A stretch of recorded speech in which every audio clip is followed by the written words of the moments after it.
Good afternoon. My name is Catherine Scott, and I am from the Commission's Office of Energy Market Regulation. We're happy to welcome you to this forum to discuss PJM's capacity market today. Before we begin with opening remarks, I will outline some logistics for this forum. We will have 3 panels this afternoon, with breaks after the first and second panels. Only commissioners, panelists, and a small group of commission staff will have speaking roles today. This conference is being webcast and transcribed, and a recording will be available for future viewing. Should a fire alarm occur during this meeting, all participants should follow security staff directions, proceed to the lobby, and exit the building. After exiting the building, we will proceed to the First Street sidewalk opposite the building. We will ask that all participants stay with the group until after our accountability check so that we do not unduly risk first responders. The purpose of this conference is to solicit varied perspectives on the current state of the PJM capacity market, as well as potential improvements to the market and to consider related proposals to address resource adequacy. We will not discuss specific details of any pending contested proceedings before the Commission, whether listed in the June 9th supplemental notice or not, and we ask that all participants similarly refrain from such discussion. If anyone engages in these kinds of discussions, my colleague, Ryan Bruno, from the Office of General Counsel, will interrupt the discussion to ask the speaker to avoid that topic. With these initial matters out of the way, I will now turn it over to Chairman Phillips for his opening remarks. Thank you. Good afternoon, everybody, and welcome to this very timely PJM Capacity Market Forum. I want to thank all the many panelists that we're going to have today for clearing their schedules to come and talk to us, give us their thoughts. Also want to thank the staff, Catherine, for your great work in leading our team, getting prepared for today.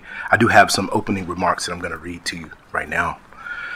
PJM is the oldest, largest, and most complex RTO, 14 jurisdictions, almost 200,000 megawatts of capacity, and 65 million customers. Hardly a week goes by where the Commission is not called upon to grapple with a tariff revision, a complaint, or dispute. That underscores PJM's size, the rich diversity of its resource mix, and the challenges that PJM faces.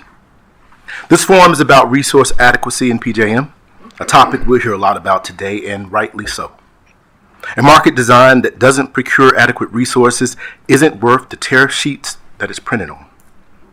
Resource adequacy means at least 2 things. 2 interrelated things.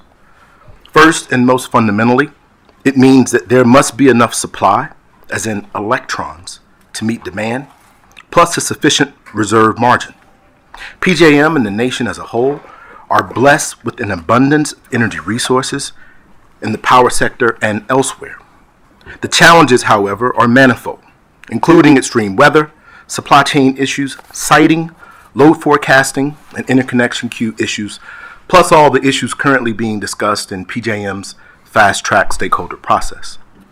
The key takeaway is that we can meet the challenge, but NERC and PJM and others have warned us early and often that current forecasts could lead to a supply gap in certain regions over the next few years caused by early plant retirements and a far slower pace of development timelines to bring new resources online. The good news is that we are keenly aware of this issue.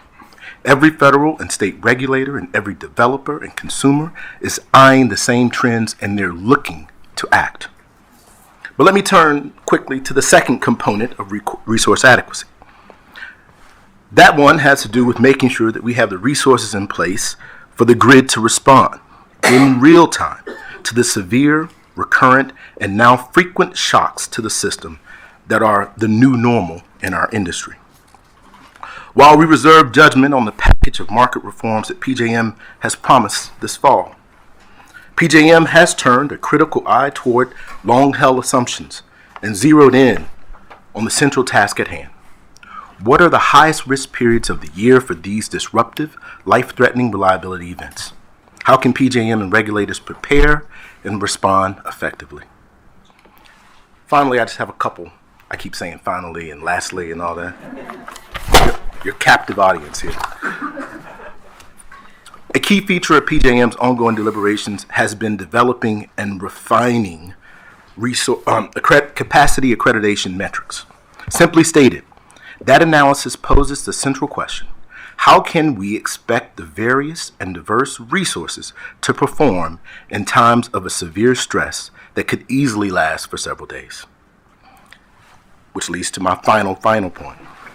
Some of my colleagues have pointed to the last few years of severe weather events and the ISO's responses to those events as proof that the capacity markets have failed and that they should either be abandoned or radically reformed.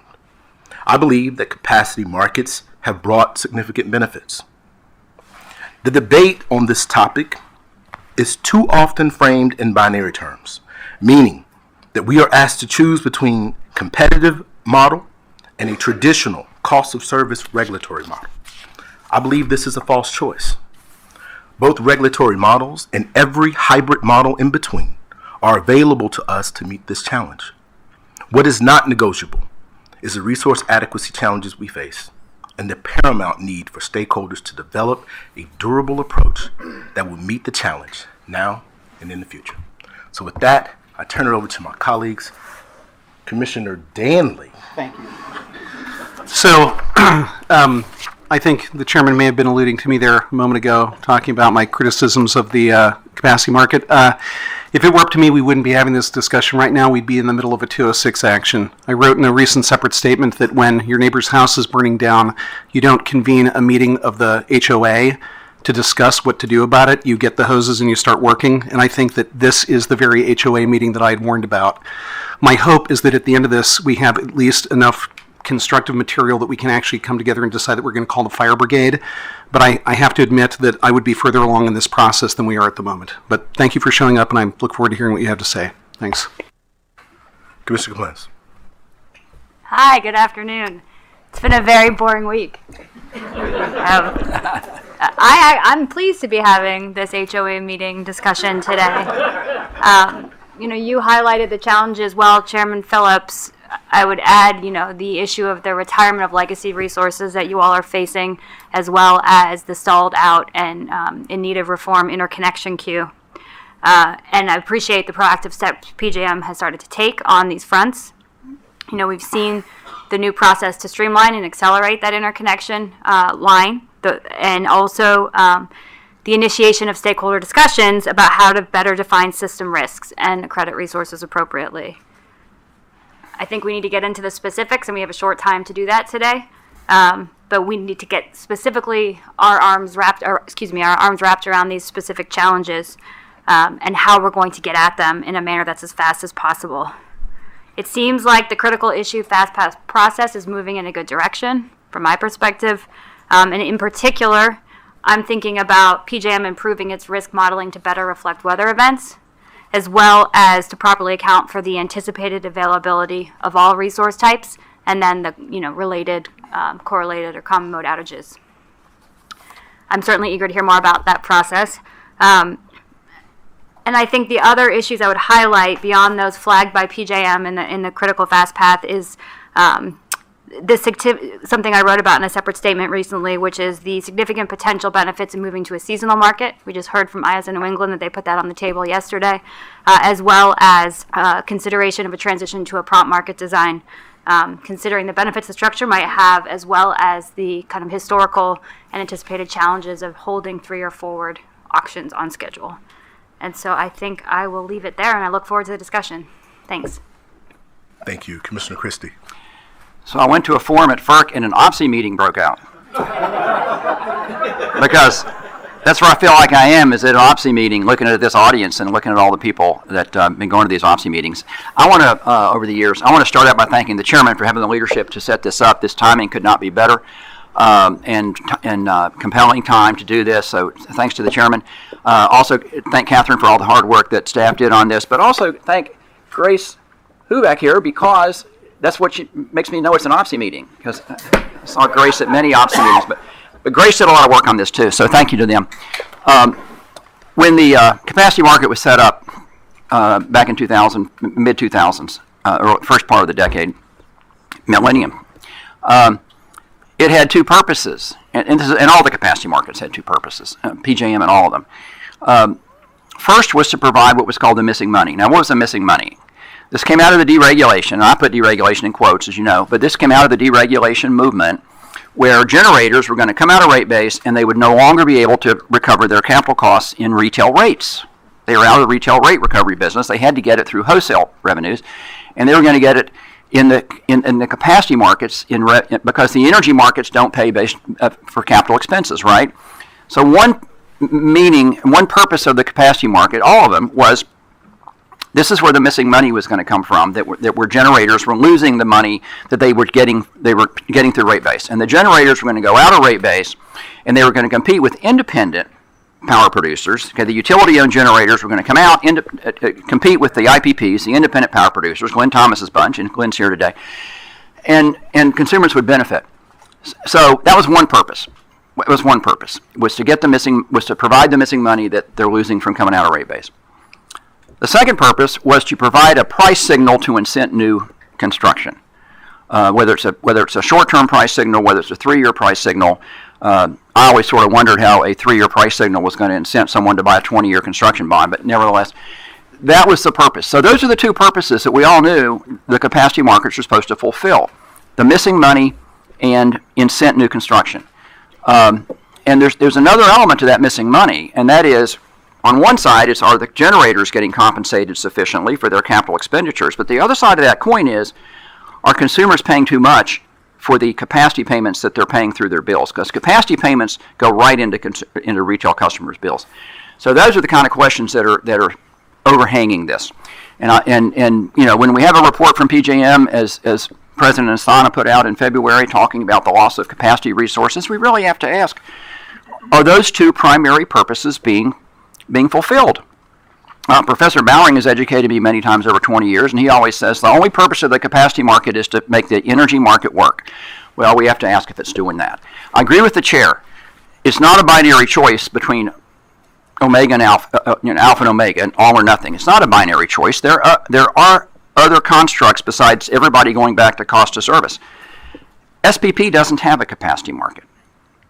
Doesn't have a capacity market at all. CAISO doesn't have a capacity market. In SPP, you know, the rule is if you want to play in the energy market, the load-serving entity has to purchase enough capacity, either build it or buy it, to meet, plus a reserve margin to play in the energy market. There are options between all or nothing. So I look forward to today's forum. I look forward to these questions being answered. And Mr. Chairman, again, thank you for scheduling this. It's very timely and very important topics we're having today. Thank you, Commissioner, and thank you for your leadership on this issue as well. So, Catherine, I turn it back over to your capable hands. Thank you, Mr. Chairman. The first panel today will explore whether the PJM capacity market is achieving its objective of ensuring resource adequacy at just and reasonable rates. Each panelist will introduce themselves and may give initial opening remarks of no more than 3 minutes. After that, we will begin a question and answer session. I will call on each panelist in turn to give their opening remarks. First, we have Manu Asthana, President and CEO of PJM Interconnection. Please go ahead, Mr. Asthana.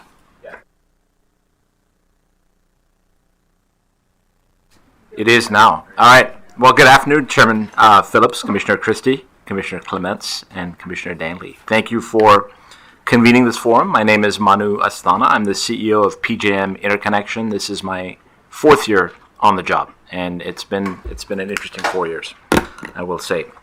The topics on the agenda today are really important, and they're really timely, so thank you for having this discussion. And frankly, the questions you're asking are ones that we have been asking ourselves and our stakeholders. Is the PJM capacity market working? Does it need changes? What changes, if it does need changes? Our perspective, PJM's perspective, is that our capacity market is structurally sound. Okay. It was formed with clear and necessary goals, and those goals are just as relevant today as they were when the market was formed. It was formed to inform, at least in our view, economically rational retirement decisions, to send price signals that were locational and time-based for new entry, and it was formed to promote innovation. And I think the market has demonstrably achieved those objectives. A few data points. Over 2 decades, we have sent retirement signals to approximately 57,000 megawatts of generation. I think the retiring generation had an average age of 42 years. Just to give you a sense of the type of generation that's been leaving our market. We have sent signals to 50,000 megawatts of new entry, more efficient, lower emissions, and all of this, almost all of this, has been on the back of investors, not ratepayers, which I think is a big win. We have enabled almost 15,000 megawatts of DR and EE, energy efficiency, demand response, and energy efficiency resources. And frankly, our market provides support for a diverse mix of resource procurement models, whether they are, we have utilities within our system that do integrated resource planning. We have people within our system that do bilateral contracting. We have people within our system that lean on the market, and a mix of all of the above. And even as the energy transition has led to a growing resource adequacy risk nationally, over 2/3 of our country is at risk this summer. As Jim's assessment shows, our markets have delivered a reliable and a diverse capacity mix, which is why we at PJM believe that our markets are structurally sound. Now, having said that, the energy landscape is changing, and it's changing dramatically. Right? Policy choices are resulting in accelerated retirement of the generation we use to manage our grid today. And frankly, policy choices are chilling investment in new dispatchable generation. And that's not just in PJM. In fact, none of these trends are just in PJM. We happen to have published the report on it. And so somehow that has been equated with PJM as seeing these issues. I think these are national challenges, whether they're market areas or non-market areas that are facing these. The second trend, the mix of generation that's coming in is intermittent. And so we need multiple megawatts to replace 1 megawatt of retiring generation.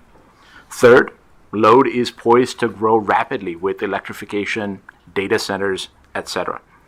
And fourth, electrification and increased reliance on natural gas as a fuel is shifting risk from the summer to the winter. And we're seeing greater common mode failures in the winter. This is exacerbated because investment in our gas delivery infrastructure is not keeping pace. And then finally, more extreme weather as a result of climate change is causing greater uncertainty that we're going to have to manage. Our industry is going to have to manage, not just PJM. As I said, I think these trends are being felt everywhere. Jim's assessment shows 2/3 of the country is already at risk of resource adequacy this summer.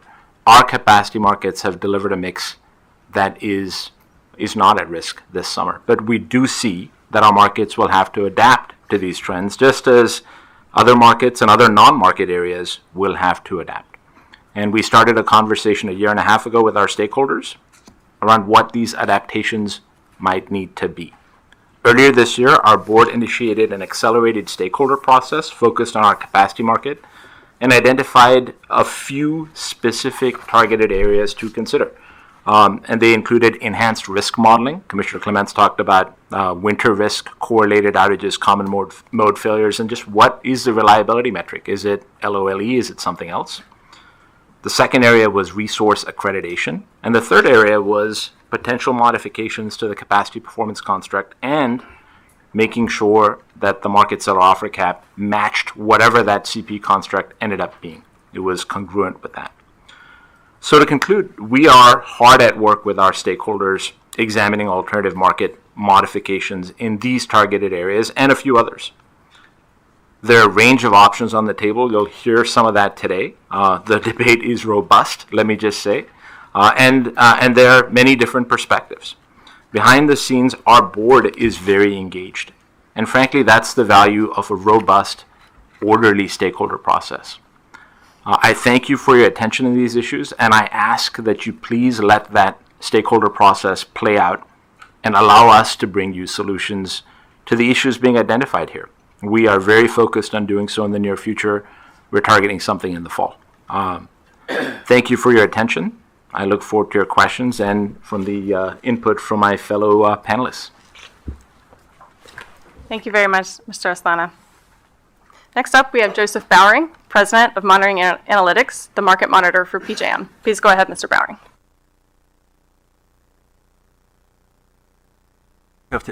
Thank you, Manu. So I'm an independent homeowner, not a member of an HOA. Shouldn't surprise you to hear. And whenever I talk about these issues, I feel like I'm repeating myself, but I also sometimes feel like it's necessary. So, I mean, let me start off by saying I agree with what Manu's opening statement, which is I think the capacity market is working. I don't think CP is working, but overall the capacity market has worked very well in PJM. So again, just to keep repeating myself, why do we have a capacity market? There are three reasons. Different people have slightly different takes on it.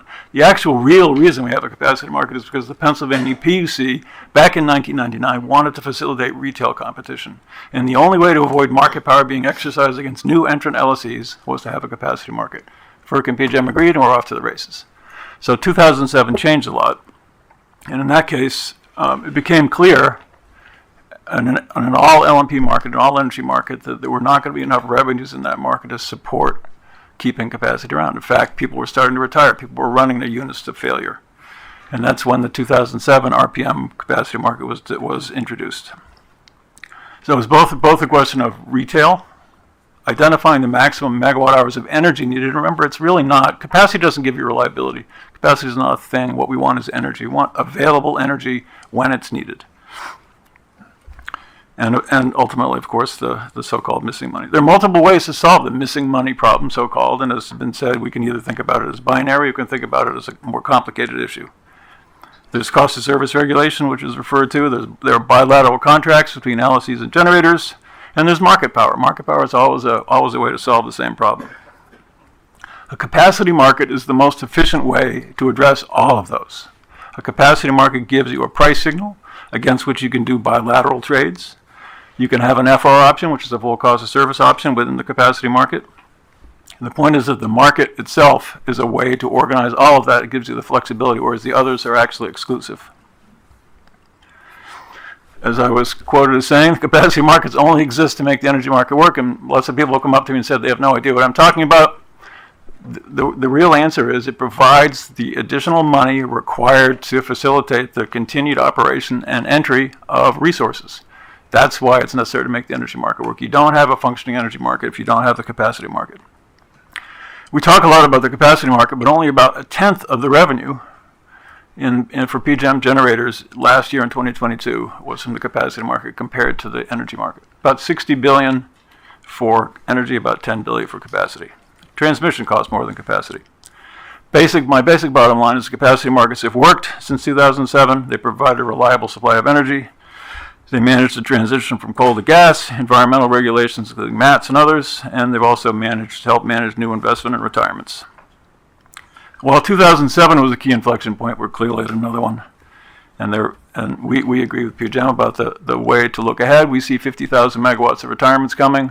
We don't see where reliable firm energy is going to come from to replace that. We see a need for 3 to 5 BCF a day of firm gas. We don't see where that's coming from. And last but not least, we think that Elliott demonstrated that CP was a failed experiment, as I've said. Doesn't mean capacity markets are.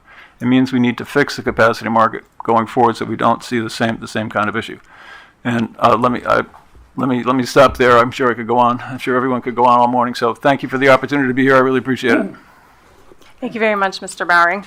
Next up, we have Jim Robb, President and CEO of the North American Electric Reliability Corporation. Please go ahead, Mr. Robb. Great, thank you, and thank you, Mr. Chairman and Commissioners, for having me here. I'm going to focus my comments on the reliability needs of the sector, and I'll state for the record up front that I'm not a market design expert. I've never played one on TV, and I don't even do it on social media. So I'm certainly not going to do it here.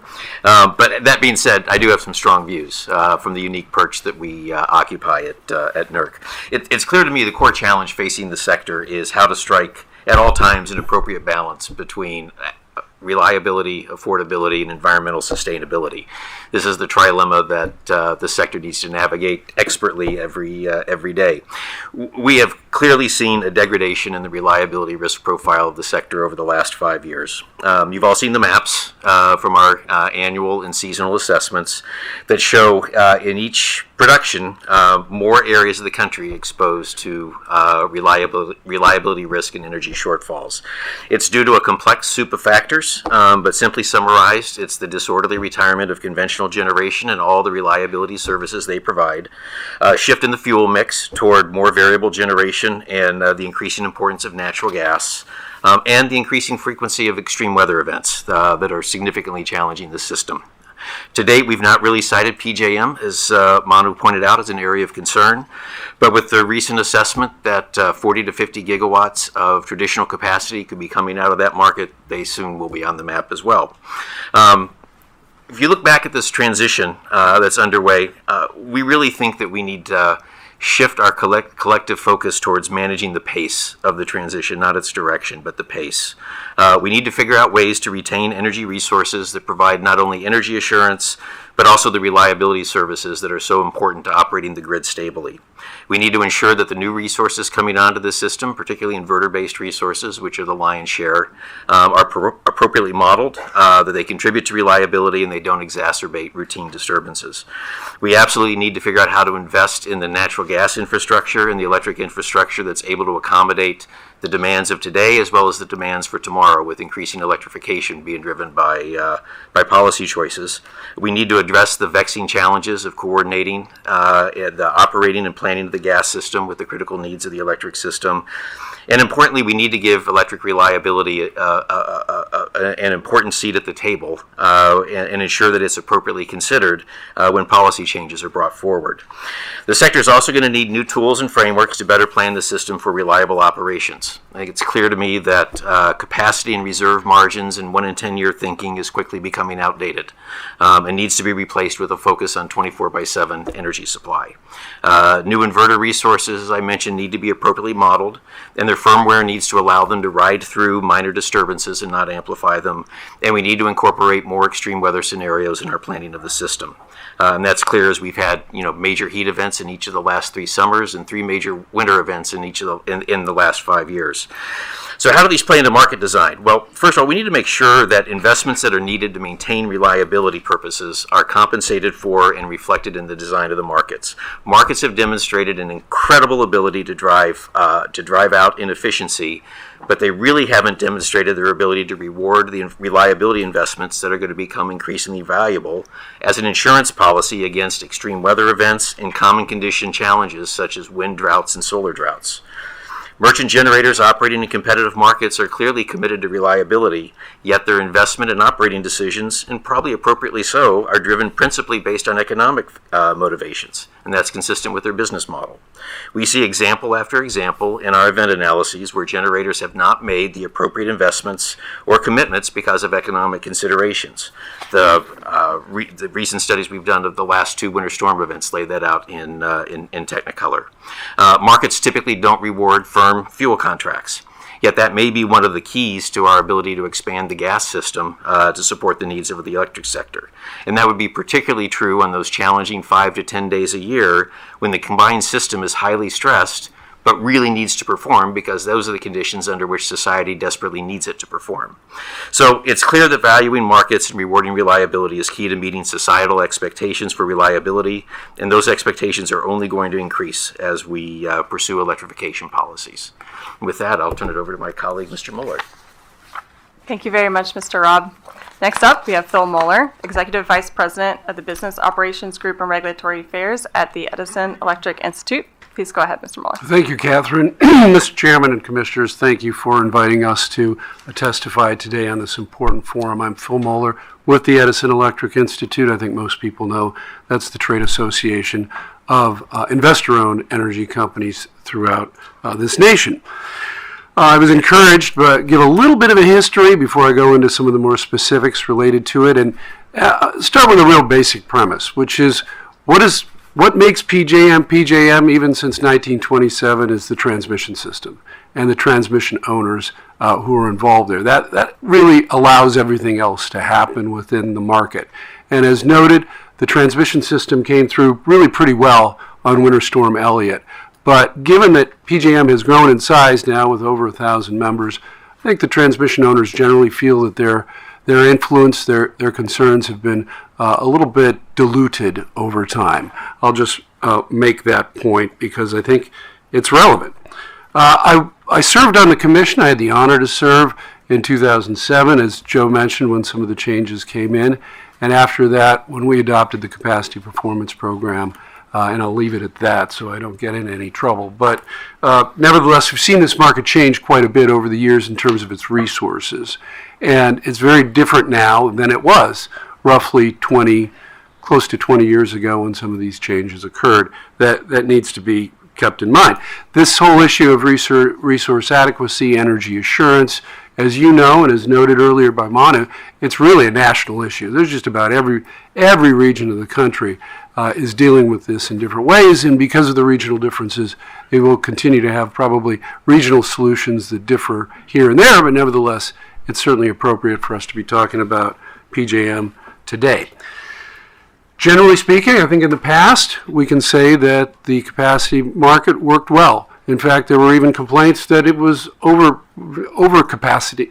There was too much capacity at times, and that obviously had some concerns. We think it is working now, pointed out by, again, the numbers with the reserve margins. But going into the future, as noted earlier, there are a lot of changes with a lot more intermittent generation coming onto the system, a lot of retirements, and so it is very appropriate for you to be focusing on that now, because the changes now will hopefully avoid problems in the futures, the ones that were outlined so well in the PJM report from February, which I forwarded to many, many people around the country to get a feel for what's at stake. I do think, though, it's related to the capacity market. Really, a lot of our focus is when the system is stressed, what happens? We saw that in December. Can't help it. We've got to go back to gas-electric coordination. It may not solve all the problems of the capacity market, but there are solvable issues in there. And I want to thank the Commission and NERC for asking NASB to take a good long look at those issues.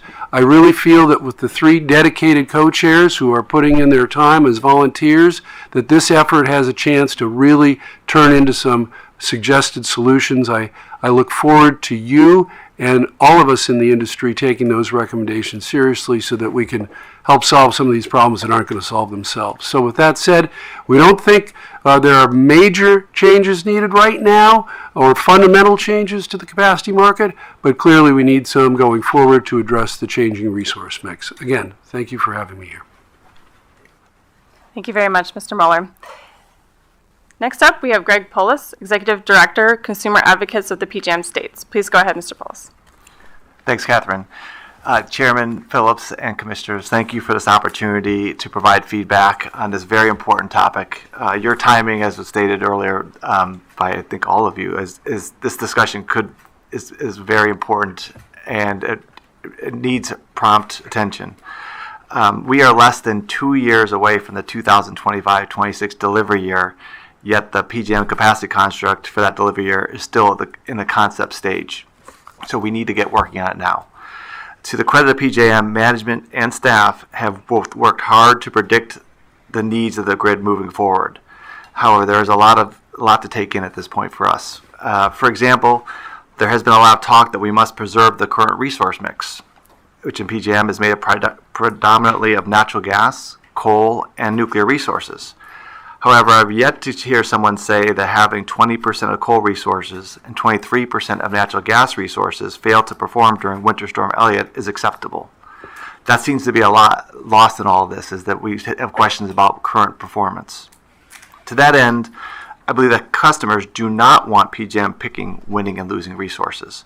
PJM is not a regulator, it is a regulated entity. PJM's stated vision is to run efficient wholesale markets, and consumers want PJM to focus on developing and running a capacity market construct, not on preserving certain resources. As for the current construct, yes, I would agree with the others. I would say, for the most part, the current construct works. For years, to my understanding, the PJM capacity market construct was built on some key principles. Number 1, reliability at least cost. Number 2, the market constructs will incentivize resources to leave the market if they cannot perform, or where it is not cost effective to perform. And 3, a 3-year forward construct will establish the price signals that are needed to encourage development of new resources. Of course, the 3-year forward aspect is something that can't happen at least until the 2030s at this point. The current data points for the capacity construct that I have include low cost for consumers, significant reserve margin, and plenty of resource participation. All those points, and of course PJM operations, helped us get through the toughest times even during Winter Storm Elliott, and export resources to other non-retail retail organization areas in their time of need. In addition, I believe the current market-based framework helped us transition in the past decade from coal to natural gas and to allow demand response resources to flourish. It must be noted that consumers have always had some frustrations with PJM's over-forecasting of load, procuring significantly more resources than required by the established reserve margin, and lack of concern regarding market power issues. Finally, yes, tweaks need to be made to penalties under capacity performance construct, which did not incentivize necessary performance, and yet it is perceived those penalties were too high. I will conclude these opening remarks with a few thoughts that will help build confidence as we embark on developing yet another capacity construct. States' role in all this discussion are important. States and their policies are driving much of the change. All options need to be available. In particular, load is half of the equation, and to date, load has been treated as inflexible. Key segments of customer energy usage can certainly be flexible. When the system is constrained, consumers should not be finding out from their morning news broadcast that PJM exists and wants them to conserve energy. How can increased flexibility be incorporated into the tariff so that load has incentives to be aware prior to a system emergency? Moving forward, I urge the Commission to require appropriate support and evidence for positions taken by PJM and others in this matter. We have very little time to make decisions, yet there should not be a reason to shortchange consumers and stakeholders of the information we need to make informed decisions. For example, it is frustrating to know that cost impact information is virtually non-existent and at times appears to be disregarded. Costs are soaring for consumers, and cost should always be a factor in the decision-making process. With that, I will conclude my comments. Thank you. Thank you very much, Mr. Paulus. We'll now begin the question and answer session. To answer your question, please tip your name tent up like so. And please turn your microphone on when you are called on. I think this group has this figured out, but as a reminder, press the button at the base of your microphone to turn it on, and a red light will show when it is on. The chairman and commissioners will take turns asking questions. When you've completed your answer, please turn off your microphone and lower your name tag. I will now turn it over to Chairman Phillips. Thank you again, Catherine. Thank you, everybody, for your testimony, thoughtful testimony. When you become a commissioner, if you kind of mention to somebody in the hallway that you want to have a meeting on something, they'll produce a slideshow, like, immediately. When you say you want to have something like a forum, they write a book. I did take the opportunity to read much of the book over the last few days, but there's one part in here that I think we've all kind of touched on. I want to just read this. This was in 2006. In 2006, PJM reasoned that because its current construct was based on short-term capacity commitments, capacity resources were unable to anticipate a sufficient revenue stream to meet their ongoing forward cost. And in this way, the current construct does not accurately reflect the value that capacity resources bring to the system by providing reliability. Now, this was the original objective of capacity markets. And we've talked, everybody here, I think everybody said that the capacity market is structurally sound. They agree with that statement. All right. So I have a global question for everybody. With that being said, we've heard from, I believe, all of you as well. I know we've heard from NERC talking about 40 to 50 gigawatts of retirement on the horizon. PJM has echoed that same sentiment. Market Monitor, everybody, Phil. If we know that we have this pending gap in supply to meet demand, and capacity markets are working, I want to hear from each of you. What are we trying to fix? And if we are trying to fix that reliability gap, that problem, is PJM's stakeholder process, are we getting to the right answer with this process? I guess I have to start with you, man. Just reaching for my tent card. So thank you for that. It's a great question. I think there are some specific things that we do need to, I don't know if fix, but evolve. Right? One of them, as I said, and I'll talk a little bit more about it, is enhanced risk modeling. So we used to think that our system was really a summer risk system. Winter was kind of an add-on, right? If we planned for the summer, for the peak hour of the summer, we'd be good for all the other hours. And that's changing. And it's changing for the reasons I talked about, but I think that we need better risk modeling of where it is that we actually have risk so that we can then calibrate our resource procurement for there, right? And there's many there's there. If you talking to Joe, right, there's 87, 60 hours that you got to make sure each hour is actually good from a risk perspective. But that starts with correctly modeling the risk. And I think there's some work to be done there. The other question is then, what is the objective? What is the objective function of the market, or frankly of planning? Is it 1 in 10 years? I don't think that actually serves us anymore. The event in Texas, Uri, was 1 in 10 years. But the 1 in 10 year metric ignores the depth and the breadth of the event. And so what is the right metric to use? And then how do we actually calculate resource accreditation? How much can each generator contribute at each of those periods of need? Whether you look at seasonal periods of need, hourly periods of need, however you look at it, what is the right way to look at it? You have to incorporate common mode failures, have to incorporate the intermittency. I think we have to incorporate, at least my personal view at this point, is a marginal approach. So I think there's some changes there that need to be made. And then, how do you incentivize capacity resources to perform? We saw in Elliott, and this is Joe has said, and Joe and I have an ongoing discussion, so he may convince me or I may convince him, but he has said CP was a failed experiment. We have a different perspective. We think we have a more nuanced and more complex perspective. We think that after polar vortex, we put CP in place. Performance did improve significantly during extreme weather periods. Now, I can't draw a line and say A equaled B, but it was intended to create better performance. There was better performance. And even during Elliott, where we had unacceptably high performance, high outages, I've heard from many generators that they scrambled. They stayed up all night and scrambled to find a way to show up on the 24th, in part because of CP and in part because of their commitment to reliability.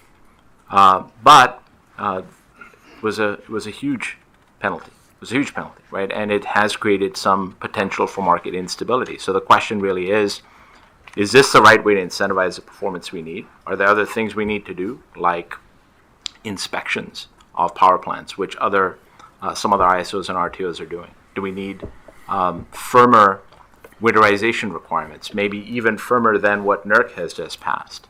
How do we validate those? So I think there's that kind of or the qualifications of a capacity resource question that we need to answer. So those are the sort of targeted areas that we think need to evolve.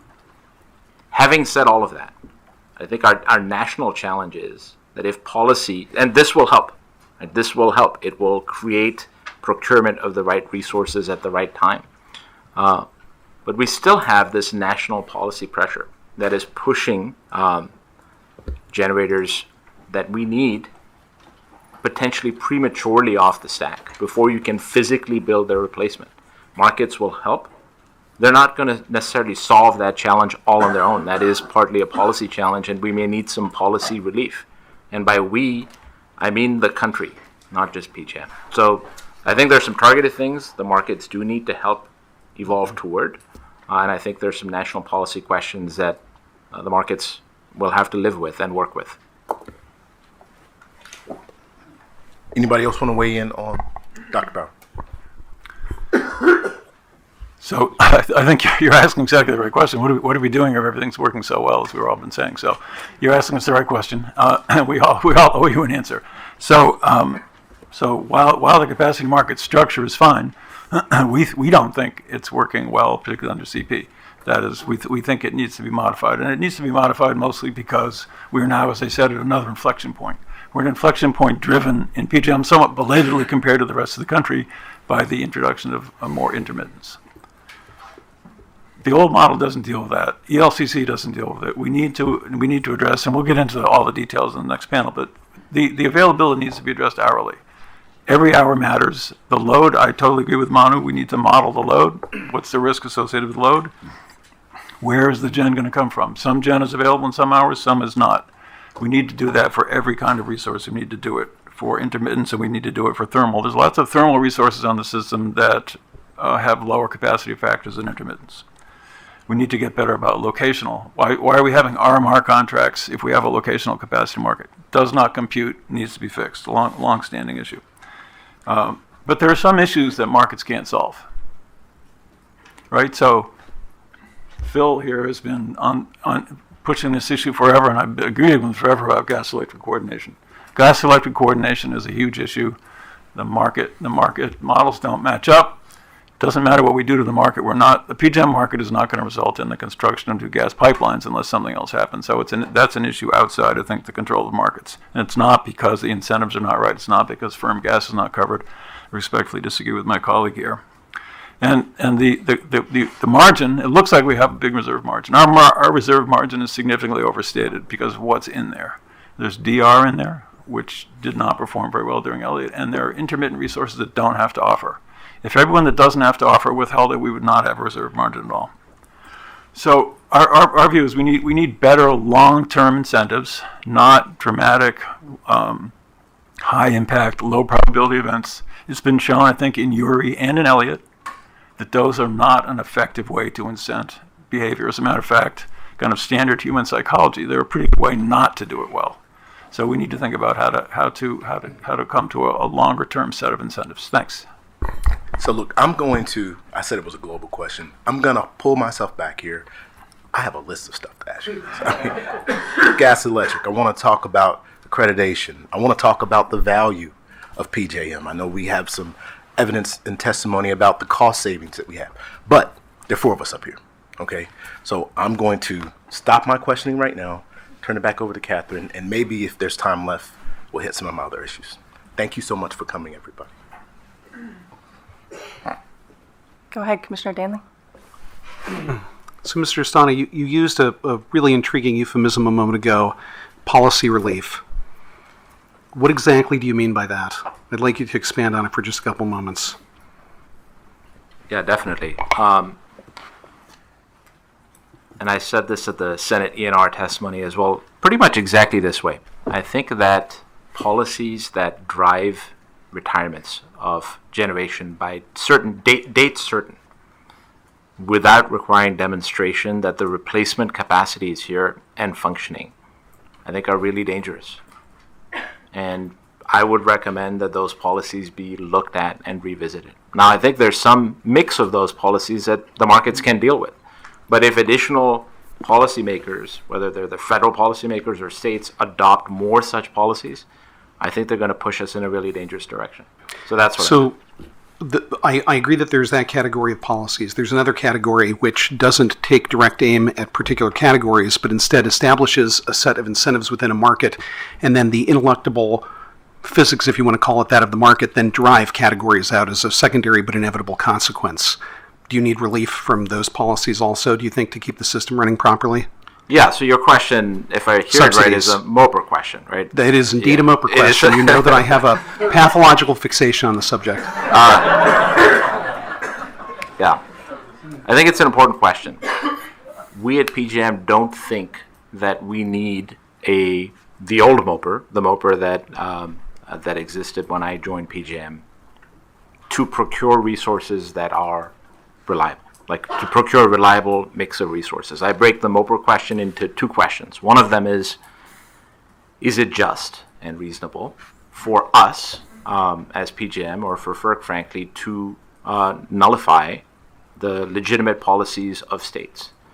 And actually, at the same time, not nullify essentially the same policies of the federal government. Is that a just and reasonable outcome? And of course, the question could be asked the other way. Is it just and reasonable for states to subsidize certain resource types and not other resource types? Equally fair framing of the question. But we think that it's not our place to nullify legitimate state policies. The second question is, can the market work, even if we don't nullify state policies? And we think, yes, the market can procure what is needed, but to do it, we have to get accreditation right. We have to get risk modeling right. right? So to actually make sure that the market is correctly valuing the resources that exist, taking as backdrop the policies of our policymakers.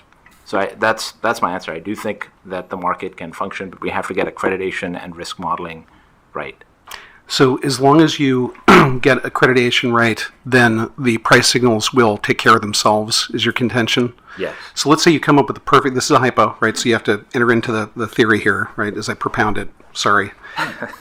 You set up a market system in which, after a series of procurement auctions, you end up with 100% solar. Okay, right. That, I think we don't need to get into very much modeling to know is not going to work for 12 hours of the day, right? Presumably, the capacity payments that drove that set of decisions would be not JNR, if indeed you think that the capacity market has one of the two goals that you originally said, which is to incentivize the arrival of the necessary generation, right? You'd agree with that at least, I would assume. Yeah, so let me... I've set it up so you can't disagree, so yeah, right? Well, I disagree with the premise. Well, it's my premise, but okay, fine. I disagree with your premise. That's right. Fine. So what I'm getting at here is, I guess actually, you know what? I'm going to pause. I have a better question. Who is responsible for resource adequacy within the PJM footprint? Oh, that's a great question. As was your prior one, and I'm happy to get to that as well. But look, I want to hem you in first before I go on. So I feel hemmed. But I think that there are two sets of people that have primary responsibility depending on the state. Okay, PJM, for our retail choice states, PJM has primary responsibility for resource adequacy because our states have delegated that to us. Yep. It all stems from the states. For our vertically integrated states, for the states that perform IRP, the state has primary responsibility, but we do set the reliability standard that they must meet. So so given the fact that at least in some parts of the footprint you are responsible for RA in the end, you bear ultimate responsibility for that. My contention would be that capacity rates that are paid that do not achieve, let's just even say in those regions only, right, that you have the responsibility for RA, they're necessarily not JNR if they do not accomplish the goal of attracting the generation needed. And the question that I have, and this is one that I don't expect you to answer because I myself am working through it, is how far in the future do we have to look to see an impending disaster along the way where we know that the actions taken now and the incentives created now mean that the rates now are not JNR. I think we're well past that. I think everybody in the room is aware of the fact that I think we're well past that. But that, I think, is really the crux. And ultimately, it's going to be FERC's failure to act, if indeed I'm right about that, that is going to we will be the ultimately responsible party, I think, if we haven't taken advantage of the powers that we have under Section 206. So I'm just curious, does anybody disagree with his declaration as to who has ultimate responsibility? You can even slice the bologna the way he did between vertically integrated and not. Anybody? I'm getting basically frowns and grimaces. Mr. Bowering, yes. I think PJM's responsible, period. Do you? I do. Okay, so even in Virginia, totally. PJM still sets the standards. They still have to be met. Doesn't matter if it's FR or not. It's still PJM. And the failure to deliver really is what I'm focusing on for the question about 206. Okay, so I too have a litany of questions, and I could do this forever, but I also want to let other people go. If there's time at the end, I can beg for another question. Thank you. Commissioner Clements. Thank you. I feel like we're still in the hearings somehow. A lot of questions and apparently so little time. I appreciate the opening remarks. The framework is okay, but things need to evolve, and clearly we see that. We had 46 gigawatts not show up during the time of need over the winter holiday. I think installed capacity of wind and solar right now is what? It's maybe 3% solar, 5% wind. We're talking about a largely, vastly dispatchable system right now, traditional old school dispatchable, right? And so one thing I wanted to hone in on, Manu, was this, you're examining these things in the stakeholder process, and I want to dig a little more on this reliability risk modeling that you've talked about, and as it relates to setting the demand in the capacity market. We've talked about capacity accreditation. That's gotten a lot of the conversation, and that's important, and I think it's very important.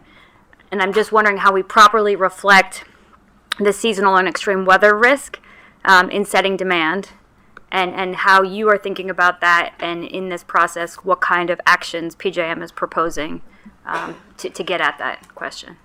Yeah, definitely. Adam is up on the next panel. He's actually our expert on this, so I would defer to his answer. But generally, we're trying to figure out the correlation between bad things happening all at once.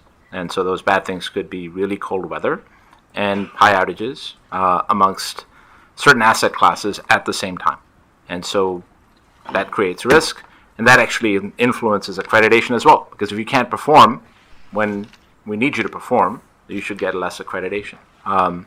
So that's the crux of the modeling at a very high level.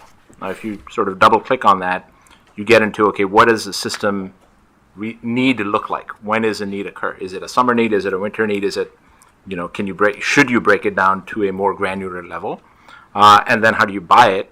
And also, how stable is the need in that period, right? How good is the modeling? How much do we want to rely on one particular model? Or do we want to move to a more seasonal approach, which is actually what we introduced yesterday? Now, there are other arguments of, hey, seasonal isn't granular enough. We need to move to an even more granular, maybe down to an hourly approach. Mm-hmm. But that's what our thinking is at the moment, is that a seasonal approach is likely called for, but we're still listening. And are you getting support for a seasonal approach in the conversations? We just introduced it yesterday, so I think people are absorbing it, and I think people are going to be in different places. So I'm curious to hear, and I'm sure we'll hear different ideas here as well. Mm-hmm. Okay, I have another question. Sorry, Greg, go ahead. Yeah, Greg Polis. So I'm used to saying that with the stakeholder process. So I would certainly agree with Manu and his statement there that the stakeholder process, we've just started talking about the seasonal approach. And I do think that there's a lot of interest in that, because there is a concern. We have so many new resources, so much new technology coming on. How do we make sure we're utilizing it as efficiently as possible? And I think there's a lot of interest in at least starting with seasonal, probably going farther, I think, as was said, if possible. But I don't know if we have the time to do that right now in the stakeholder process, because we have to do it so quickly. And I think that there's the other question is, are we procuring the right resources during these extreme weather times? Is it necessarily the best thing to be doing an annual resource that may freeze or may may have mechanical issues, and could there be a better way of doing it? So I certainly applaud PJM in thinking about different ways of doing it, but we are literally yesterday was the first day we heard something about this. Yeah. Okay, and that my second question, and I'll just ask you right now, follows up nicely from that. In the energy transition report, you suggest 40, and Mr. Brown, you suggest 50 gigawatts, or they're at risk for retirement. One question to me is that, it's at risk? Does that mean it's going to retire if supply tightens? Do prices not go up and incent some amount of thermal generation to stay online? Of course, market rules could evolve to pay for a service like that. That's not, that would be part of a fix. But to the extent that resources are going to retire based on policies and not economics, then what are the solutions set? And I don't think the report looks as deeply as the role of maybe it does. Greg, maybe you have a thought on this, and Manu and others. What's the role of spurring the accelerated interconnection queue? I appreciate we're not replacing things one for one, but certainly you've at least said that the extent of the additions matters relative to the risk we face with this at-risk piece, right? And then also, you expressed some skepticism, Mr. Bowering, on the demand side, but it seems to me that that's one resource that you haven't fully explored related to what demand side potential is out there before you get to the reliability risk or the uncomfortable place that the report suggests we're going to. What's the untapped potential there? Those are resources that don't have to get through the interconnection queue. And am I missing other things for policy-driven retirements, not economic-driven retirements, that we need to be thinking about? You want to go? Go ahead, Greg. And then I'll start. So I would say this, a couple things. I do think that there's a lot of interest from the consumer advocate perspective of seeing the markets work. So we expect some retirements, and you expect that would drive some of these resources who are saying they're retired not to retire. as the prices go up if we see that happening, and also to incentivize some other resources to come into the capacity market construct if it's procuring the right resources. So I think the first answer is clearly from a market perspective. I do think as a backstop, there's the state's positioning. The state's policies have been very strong in making sure they get what they want.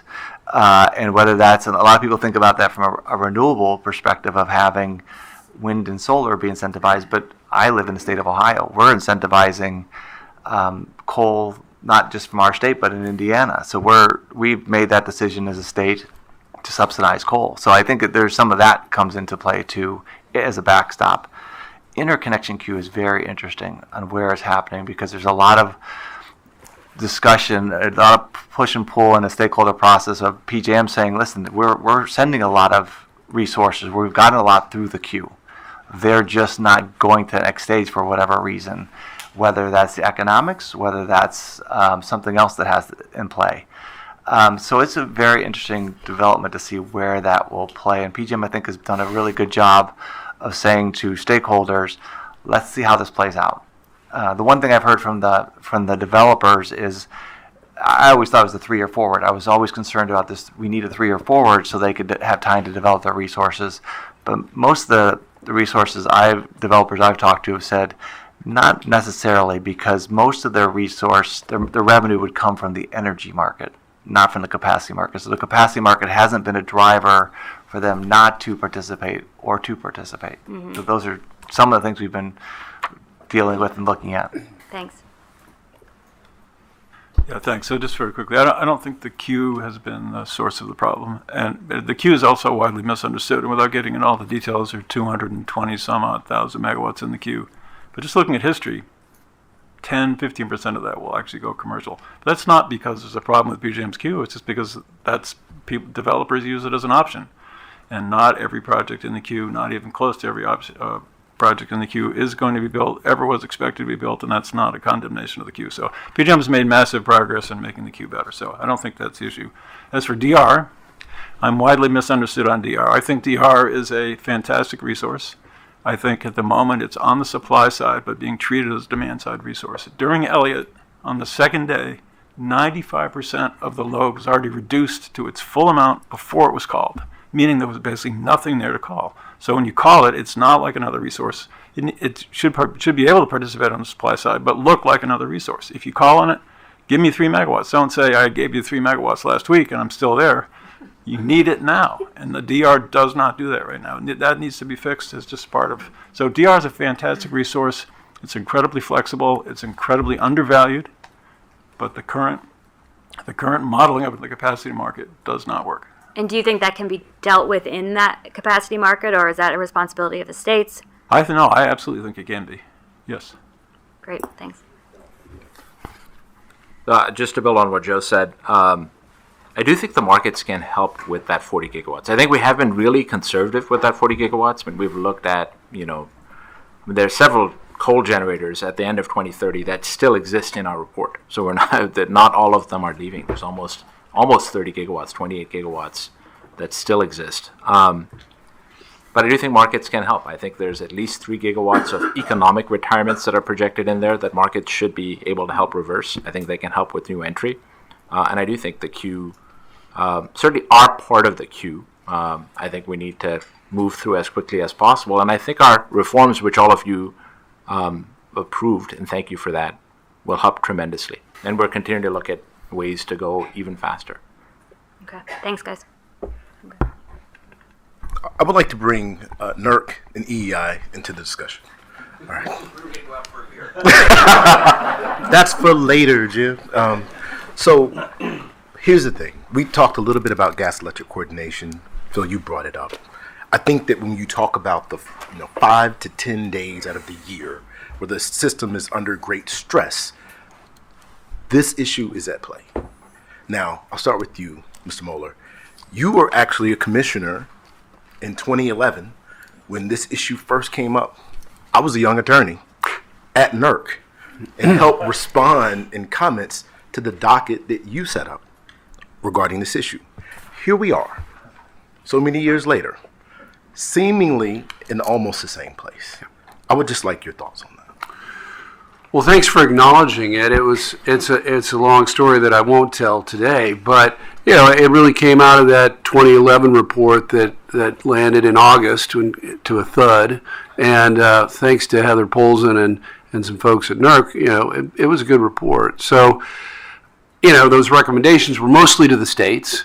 Most of them were ignored, and then 10 years to the day almost, we had Uri hit. So I think the challenge is actually greater now because of the greater interdependence of the two industries.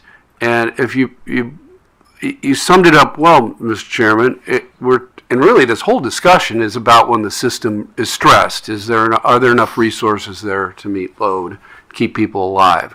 So, if it's a gas production problem, that's a different set of solutions that are arguably pretty hard to reach given your jurisdiction. If it's a transport problem, that's within your jurisdiction. And anecdotally, some people have said, should the commission maybe take a closer look at force majeure, how it's called, the transparency of the information that's available when there's an outage, probably can be improved a lot. So, as noted earlier, a lot of those megawatts didn't show up because there was insufficient gas to fire the units. Now, a frozen coal pile is a different set of issues with a different set of solutions. But I commend the efforts. I know it's a slog whenever you go through the NASB process, but it won't solve all the problems we're talking about today. But operationally, there's a lot that can be done to hopefully avoid another situation like that. So Jim, I'm going to add a little bit more flavor to the question.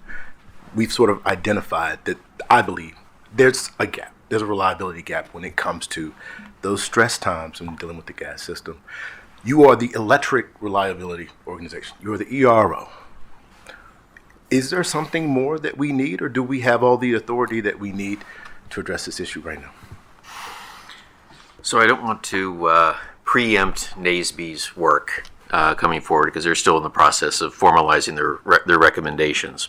But it seems pretty clear to me from my discussions with the principals there that they're going to come back and say we don't have the policy framework in place to solve these issues. And the challenges are pretty profound and pretty challenging. The gas industry is extraordinary at doing what it does, right? Which is keep pressure in LDCs and keeping pilot lights lit. Nobody, and they do that very cost effectively, very high capacity factors. It's extraordinary.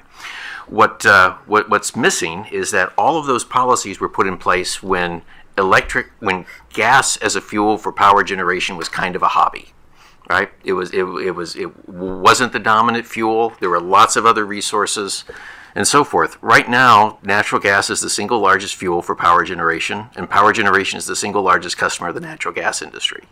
Every winter event we've analyzed has had the supply of natural gas to power generation and the ability of that system to perform to meet the needs of customers as a common theme. I don't know how many people, need to live through an Elliott, a Uri, the 2018 event, the 2011 event. I mean, at some point, we've got to take this problem on. But it's a bigger problem than any of us can solve individually. Well said. I want to turn this back to PJM quickly. All right. I've told everyone, excuse me, I keep hitting this. I've told everyone that when markets work, they have value. And you have in your testimony, Manu, I want to direct you to the page, Figure 5, where you talk about the PJM value proposition, details between $3.2 and $4 billion in total annual PJM value.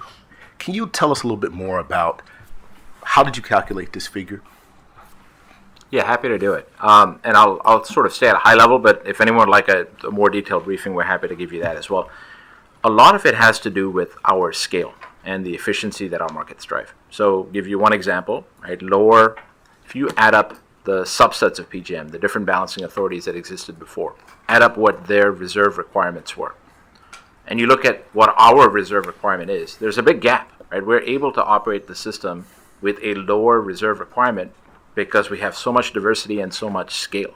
that the contingencies become a smaller percentage of the system, and that gap has a tremendous amount of value. So that's sort of one big bucket. There are production cost savings. So when you're able to dispatch multiple systems as a single system, subject to the transmission constraints, we can find production cost savings. And actually, Brattle estimated in a report I looked at, they did for South Carolina, production cost savings in the sort of 3 to 9% range. Our estimates at the moment are significantly less than that here. I think we're being conservative. I actually think we have higher production cost savings.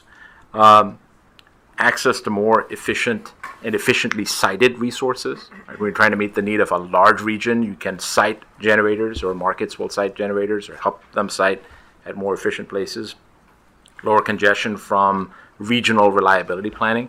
And then there's other elements of value that aren't in here. And if you look at the work we did with New Jersey last year on their state agreement approach, Brattle for New Jersey estimated that by going through a single procurement with us, they spent $1.1 billion on their transmission to support 7,500 megawatts of offshore wind. They saved $900 million from that consolidated planning. That's not in our numbers anywhere. So there's several areas of value that we think we add. We think that number is conservative. I was so eager to get my questions in, I skipped Commissioner Christie. Oh, those are all good questions. I'm glad everybody asked about this, but yeah, I might have one or two. So what I'm hearing from, I want to talk to Manu and Joe. What I'm hearing from you all is the PJM capacity market is fundamentally sound. It just needs some tweaks. And on the second panel, we're going to hear those tweaks, and I really look forward to that, and we can drill down into the tweaks that are being proposed. But the statement that the PJM capacity market is fundamentally sound, it just needs some tweaks. This is now the 19th consecutive year I've heard that. And that is alone a problem, that this market is in a constant state of churn, a constant state of changing the rules. When your primary goal is to incent investment, that's not a good thing when the churn is taking place every single year. Now, let me make it clear. A lot of the reason for the churn, a lot of the reason for the constant tweaks, a lot of the reason for the constant rules changes is external to PJM. In a lot of ways, you guys have been like the street that gets blamed for being wet after it rains. A lot of what's going on, a lot of what's caused all this has been coming from state policy decisions that were made, and you all had nothing to do with it. You had to, try to pick up the pieces and figure out how to react to it. And at least in my big global question, the global question. We'll hear your tweaks in the next panel. Look forward to it. The global question is this: as we look out to the future, the question is, it really, to me, it's not, is the PJM capacity market something we can just keep sticking some bubble gum and some rubber bands and keep the thing going and hanging in there somewhere, somehow? Is it the best option on a going forward basis? 3/4 of the country doesn't have a capacity market. We all know there's different options. There's cost of service option. There's the SPP option, where there's no capacity market and states are told, make sure your utilities get the requisite resources. So the real question is this the best option of all? Is this better for consumers throughout the PJM region? And the big problem, it seems to me, you face, and I'd like to hear you all react to this, the big problem that PJM faces is because you're a big multi-state RTO, and your problem is not economic. It's not going to come from economic theory, Dr. Baring. It's going to come, it's political. PJM has 13 states in D.C., and the policies of those states have diverged tremendously since the first time this RPM was approved back in like 2006, I think it was. And that's not your fault. Illinois has ZECs to subsidize nukes. I think New Jersey subsidized nukes. We have states that want to have 100% renewable. States have different policies now. You all are trying to put the all this divergence together. As you look out over the future, is this the best model? Not from an economic standpoint, but because the politics are going to override the economics. When you look at the 13 states in D.C., wouldn't an SPP model be better for reconciling the different state policies and let them figure out what to build and what to buy, as opposed to trying to hold this thing together with all these states diverging? That's really my question to you. And yes, I know FRR. I know the FRR's there. I think we can have a whole discussion about how feasible that really is to go FRR. But that's my question. Looking out long term, is this the best model? Is a PJM capacity market the best model to reconcile all the challenges you face from the different state policies and trying to hold this thing together? Or should you, in the PJM board, be looking at a model like the SPP model, which allows for more state control? Jody, do you want to go first? I'm happy to. Yeah, I can follow you.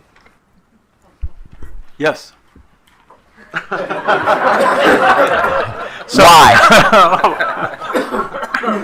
So Prove it. Yeah, no, absolutely, absolutely. So the market is flexible. I mean, why is it that MISO, which has the sort of pretend capacity market overlaid on a cost of service model, why is it they're facing problems identified by NERC? Why is it SPP is facing problems identified by NERC? Why is it that PJM is not? I'm not saying markets are perfect, and I'm not saying PJM is perfect, far from it. But the market is flexible. It allows all the efficiencies Manu was talking about across states. It allows PJM to manage all the different policies of all different kinds and motivations, whatever they are. I mean, back in 1927, PJM had the insight, brilliant as it was at the time, that you're better off optimizing across a bigger footprint than just zone by zone or state by state. Same thing is true for PJM. You're optimizing not just the energy market, but across the capacity market. Yeah, because SPP has energy markets. They're not. Yeah. The dichotomy is not like markets or no markets. No. SPP has energy markets. They don't have a capacity market. No, I agree. That's exactly right. So SPP and MISO have energy markets. They have cost of service regulations state by state. But it's not, in my view, an effective way to meet the reliability needs of their entire footprint, or in the case of PJM's entire footprint. So I think it's a little bit more than a tweak that we need, but we definitely need to. And I also agree that it doesn't make sense to have radical changes every few years and redesign the entire market. So evolution would be better. I think we went way too far with CP. We need to come back, readjust, and then build a stable platform that can evolve in response to policy and economic changes. Well, I'm glad I went after Joe. I'm sure that was intentional. I could tell that. Yeah. Yeah, I agree with Joe completely. I mean, I think that, and you did mention FR, I think that our market does support FR. It does support bilateral contracting, but we have 70% of our load that is open to retail choice. And retail LSEs don't necessarily know ahead of time who their customers are going to be in year.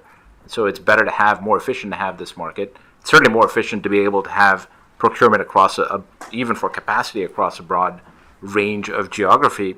But the other thing I'd say is, and I apologize for this is a little bit editorial, but I see a trend sort of divergence nationally, right? Whether it's energy or not energy, people have their views and they would like to be with other people who have their views. And I think that's a dangerous trend. I think that there is tremendous resilience in having multiple states with different policy views in one pool who can ultimately, when the rubber meets the road, lean on each other than people trying to be on their own. There's efficiency, there's resiliency, and it's harder. It's much harder for us to deal with 14 jurisdictions with different policies. But I think the end product, if we can work together, is cheaper and more resilient. Okay, so can I add to that? I think from the consumer perspective, absolutely, that they think that this market construct has been effective. And I think the thing to point to a lot is the demand response and how that has really flourished in this market, really kind of took a stronger position than almost any other market. And the natural gas, how that transition happened there was a significant and a very fast transition. So I think there's a lot of optimism that this kind of market is the best way for our region, which is incredibly diverse. And I do think that there's always a frustration with, as you mentioned, constant tweaking. But I think that's in the nature of the innovation and the changing technology that we have. That this will be certainly a big transition right now. But I do think that this market construct is the best way to do it. Commissioner Danley, you have any other comments or questions? Now, the real question is the one that Mark just raised. It's one of politics. And I understand the point that you're making about diversity of different state policies, but I'm simply troubled by the fact that you can have a diffusion of responsibility in a market that has a lot of different states with a lot of policies. You can have cumbersome and complicated stakeholder processes, And at the end of the day, it is different in, let's say in the Southeast, we have a vertically integrated utility that is answerable to its shareholders and its PUC. You know exactly who's responsible when things go wrong. And this constant churn, I mean, it's perfectly acceptable for a utility to file 205 serially and change their tariff. And that is, after all PJM is a utility. So it's entitled to do that. But certainly, if that utility is one that is trying to incentivize, as Mark pointed out, long-term investment, it seems like that churn is necessarily counterproductive to a degree. And obviously, this is an experiment that we're going to see borne out, but it seems to me that so much is at stake in getting the perfect titration of these markets to incentivize the correct arrivals that I'm just skeptical that it's going to work out, especially given all of the pressures that are being applied to the institution to achieve certain outcomes. And so I guess that's a long-winded beginning to my question, which is to return to the previous point. I guess this really is for Mr. Bowering. If you do you have faith that, you said a little more than a tweak, but it's certainly not a massive overhaul.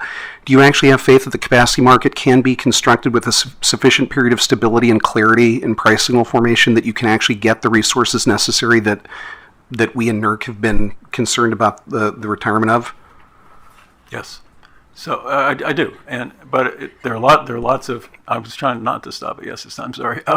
So I mean, there are lots of ways. There are lots of ways for it to go wrong. I think there are ways for it to work and create a stable foundation for evolutionary change thereafter. But one of the things I think people agree on up here is that some of the challenges are not soluble by any market design or any cost to serve regime or any purely economic approach, and that is the underlying availability, so we say, of gas for the next 5 or 10 years. But it's more than gas-electric coordination. There actually has to be gas to burn. If we need 20,000 megawatts of new gas-fired generation, we need someplace to get the fuel. So I'm not clear to me how a market can solve that. We need to put all the incentives in place. So again, short answer, yes, but there are lots of ways to go wrong. Commissioner Clements. I'm enjoying this Markets Love Fest. I'm happy to be part of it. I think these markets are not an end to themselves. They have to evolve as the market changes, and it's changing at an unprecedented pace. So it's time for evolution, and I think where we need to get into is the specifics of what that evolution looks like, because I don't know that we're all on the same page about that. So I look forward to the next panel for that. Commissioner Christie, will you close us out for this panel, please? We're done. Let's go to the next panel. Thank you, Mr. Chairman. So we've reached the end of our time for this panel. I'd like to conclude by thanking our panelists. We appreciate your participation this afternoon. We are going to take a break, and we will reconvene at 1:40. Thank you, everyone.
Welcome back, everyone. My name is Robert Ferris, and I'm from the Commission's Office of Energy Market Regulation. Let's get started on the second panel for this afternoon, titled Capacity Market Design Reforms. This panel will focus on market design reforms that may better achieve the objectives of PJM's capacity market, including those currently under consideration in PJM's critical issue Fast Path stakeholder process. In order to maximize the amount of time for the commissioners to ask questions of the panel, we will be foregoing opening remarks for this panel, and I will move directly into a question and answer session. Further, we will ask that each panelist please limit their responses to 3 minutes. And we have a timer running to help panelists track their response time. The timer is here in front of Catherine. The light will turn yellow when you have 1 minute left, and will turn red and emit a loud and annoying beep when your time has elapsed. Right here. I don't know that you can really. Your goal is to avoid this beep. Following this panel, we will have another break before panel 3. I'd like to start by introducing our panel 2 panelists. We have Adam Keach, Vice President of Market Design and Economics at PJM, Joseph Bowering, President of Monitoring Analytics, Inc., the market monitor for PJM, Glenn Thomas, the President of PJM Power Providers Group, Margie Phillips, Senior Vice President for Wholesale Market Policy at LS Power, Todd Snitchler, President and CEO of the Electric Power Supply Association, Michelle Bloodworth, President and CEO of America's Power, Susan Bruce, Counsel for the PJM Industrial Coalition, Casey Roberts, Senior Attorney at the Sierra Club, James Wilson, Principal at Wilson Energy Economics, and Abigail Ross Hopper, President and CEO of the Solar Energy Industries Association. Welcome, panelists. As we begin, I'd like to again remind all participants to refrain from any discussion of pending contested proceedings. If anyone engages in these kinds of discussions, my colleague Ryan Bruno from the Office of General Counsel will interrupt the discussion to ask the speaker to avoid that topic. We'll now begin the question and answer session. To answer a question, please tip your name tent, as you saw in the last panel and Catherine so eloquently instructed. And please turn your microphone on when you are called on by pressing the little button. The light will illuminate when your mic is on. When you've completed your answer, please turn off your microphone and lower your name tent. I'll now turn it over to Chairman Phillips to start the Q&A. Thank you, Robert, and thanks again, all the panelists, for being here. We'll move quickly. There was lots of talk about resource adequacy in the first panel, and so I think we should have a brief opportunity for folks here to weigh in on that issue. Raise your tent if you want to talk about, in particular, resource retirements, premature retirements. Open it up. The appropriately named Miss Phillips, will you please? Thank you, my married professional partner. So I did want to talk a little bit, because we do think the market's broken, and but we think it's fixable, and we also think it's the best alternative. It's we were talking about the quote about democracy. It's the best of the worst, right? So the purpose of the capacity market and the reason it's broken is it assumed fungible products, right? And they're not anymore. And that's where the accreditation comes in. That's where we're having problems. Who depends on the capacity market the most? Demand response and merchant. And the merchants are primarily the peakers, the gas units, that are not called on that much. So they're not getting the energy revenues. When they are called on, they're cost capped. So you have this dynamic that market is not addressing the reality of who needs the money, and it's not sending the price signals. And why? Let me give you an example. Richard Levitan did a study in New England. He said it would cost an extra $6 a kilowatt month to firm up gas. That translates into PJMEs as $300 a megawatt day if you wanted the generators to get firm gas. PJM's clearing at around 70. You are not sending price signals to keep these needed flexible resources on the system. That goes to why they're going to retire. I have a friend who uses an expression. Okay, we used to get 3 meals a day. At PJM, we're down to 1. So we're hanging on, but we're starving. And all it takes is a Storm Elliott, where the capacity revenues are such a mismatch with what our exposure is, what we can offer into the market, that if any of us have a catastrophic failure, we're not going to invest. And that's where you're going to see the retirements. And the thing about the capacity market, I don't know that it's necessarily needed to attract the new resources. They're getting subsidized for the most part. It's going to be I see my timer. It's going to be the flexible natural gas resources, and I hope we can come back to the whole concept of firm gas and what that means and all of that. But that's to give you a little reality into the costs that are not being covered by the capacity market. All right, thank you. And the problems. I saw Ms. Budworth with her 10 up next. I did it again. For all of you today, and no, I have a timer because I talk slow. I think there's a lot of discussion during the first panel as to whether, we need a vertically integrated market, whether PJM's capacity market is working. I think the bigger question is, can PJM solve the emerging pending reliability crisis related to the retirement of resources at a faster pace, as all NERC and PJM and Jim Robb said, at the pace that we're seeing the retirement with the replacement of accredited capacity with the same attributes, whether that's coal or another thermal resource, those attributes are being lost that PJM still needs at a significant pace. The PJM coal fleet totals 42,000 megawatts. Taking into account announced retirements, more than half of those will be retired by 2030. But this does not take into account EPA and the 6 rules, including the Clean Power Plan 2.0, which we think will trigger a massive amount of coal retirements. This means owners of coal plants will have less than 3 years to comply with this rule, because they have to comply by 2030. States then have 2 years to submit state implementation plans, and then EPA has another year. So all these coal plants are not going to know until the mid-2027. They're going to have so much uncertainty bidding into any of these RPM markets because they're not even going to know what their compliance costs are. They're not even going to know if the compliance options that they have been required with these set date federal implementation for every coal plant in the United States. It has a date certain policy. Compliance would mean co-firing with 40% natural gas or the installation of CCS by 2030. You only have 3 years. A CCS plant, there's not one operating in the United States today, not one, that has 90% capture, would take 9 years to build, and it would cost $1 billion. So we have a hard time understanding how PJM's market is going to be able to send the price signal to be able to recover, even if you're a merchant generator, $1 billion with less than 3 years to comply. PJM's own report, on top of the 40,000 megawatts that they've estimated in their 4R report, recently indicated that 15,000 more coal plants are at risk of retirement by 2030 because of the Clean Power Plan 2.0. There are 100,000 megawatts of coal plants. Every single coal plant is going to have to comply with that rule by 2030 that we believe is at risk of retirement, meaning that PJM is not going to be able to depend on imports and exports like they have in the past. We also believe that fuel security and having a fuel security standard is going to be important. Thank you. That's what that sounds like.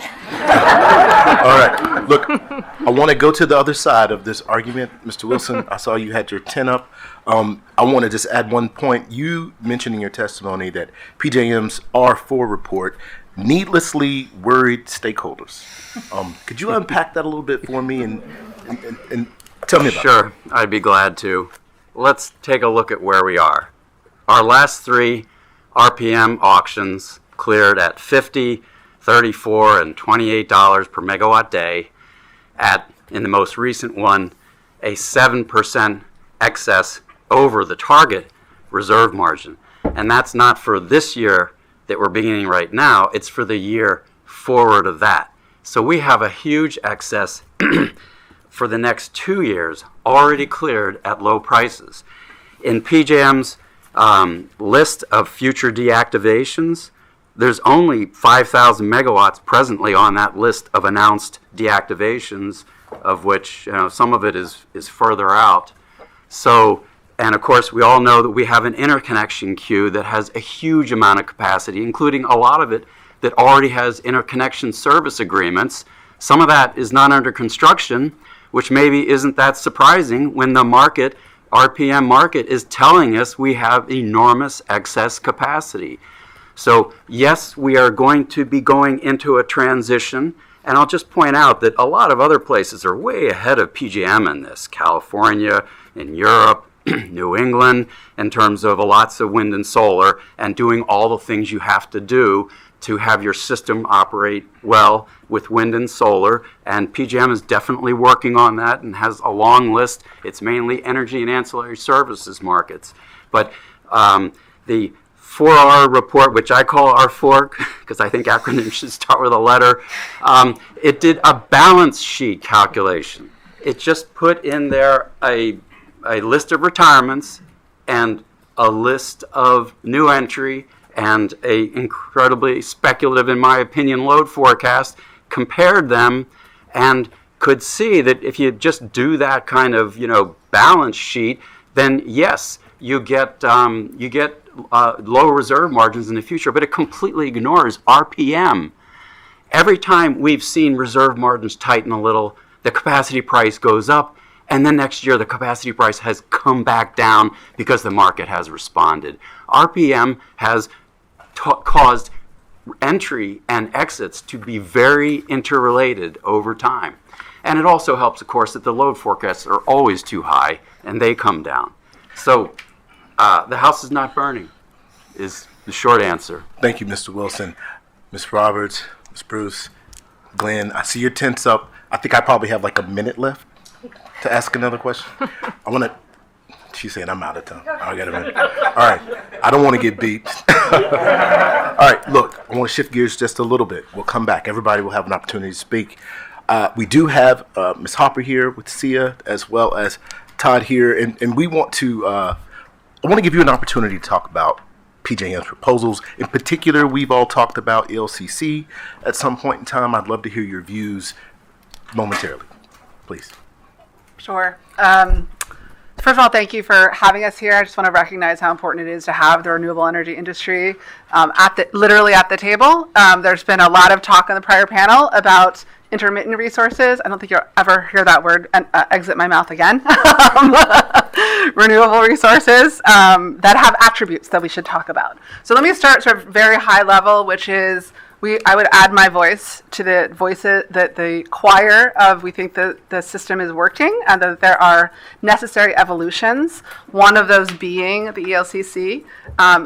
Almost every person has used different language, but spoken about recognizing the new reality, be it the reality of the technology change, the reality of the climate change, the reality of what customers want, and when they are using the energy that we all rely on.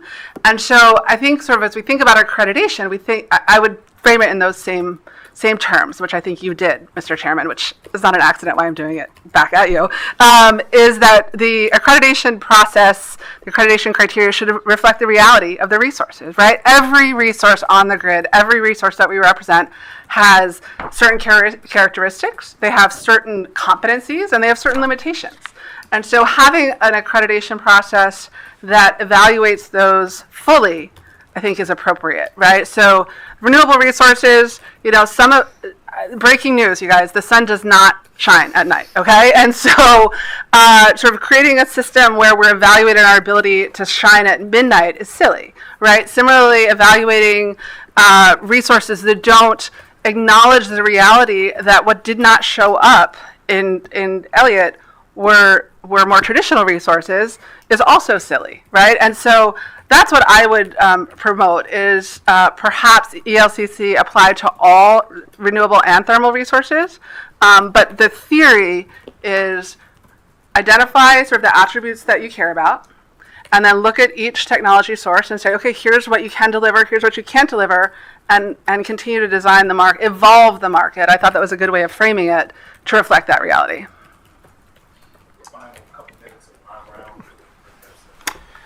Thank you, Mr. Chairman. Appreciate the invitation and really appreciate the opportunity to have the conversation about where things sit and what changes might be needed and how we can help effectuate some of those changes. First, I'd like to say we appreciate that PJM has taken on the need for reform to the market, and we are encouraged by many of the issues that they have brought to the fore and are discussing, and we certainly support the process and hope that we land at a good spot for their filing, hopefully this fall. So time will tell. We're optimistic. I think there are a handful of things that we ought to be thinking about, and I'll build on Abby's comments. We would agree that, resources have to be properly accredited, and getting that correct, and that's all types of resources. It hopefully isn't a shock for anyone to hear that we think all types of resources ought to be properly accredited. That includes thermal resources as well as intermittent resources. That being said, that's only part of the solution. I think it's important for us to keep in mind as the grid changes, and I don't like the word transition because it suggests a specific outcome. We use energy expansion because if load is going to grow, you're going to need more, not less. You're going to need both and, not either or. But that certainly suggests that you're going to need certain performance characteristics that will enable your system to operate reliably. And those characteristics will change based on the evolution of the grid. The first panel talked about the changes we have seen over the last 20 years of the retirement of the coal fleet, and you have the natural gas fleet that's really come into prominence, and the balancing resources that exist and that will be required for decades to come based on even a high renewables penetration scenario suggests we've got to make sure that those resources are properly compensated. Now that is going to require probably a whole lot of discussion, and we're certainly happy to have that conversation. But I think we also need to look at how we're looking at planning criteria, because if we're planning for 1950, we don't live in 1950 anymore. So if we're going to have a look at what we need to be doing in order to properly plan for 2020 and beyond, then we need to be looking at what those planning criteria might exist. And I know my light is flashing, so I will start this, and I'm sure Margie will follow in after, is we have to look at market power mitigation as well. We think it's important for PJM to ensure that generating resources can accurately bid their financial risk. And we have strongly and consistently advocated for that position across numerous proceedings, none of which will be mentioned here for reasons that are obvious. But we want to ensure that sufficient market power mitigation measures are in place in the PJM capacity market. And before that beeps, I will stop and come back, hopefully, to a future question. Thank you. Thank you to everybody. I'll turn it over to Commissioner Danley. So I guess my question is accreditation enough? And I'm going to go back to Mr. Bowering, at least initially here. If you have subsidies that very effectively depress the clearing price, is it possible simply through what appears to me to be a bit of a Band-Aid, having accreditation, is that sufficient to make up for the lost revenues as you shift the curve? That's that, and I leave it as open as you want to answer that. Yeah, I think if done properly, the answer is yes. ELCC is not the answer. ELC has the right insight, but it's not. You can't actually implement it. So what we're proposing as an alternative to that is to think about hourly availability. You only get paid if you're available. You only get to offer when you're available, and that means, I think we agree, sun's not in the middle of the night. And PJM currently is penalizing solar for not being there in the middle of the night. But if you account for actual availability, and you account properly for what Manu talked about, the risk profile, the actual hourly load, and you're clearing the annual market based on matching those hourly, you are going to have to buy enough reliable firm capacity to meet the load during those high peak times. And that would not be if it's at 6 o'clock on Christmas Eve. I know that would never happen.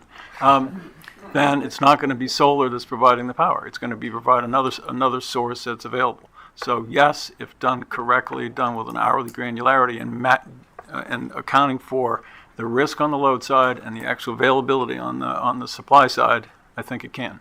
But it just needs to be done correctly. Yeah, I was hoping to get more into this hearing before I disagreed with Joe on something. No, it's important. It needs to be done. It's not enough. I mean, there's a lot of things with these markets that need to be addressed.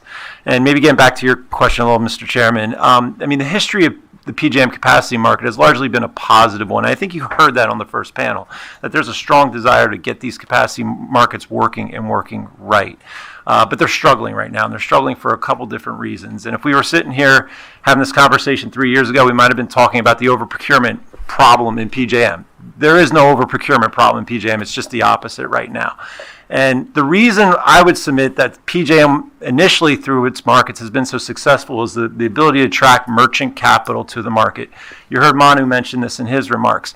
PJM has been able to attract a lot of at-risk capital into this marketplace, enough to bring about 50,000 megawatts of new capacity to the system. Not all of that was merchant, but the vast majority, as you heard, was merchant. So the ability to attract merchant capital is going to demand some certainty among the rules, some other factors that's going to attract that right now. And we've seen a lot of things happen that have really taken away from that. So in terms of how to, I mean, in 2 minutes or less, try to think about getting these markets right, accreditation is important. The ability of generators to reflect risks in their bids is important. The ability of generators to recover costs in their bids is important. The ability to look at this market and not be afraid about the exertion of buyer side market power is important. That's currently missing. There's a lot of things that are currently out of balance in these PJM capacity markets that need to get fixed and addressed. And next round of question, I'd be happy to get into the details, but those at a high level are some of the issues that we believe needs to be addressed.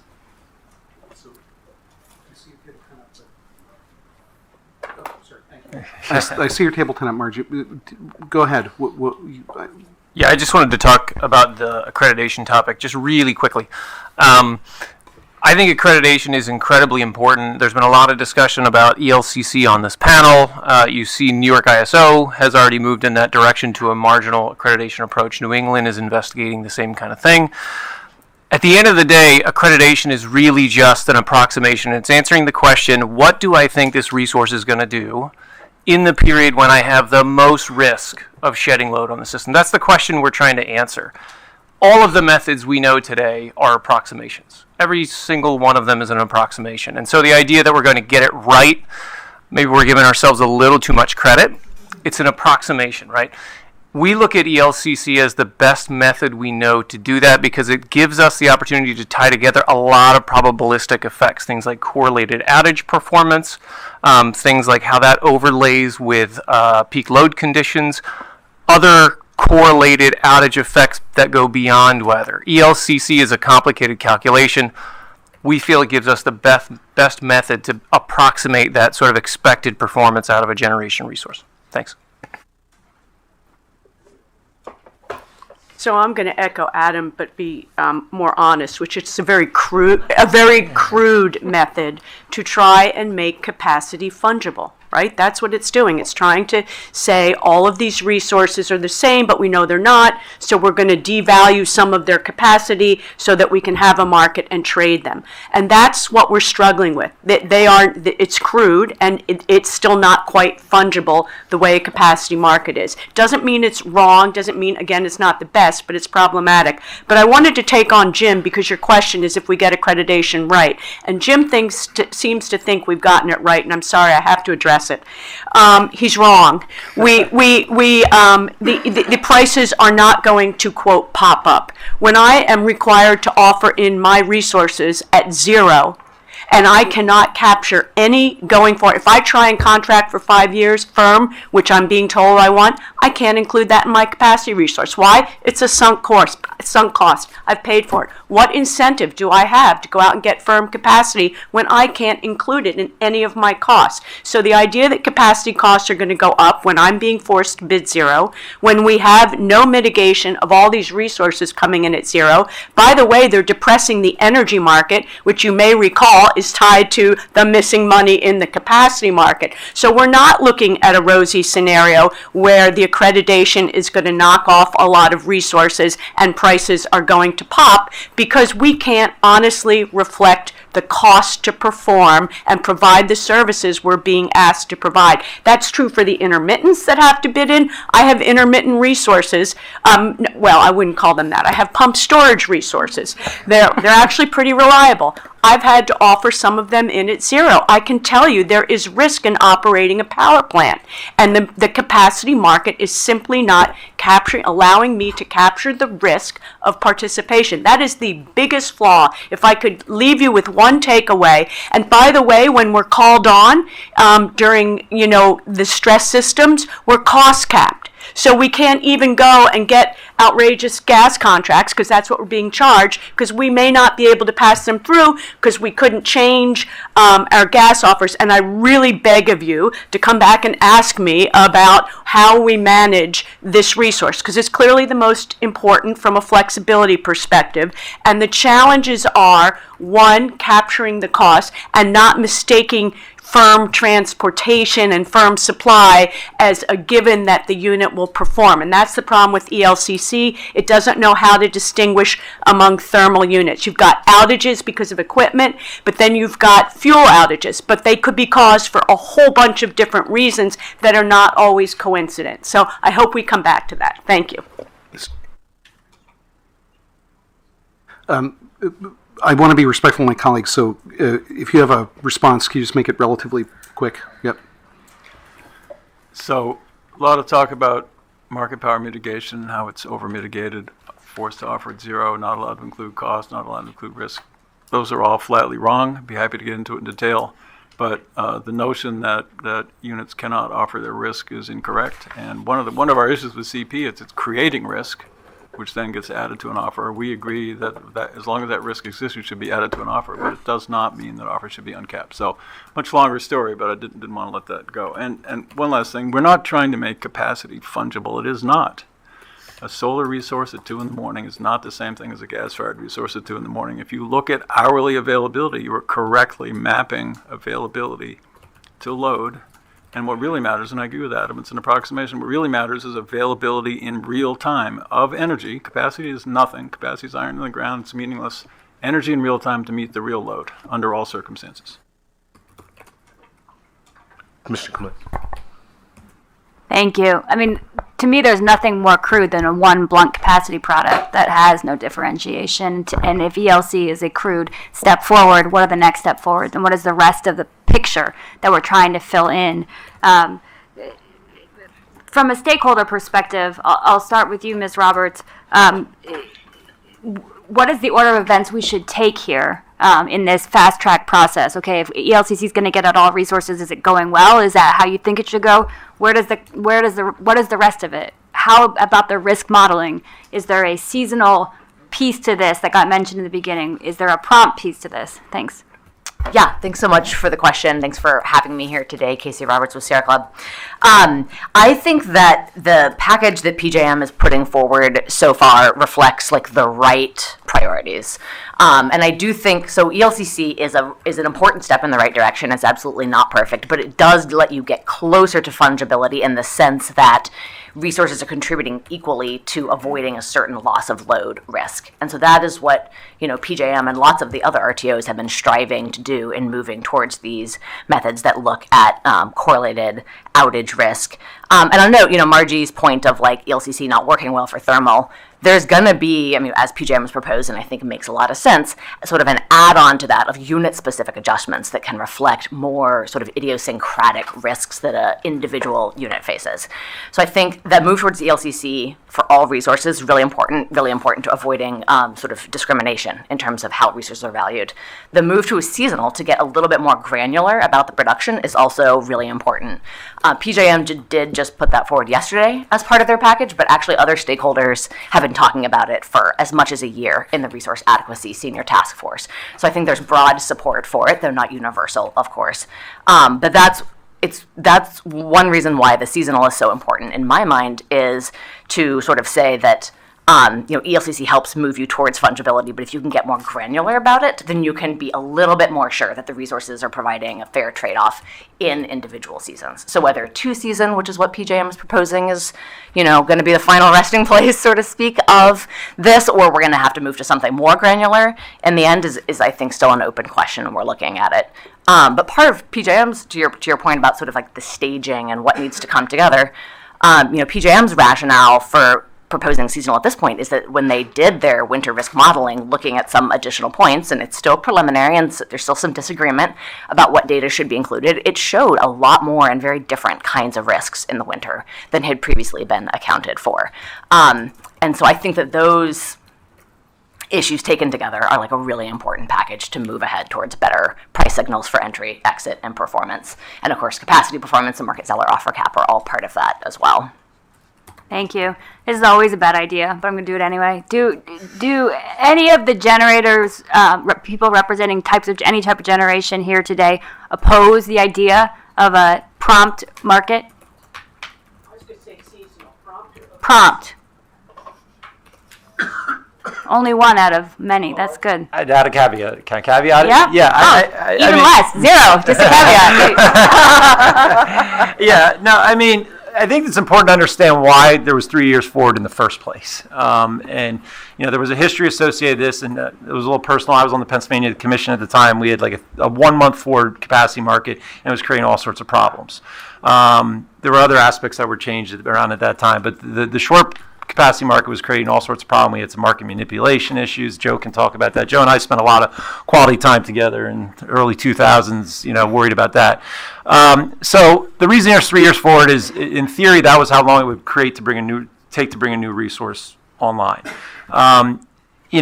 Has that proven to be the case at the time? I think we could probably have an honest debate about that. But there have been other sort of benefits, if you will, to that longer procurement. One, having that price signal out there for 3 years is a very important financing tool. People can go to the bank with that. People can securitize that. It can create some very attractive financing opportunities for units.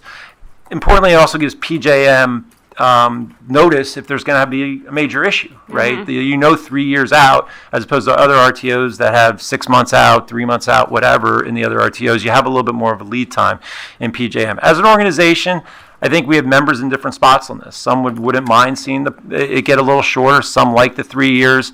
I think that's a conversation that we can certainly have. But I wouldn't want to leave with the suggestion that the prompt auction, moving to a prompt auction, you would have to give up some of those benefits. Yeah, that you I don't get the sense that any of these things are one silver bullet. I'm just curious. Yeah, It yeah, sounds no, like there- there's some potential there. Right. And I'm sorry to keep going, but we're all on these strict, scary time limits. Ms. Hopper, one thing that we talked about in the last panel was the role of additions relative to the retirement risk and to ensuring reliability going forward. And there was a perspective that only 5 to 10% of the projects that are coming through the queue are going to get done. Do you think on a going forward basis that remains true? And more broadly, do you have a perspective on the role of PJM working on kind of clearing out and accelerating its existing interconnection queue? Okay, is it working? Cool. Thank you for that question. Let me just start by saying that I think that we talked about what are all the tools you need to have at your disposal, and certainly capacity market reform and interconnection queue reform are sort of two parts of the puzzle, right? They are intricately connected.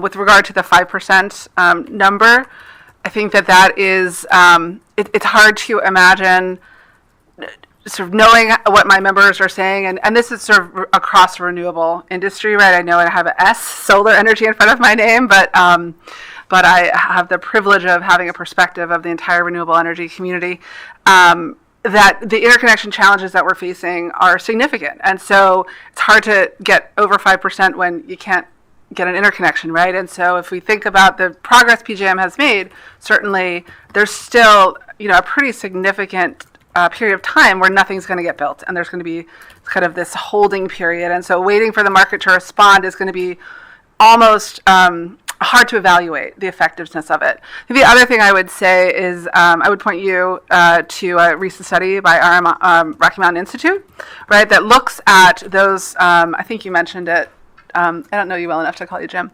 Mr. Wilson mentioned, which is that there are a number of projects that do have interconnection agreements, and they are in the process of development. And so the number sort of at risk is a lot less than that is. Number at risk is a lot less. The likelihood of completion is more. But I cannot stress enough how intricately and intimately related these two reform activities are. And so I think if you think about what are the tools you have in your tool chest, there are many. You've heard about all of them, but the interconnection queue process is an important one. Commissioner, I'll just add there's one other piece to the comments that Abby was offering, and that's the permitting and siting question. You can reform the queue all you want, and you can try to add new resources, but if you can't actually get them constructed because you don't have the permits and you can't get them connected and you can't move the power from where it is to where it needs to be, we're having an academic discussion. So I don't want to minimize the risks that are associated with permitting and siting. There's been some efforts on reform already that Congress has seen fit to move on, but I'm not sure that answers all of the questions.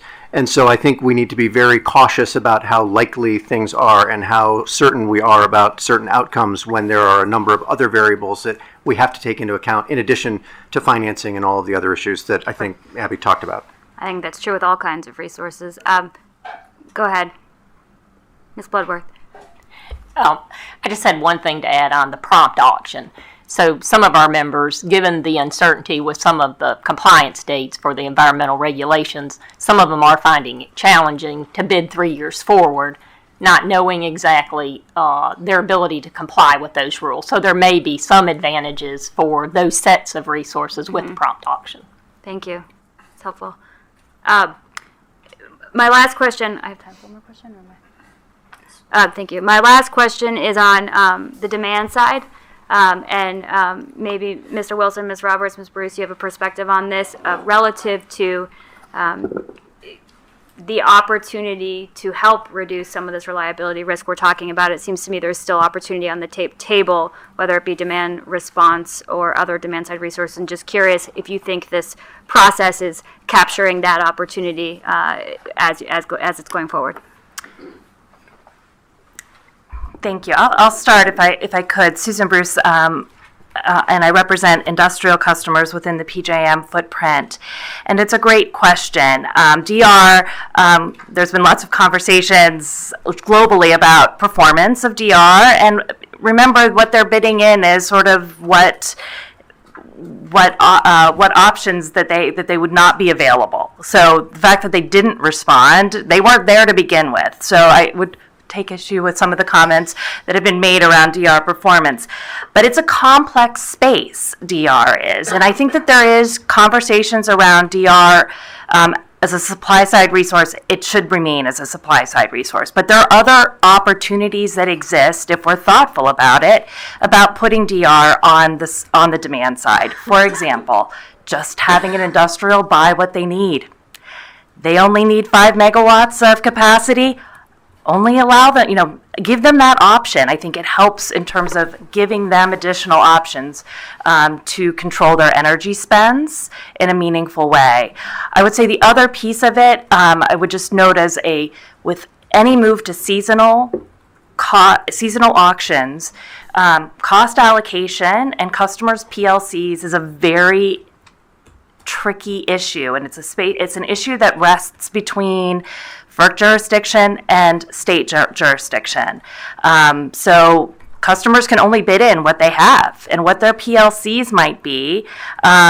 It may change with a seasonal auction. And one of my big concerns, I think that there is interest in a seasonal auction from an industrial customer perspective.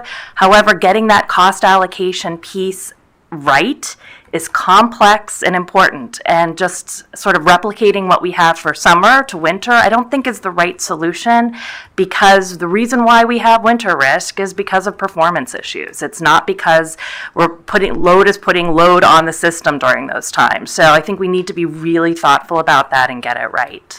So thanks for the question. Yeah, thanks. I just wanted to add that I agree that demand response is going to be such a key part of this going forward. And that was one thing about PJM's retirement study that I felt was an important oversight, was that while they anticipated demand growing significantly from things like data centers and electrification, they didn't account for any potential increase in demand response or implementation of Order 2222 and the ways in which that would bring more distributed resources into the picture when it comes to that balancing. And so I do think that while the current package of reforms that is being discussed isn't really going to do a lot to activate the demand side, it's going to be so critical going forward to getting that balance. So I think that's a really fruitful area to focus on. Thanks. And just to add a couple thoughts, there's also price responsive demand.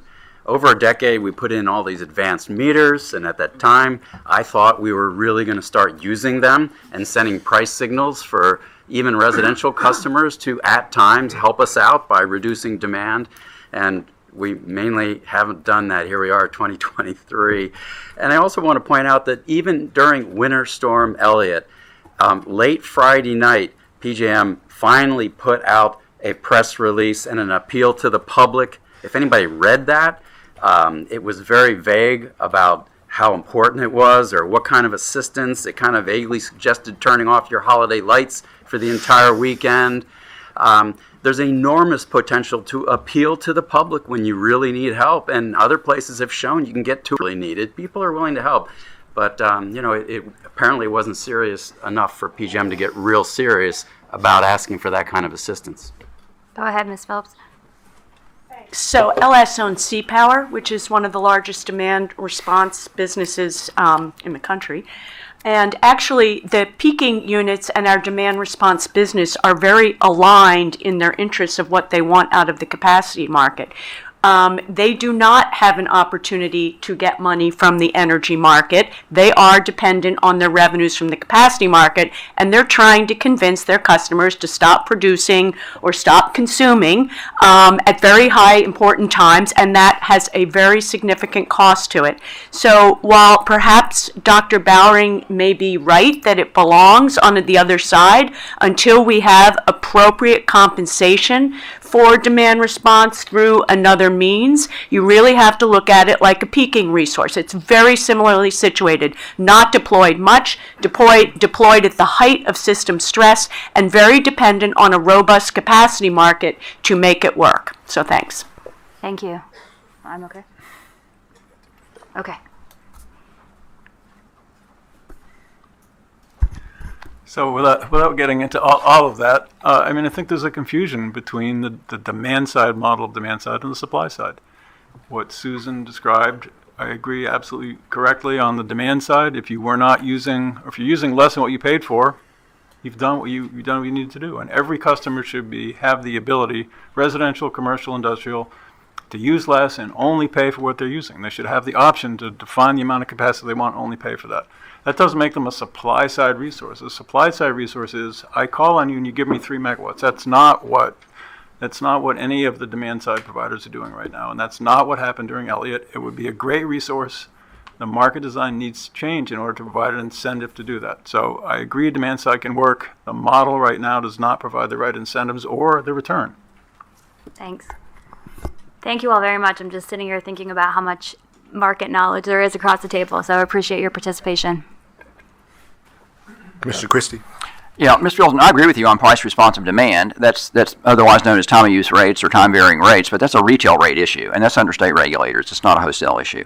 And you're right, there's a lot of utilities that went into their state regulators and asked for millions of dollars to deploy smart meters and had no intention of doing time varying rates. I got personal experience on that. But that's a retail rate issue. That's not a capacity market issue. Let me ask Adam Keach and Joe Bowering. All right, so these lights are on because a generating unit somewhere is generating electricity. Real steel in the ground is generating electricity, feeding it into the grid. It's not because undifferentiated megawatts on a spreadsheet show that we have enough. It's because somebody built a generating unit. So my question to you is, and for anybody else that wants to respond, so what PJM does, which is what every capacity market does, is you come up with a VRR curve, which is another word for demand curve, and you say, we need X megawatts. And when you assign to every LSE, you got to get X over your share, or maybe it's other way up. Dr. Bowering would know. But you give us, each LSE has got to come up with X number of megawatts. But these are undifferentiated megawatts. They're just numbers on a spreadsheet, and it says nothing about the attributes. It says nothing about what actually results in steel in the ground. My question to you is, so is accreditation is that the only way we're going to get from an undifferentiated megawatt, on a spreadsheet to steel in the ground? I mean, is that the key to the kingdom here, accreditation, if we're going to have a capacity market? Is that, and if so, I think we're going to get to what these guys are doing, right, at some point. Is it all about accreditation? I mean, is it because to take these unaccredited, these just generic megawatts and turn them into actual steel in the ground? Has the attributes we need to run it 24/7, 365? Yeah, let me separate two different issues. The way I look at it is accreditation in the capacity market gets us to the total capability problem. How do I get all of the megawatts that I need conceptually to meet my my risk criteria? what the demographics of those megawatts are right now is not actually a capacity market problem. That's very much an operating time frame problem, and that's very much, in my belief, an energy and ancillary service market problem. What are the services we need those resources to provide? Do they need to be flexible? Do they need to be regulating resources? Do they need to do other things that maybe we don't even know we need yet? But a lot of the incentives for the types of resources, not the total, the types, come from the needs that we derive out of the operating time frame. And when we try to back those up into the capacity market time frame, it gets really complicated. And that leads to, maybe times where we try to make the capacity market do more things than maybe it's well suited to do. So my point in saying all that is the capacity market is one piece of the pie. The energy and ancillary service markets are a very important piece of the pie, maybe even a bigger piece of the pie in figuring out the types of resources we need. Capacity market is the total problem.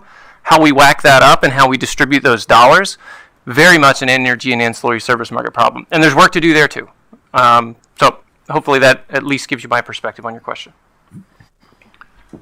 Yes, so I think in PJM and CP that one of the mistakes was made that was to bring energy market incentives into the capacity market. I agree it's a mistake, but I don't agree that the capacity market has to be undifferentiated capacity. I think that's exactly the problem, and it's the problem we have to solve. With the introduction of intermittence and demand side being more flexible, even offering particular hours, you need to differentiate it hourly, both availability in terms of buying it and supplying it. And so it matters who's there in what hour. And it's not energy only market problem, but energy is the only product. That's all we care about. Capacity is an abstraction, and it only serves an interest if it helps the energy market work. And so in order to do that, you have to have availability of resources by hour, and you have to pay people when they're available and not pay people when they're not. We have people on outages for a year that are being paid as if they're a capacity resource. They're not available. They shouldn't be getting paid. Well, that's my fundamental question. If you need, an undifferentiated megawatt is not necessarily going to be available to you 24/7, and yet that's what you need. And so how do we take the capacity market construct, which we've heard nobody wants to get rid of, and make it something that's going to buy the differentiated megawatts, so we have resources at all, 24/7, 365, because that's in the energy market. As you say, energy is what keeps the lights on, but how do we keep, I want to hear what you guys are going to propose, but is it going to be changes to accreditation? And I know, Joe, you got a different proposal, and I want to hear about that too. But to get those, to take this from just undifferentiated megawatts that are being procured to the resources that are there, that are going to be there 24/7, 365, which is the whole point. Yeah, I think accreditation is the giant decoder ring to solve the problem. I think that is absolutely what it is. That's why these ELCC models are very complex. That's why we take into account all these probabilistic effects, because those are what motivate our reliability risk. So, in my mind, the three most important things that we are talking about in the PJM proposal right now, and we hit on them on the first panel: improved reliability risk modeling. We are working on that. How do we model correlated outages? How do we get away from the assumption that power system reliability risk aligns with peak load? That's a fundamental assumption. The study models that are used today, in large part, are simplified around that assumption. We've got to break that assumption. We know that. We figured out how to do that. We've done that. We've presented some analysis on that. Accreditation is, how do I make sure that in those periods of time, the resources that I've qualified for capacity are actually going to be there? That's the decoder ring that I think you're going for. And then I think the last piece, and clearly PJM is in a different place than Joe here, is the performance incentives and right-sizing the performance incentives with what gets put in the market seller offer cap. And I think if we can get those three things right now in this filing we're talking about making in the fall, we will pivot in a direction that I think will put us in a much better place in the long term. I don't want to give off the perception that this is a one and done. Accreditation is complicated. I don't know if you've watched New York ISO. They've got about a 3 or 4 year plan to where they're going to continue to try to enhance that. I would say that probably goes for reliability modeling too. It's a complicated system, and we're going to learn as we go. But we've got to make some state changes, I think, in the near term to get us sort of on the right path. Well, one thing we know, if you look at the history of ELCC over the last couple of years, is every group, every interest that gets downgraded in an ELCC, yells foul, and comes here and challenges the filing. So how are you going to get a filing filed here where the people, the groups that are getting downgraded are losing the money, because that's what it's all about. We'll get it filed. But look, your point's well taken. The capacity market involves a lot of money, and when that money gets shuffled around, it raises complaints, concerns, protests, those kinds of things. The analysis that we've got and that we're working on is going to have to prove out that those adjustments are justified, and I think it will. So just one comment on ELCC. ELCC uses ratings for broad technology classes across the entire footprint without respect to individual units or location. It's wrong. It doesn't apply to thermal. Therefore, it's not very helpful.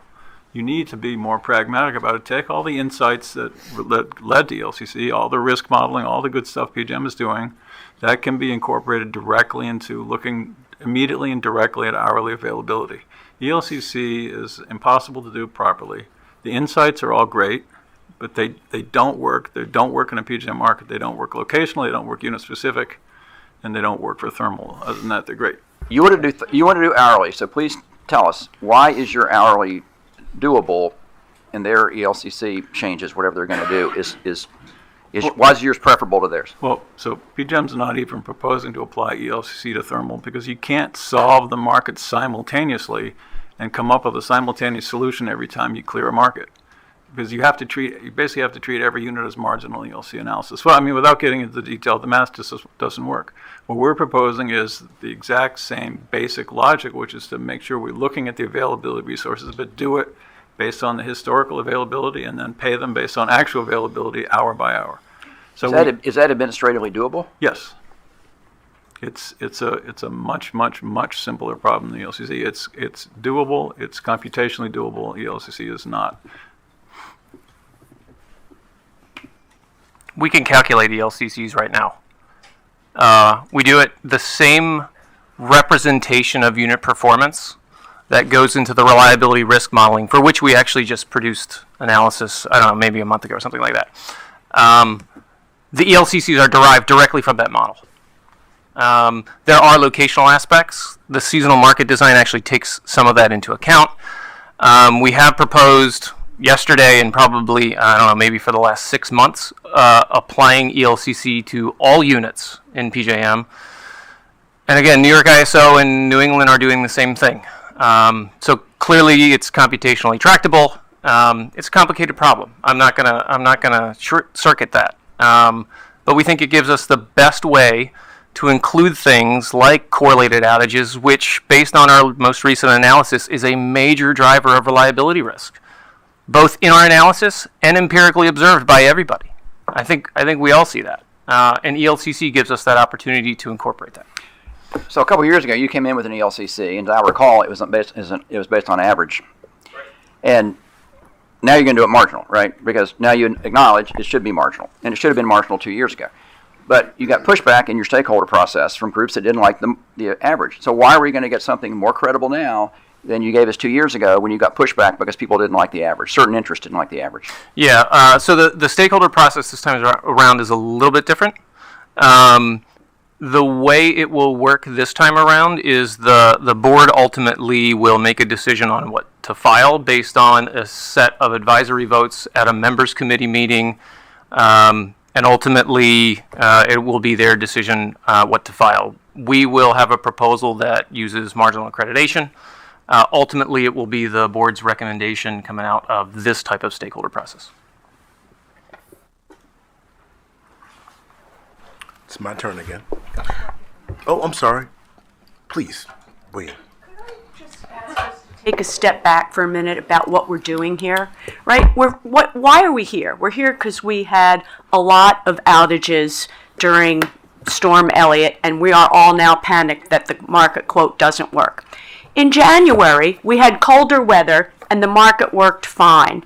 The problem here, and this goes to Commissioner Christie, your question, we are all trying to transition to where, frankly, we rely on renewable, clean resources, and you only need things like DR and thermal or, dual-fueled to use the fuel oil or natural gas in stress, right? That's the world that we are going to. So the issue here is, how did we handle those gas units during Elliott?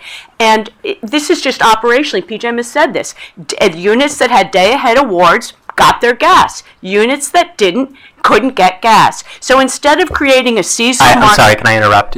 We're getting a little close to some Okay, opening so contestant instead of meetings. going to a seasonal market, thank you. Instead of going to a seasonal market, which is, as Susan told you about the construct problems, I still have to, if you want me to get firm gas, I have to get an annual contract. What are you going to tell me? In the winter I get some money, in the summer I need an annualized return. It overly complicates it. If we actually change the energy market so that your parameters actually reflected your flow times, right? We have 4 hours in most cases after you nominate gas that the gas flows. So when PJM says, well, I want you on in an hour, even if I have firm gas, if I've missed the nomination time, I'm screwed. If I've missed the 4 hours, pardon my language, I messed up.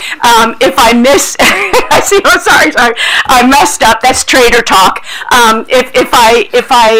Even if I don't miss the nom time, it may not flow. It may or may not flow. There may be an OFO. There may be production issues. So instead of focusing on making the capacity market more complicated with seasonal, which is going to cost more, you're still going to need, every resource needs its annual return. We see the problems in MISO with the seasonal market with blah, blah, blah. But anyway, I would ask you to focus on how can we better utilize the gas units? What could we do better? What lessons have we learned? Understanding that if you called on them day ahead, you would have much better response. And maybe at the end of the day, there aren't enough molecules on the system, but we don't know that yet because we haven't operated the system efficiently to figure that out.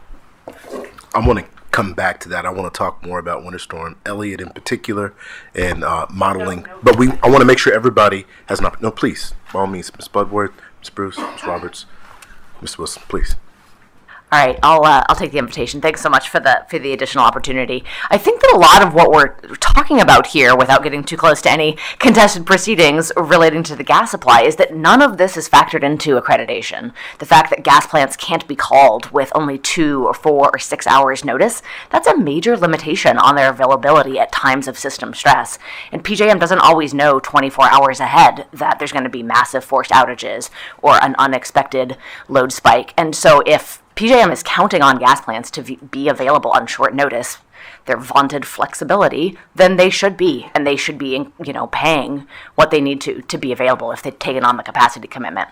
So if we can get those sorts of limitations fully factored into the accreditation, I guess I'm an accreditation believer, the decoder ring, then PJM won't be relying on plants that aren't going to be available on short notice, and that would be a much more reliable system. Thanks. Ms. Bloodworth? Yes, thank you. Michelle Bloodworth with America's Power. My answer is kind of related also to Storm Elliott, but we do agree with the direction that PJM is headed. We think accreditation is important, but we also think, based on what Commissioner Christie has said as well, and I think Commissioner Clements, there are going to be reliability attributes, whether that's in the capacity market or the energy market. Between PJM and MISO, they've identified about 18. MISO has narrowed that down to 6 attributes that they think need to be compensated in value, whether that's accommodated through accreditation or whether that's in the energy ancillary services.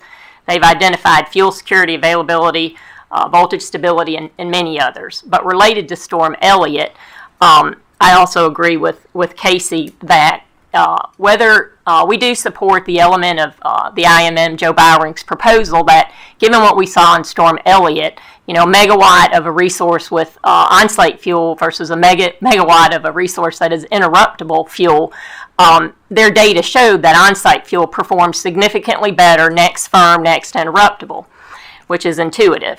And so we support his element of a fuel security standard. Whether PJM's initial proposal, or hope that they're going to insert it back in, looked at doing it through accreditation, where you would receive a lower accreditation if you had on-site fuel. Then you would receive another lower accreditation if you had firm, and then interruptible. Joe's we fully support would be a fuel security standard, and so you wouldn't qualify, whether that was maybe just in the winter if you went to the seasonal approach, but you would not qualify as a capacity resource if obviously you don't have the fuel that's behind it to show up. Because during Storm Elliott, as we all listened to FERC staff today, you know, it's not just gas electric coordination. I mean, it's like Margie said, she needs 4 days to nominate the gas. You can't buy gas on the weekend. Almost 50% of shale gas production, which is unheard of in the Marcellus and the Utica, declined on the 23rd and the 24th. We don't even have enough natural gas infrastructure right now, but yet we're going to become even more overly dependent as other fuel secure resources, including nuclear, retire. Thank you. Thank you. I'm going to go to you, Ms. Bruce. Mr. Keach, you might as well get your card up because I'm coming to you after this. I'll keep it brief. I think from an industrial customer perspective, certainly we see, you know, a need for accreditation reforms. I think if there's one overriding message that I would leave, I think that coming out of Winter Storm Elliott, industrial customers are really concerned about performance. They're paying a lot of money for these resources to be available, and they want to make sure they perform. So I think that sort of the fuel standard, the winterization, the accreditation, being smarter about what and understanding what we have in our fuel mix. I think there's a lot of room for growth there. I think industrials understand prices are low right now, you know, and too low. Either they're DR, and that's not a good place to be if you're managing costs that way. But also concerned just holistically that we're not in a healthy spot there. But I think on the flip side of that, we're adding accreditation changes, risk modeling changes, potential seasonal markets with potential cost allocation changes. What does this all mean from a customer perspective? And I'll add in the market seller offer cap reforms as well. You know, sort of directionally understanding what the price tag of this is, because reliability is super important. Customers need it, absolutely. But there is a price at which our region cannot sustain it. We have big transmission bills. We have all these other bills that are coming in. So I think we need to be really smart and understand what the consequences of all of the things that are on the table. And we have no visibility at this point in time of what the size of that bread box is. You know, I really appreciate you raising the affordability cost component to this. This is preaching from Commissioner Christie's Bible on the issue, but it's something worth noting and underscoring. Reliability is not negotiable, but it's not free either, and I recognize that. Thank you for making that point. Ms. Roberts. Ms. Wilson. Yeah, just briefly on accreditation. I want to support PJM's approach in this. I think it reflects the best practices that are emerging in the industry. We went through a period when ELCC was wind and solar, and there was marginal, and there was average and marginal, and over time we realized that, and the accreditation for thermal was the outage rate, okay?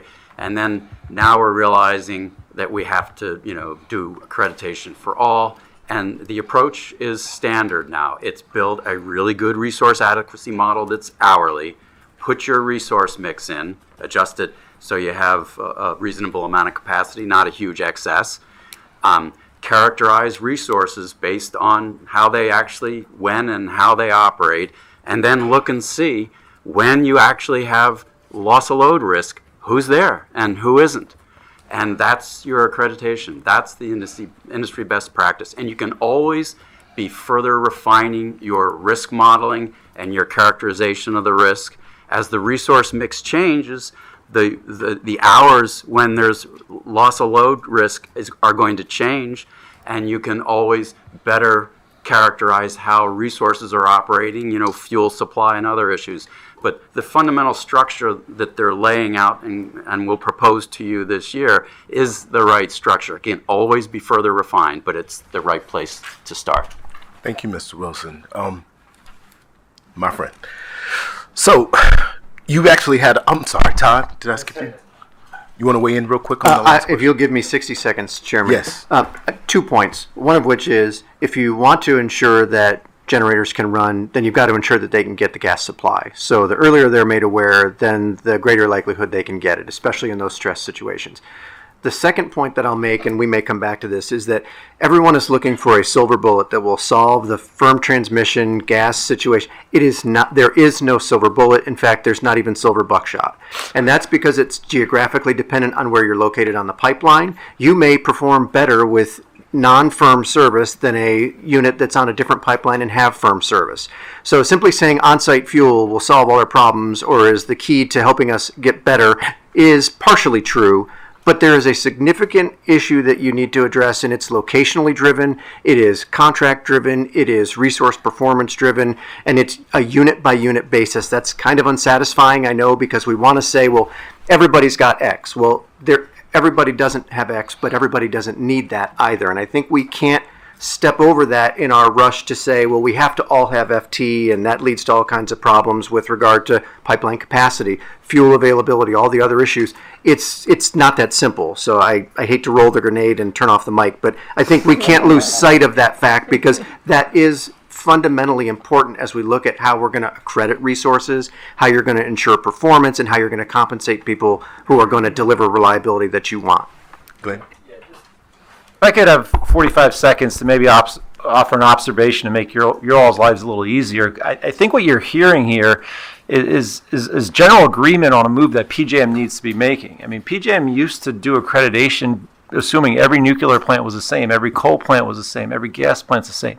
What we're saying based on the experience is we got to get more granular with that analysis. And how we do that, I think, is going to be up to debate, and you might see a variety of flavors on how to do it. But directionally, I think there's broad agreement here that this is, getting more specific about, what units are capable of doing during times of stress is a necessary move for this market that we kind of all agree on, and we'll debate about the edges, and you all figure it out. Right? And, I think that is the perfect setup for the question, and you've had a lot to think about, a lot to respond to. I want to add one more layer to it.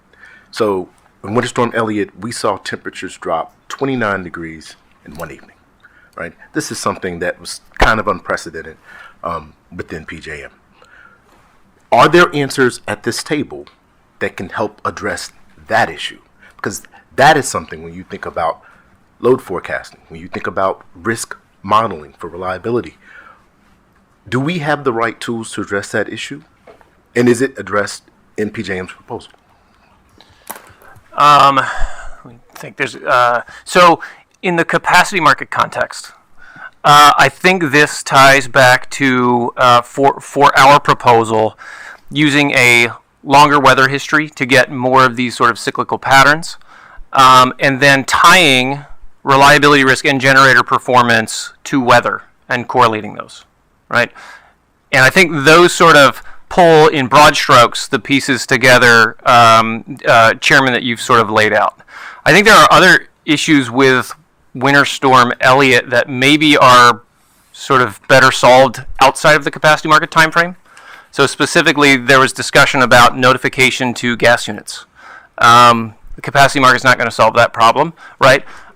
Different ways to schedule and model uncertainty in the energy and reserve markets, both in the day ahead and operating timeframe. The costs that are recoverable for things like reserve commitments. Right now, we don't allow the procurement of fuel to show up in reserve commitments and offers. But if we can align those to sort of the commitment of the resources that we might need because we're uncertain, and make sure that they can recover the cost to be ready, and again, we're in the operating time frame, right, day ahead, real time, that gives us a better mechanism to adjust to that case, which is extreme temperature drop and leads to uncertainty, but the next one might be extreme temperature increase. And we've got to be a little bit nimble to how those things are, and I think changing the way we operate in the reserve and energy market context, along with making sure we plan in broad strokes in the capacity time frame, I think that gives us sort of the best tools, but it's very much two different sort of tools in the tool set. And I just want to make sure that it's clear that the energy market space has work to do here as well, not just the capacity market space. I'm going to yield my time to Commissioner Christie. Yeah, I just want to say one thing, and I'll direct it to Mr. Keith because you're about ready to come in with your proposal and everything. But here's the way I look at this thing, big picture. So last Christmas Eve and Christmas Day, I was watching PJM's dashboard constantly because I was scared to death my power was going to go out. And that a lot of other people's power was going to go out, okay? Because Christmas Day and Christmas Eve was the absolute peak of Winter Storm Elliott.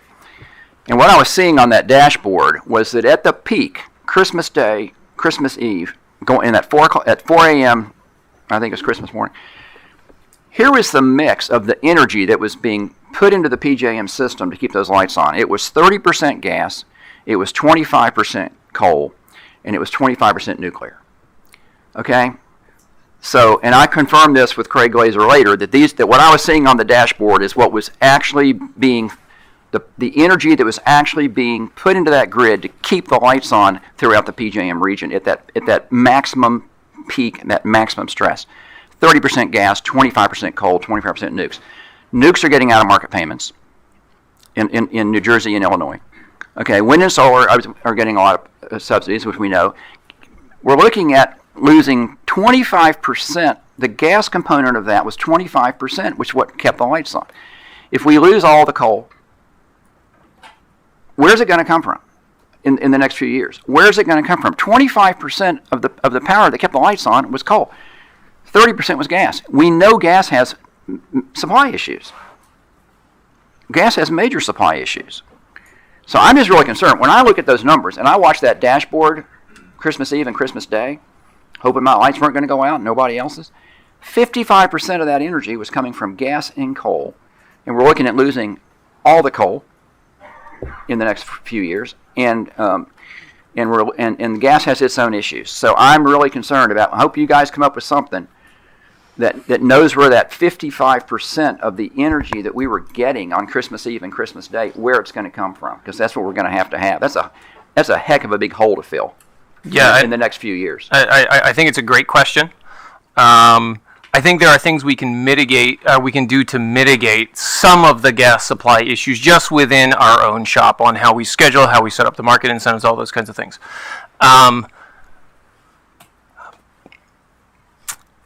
I'll just say it. We can make the market signals say we need to build combined cycles, but if they can't get built for not enough pipeline capacity, state regulations, things like that, we've got to figure out some other solutions to the problem. I don't know how familiar you are with our quadrennial review process, but we did a little exploratory effort to find out what the cost of a storage resource was in terms of sort of net cost to build. It's about double the cost of a combined cycle. And so one solution could be you index the capacity market off a battery. If a battery is what can get built, then that's the new sort of reference resource, and the capacity market costs go up. I think there's the concern I'm trying to state is if we have the capacity market index on a resource that can't get built, that's going to be a problem. We're going to have to change that issue, and it's going to have to change to a higher cost technology that actually can be incentivized through the markets and get built.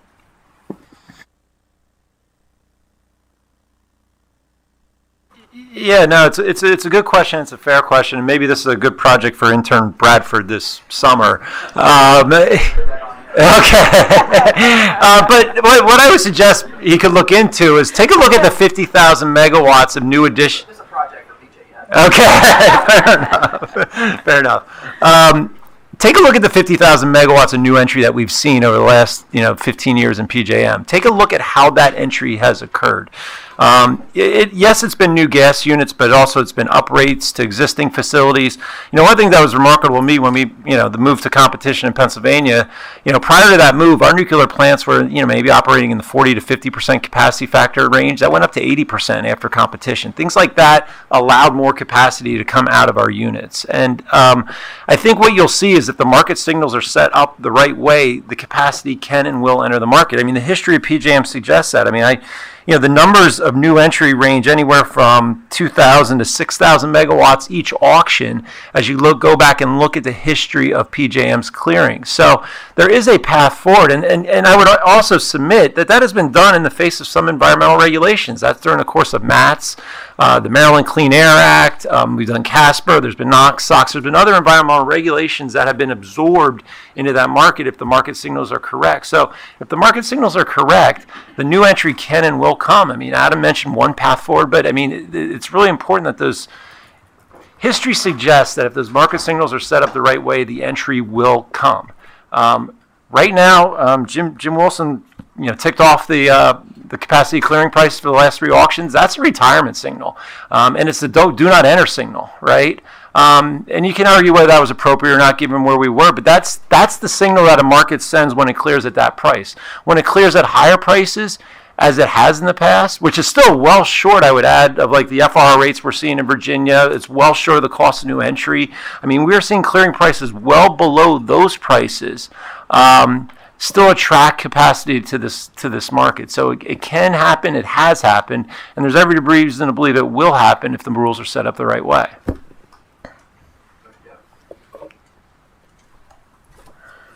Yeah, so your initial question, I think, is still unanswered, which is, if we lose 50,000 megawatts largely of coal, where is replacement resource going to be? And it's not a matter of making a different assumption in a quadrennial review. 4-hour batteries cannot replace combined cycles, and there is no commercial technology right now which can replace that, but for gas-fired generation, and perhaps either gas-fired generation with multiple pipelines, gas-fired generation with oil backup, whatever it is, and there's no clear path forward. So one of the things that needs to be better understood, which is not currently clearly enough understood, and Margie said this as well, is exactly how much gas are we going to need, where is it coming from now, and how much more will be needed to keep the system reliable while we continue to evolve the market towards different sources of supply. But that's a critical question, and there is no answer to it yet. And there's been a lot of talk about what happened during Elliott. A relatively small part of the total problem was gas supply. If the gas supply issues hadn't occurred, or had occurred, and that was all we'd seen, we would not have had Elliott, would not have PAI, would not have had an issue. A large part of it was units failing to weatherize, units failing to have tested, all that basic stuff. Brand new combined cycles performed worse than old combined cycles. There's no excuse for that. It just didn't happen. So to say that we need a radical market design change to solve that, clearly I don't say that. Clearly the PAI incentives did not provide the right incentive to solve that problem. I think there are ways to address the incentives, but it's not, gas is an issue, but that was not the issue in Elliott. So, this comes back to coal and nukes. They make their revenues from the energy market. The gas units that are called on the least and are the least flexible. And Casey made the point that they should be dimmed because they can't be on in 4 hours. And Susan's customers don't want to pay. The issue is nobody wants to pay for gas. They want to put it on the generation community. They want us to be there. They want us to be firm. I could buy gas day ahead and be there in 6 minutes, but I pay for it and I have no way to get it recovered. And by the way, over a Storm Elliott, I have to buy it ratably, nominate on Friday, and buy it for Saturday, Sunday, I'm sorry, Monday. can I interrupt again? We're getting Sorry. close again. So let me give you an example. This is, no, let me tell you, July 4th, I don't know if you've seen this. ICE has announced that we have to buy our gas because Tuesday's July 4th. We now have to buy our gas on Friday for Saturday, Sunday, Monday, and Tuesday. If you had a hypothetical storm, we're not getting compensated for that, and that's what nobody's talking about, which is when we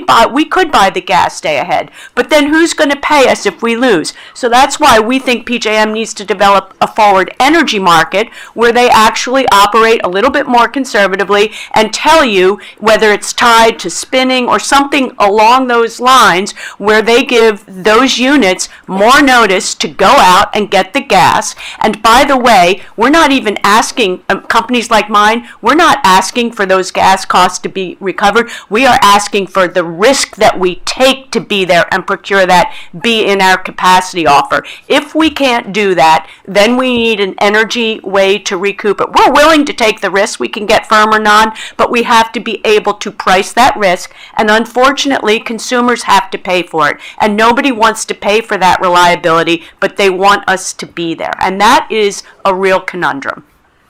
And a seasonal market does not address that. Commissioner, I've had my card up and down twice thinking, should I say this or not? But I'll go ahead and say it. So one of the issues that has not been brought up yet at all is the impact of state decisions. And you have noted it, and you have said, and you are right, states have the right to make their resource decisions and choose what they want to have. And if they're going to retire the resources that you mentioned and have a hole to fill, then there is some state accountability for the reliability problem that's being created. We are responding to directives of the states. They are making those decisions. Our members are making investments based on what those signals may be. But the states are driving many of these retirements, and they're also driving resource support in the way of subsidies. The federal government's also very deeply involved in all of that as well. But those issues are also critically important to figuring out how you're going to solve it. If state A along the water wants to be all offshore wind and they're going to retire their entire gas fleet, and that offshore wind doesn't show up on time because they can't get it constructed, it's not permitted, then who's responsible? Is it the gas fleet that's been told you need to go away because the state's made the decision that they don't want it anymore? Well, now we need you to come back, but only for a little bit. That's not an investment signal that anybody's going to respond to favorably. So I don't offer that as a solution. I offer it as a data point that we can't overlook because state policy choices are driving investment decisions both to invest and to retire, and that's got to be accounted for. Thank you, Commissioner Christie. Your question was a really good one, and certainly there's been a good discussion related to. I still share concerns, and when I think about what is the one thing, because I know PJM and certainly support their market reforms, I think everybody in this table, and so we would encourage PJM certainly to continue their work to really do analysis, educate the EPA, because if these rules are made more flexible and the timelines are changed, and generators can make those decisions and make those investments when other technology is developed, then if those resources go away, we're going to have all of those attributes that are needed. So that is the one thing I would say. And the other thing I would say related to Storm Elliott is it's also important to look at, if you look at the incremental electricity demand, so how much that demand peaked on the 23rd and the 24th, and you look at which units were able to provide that incremental electricity demand. Coal and oil provided the majority of that incremental demand because they did have on-site fuel, so they were able to fill the gap and help the natural gas fleet in those units that were not able to provide fuel security. And so I still think that whether it's handled in accreditation or it's handled in ELCC or there's a fuel security standard, that's not going to eliminate that problem. I also agree with Margie that gas generators, we support that they should be able to incorporate their risk into their offers. But we also think that solar and battery storage and nuclear and coal should also be able to enter, if there is a forward energy reserve product, they should all be able to compete in that product. We think that's better, and I think that's what Margie is advocating for. I don't want to speak on her behalf. Instead of accounting for that in uplift, which certainly all consumers are going to have to pay for. Thank you. Thank you. In response to your question, it's one that keeps industrials up at night in the PJM region. I think that is something to be thoughtful about, and it's, I think, part of the reason why we're open to making changes. The capacity market is the devil. The devil we know is the devil is better than the devil we don't. But I think there is concern about retention. And so what can be done in making lines between what's going to be done, between what is going to be filed, and ways of making sure resources that are necessary for reliability during times of system stress, that they're retained. Making those lines so that everyone understands that, and the performance as well. And I think that it's useful to think about it from the vantage point as well, that the markets help here because the risk, using the shale transition as a guide, I don't think the technology is here right yet. So we're waiting for that technology to come. So I think that there is a recognition that the markets will help get us through this process without it being on the backs of customers in terms of uneconomic resources. But it does, I think, bring up what happens if it doesn't. And just to put into the soup of issues here, sort of the RMR is an option that I think is come up in the stakeholder process as being something that could be an option beyond just transmission constraints when there's a retirement. And I think we need to be thoughtful about what those rules are for RMRs going forward, if that is going to be part of a Band-Aid that we need. It's not anyone's preferred choice, but the lights need to stay on. So I'll just add that in there. With respect to risk and offers, I think that no customer is not going to, that we want to see costs included in offers. I think a conversation needs to be had whether or not that's appropriate to be done in the capacity market or in the energy market. One of the things that the gas market does really, really well is it allocates a scarce resource to those that want to pay it the most.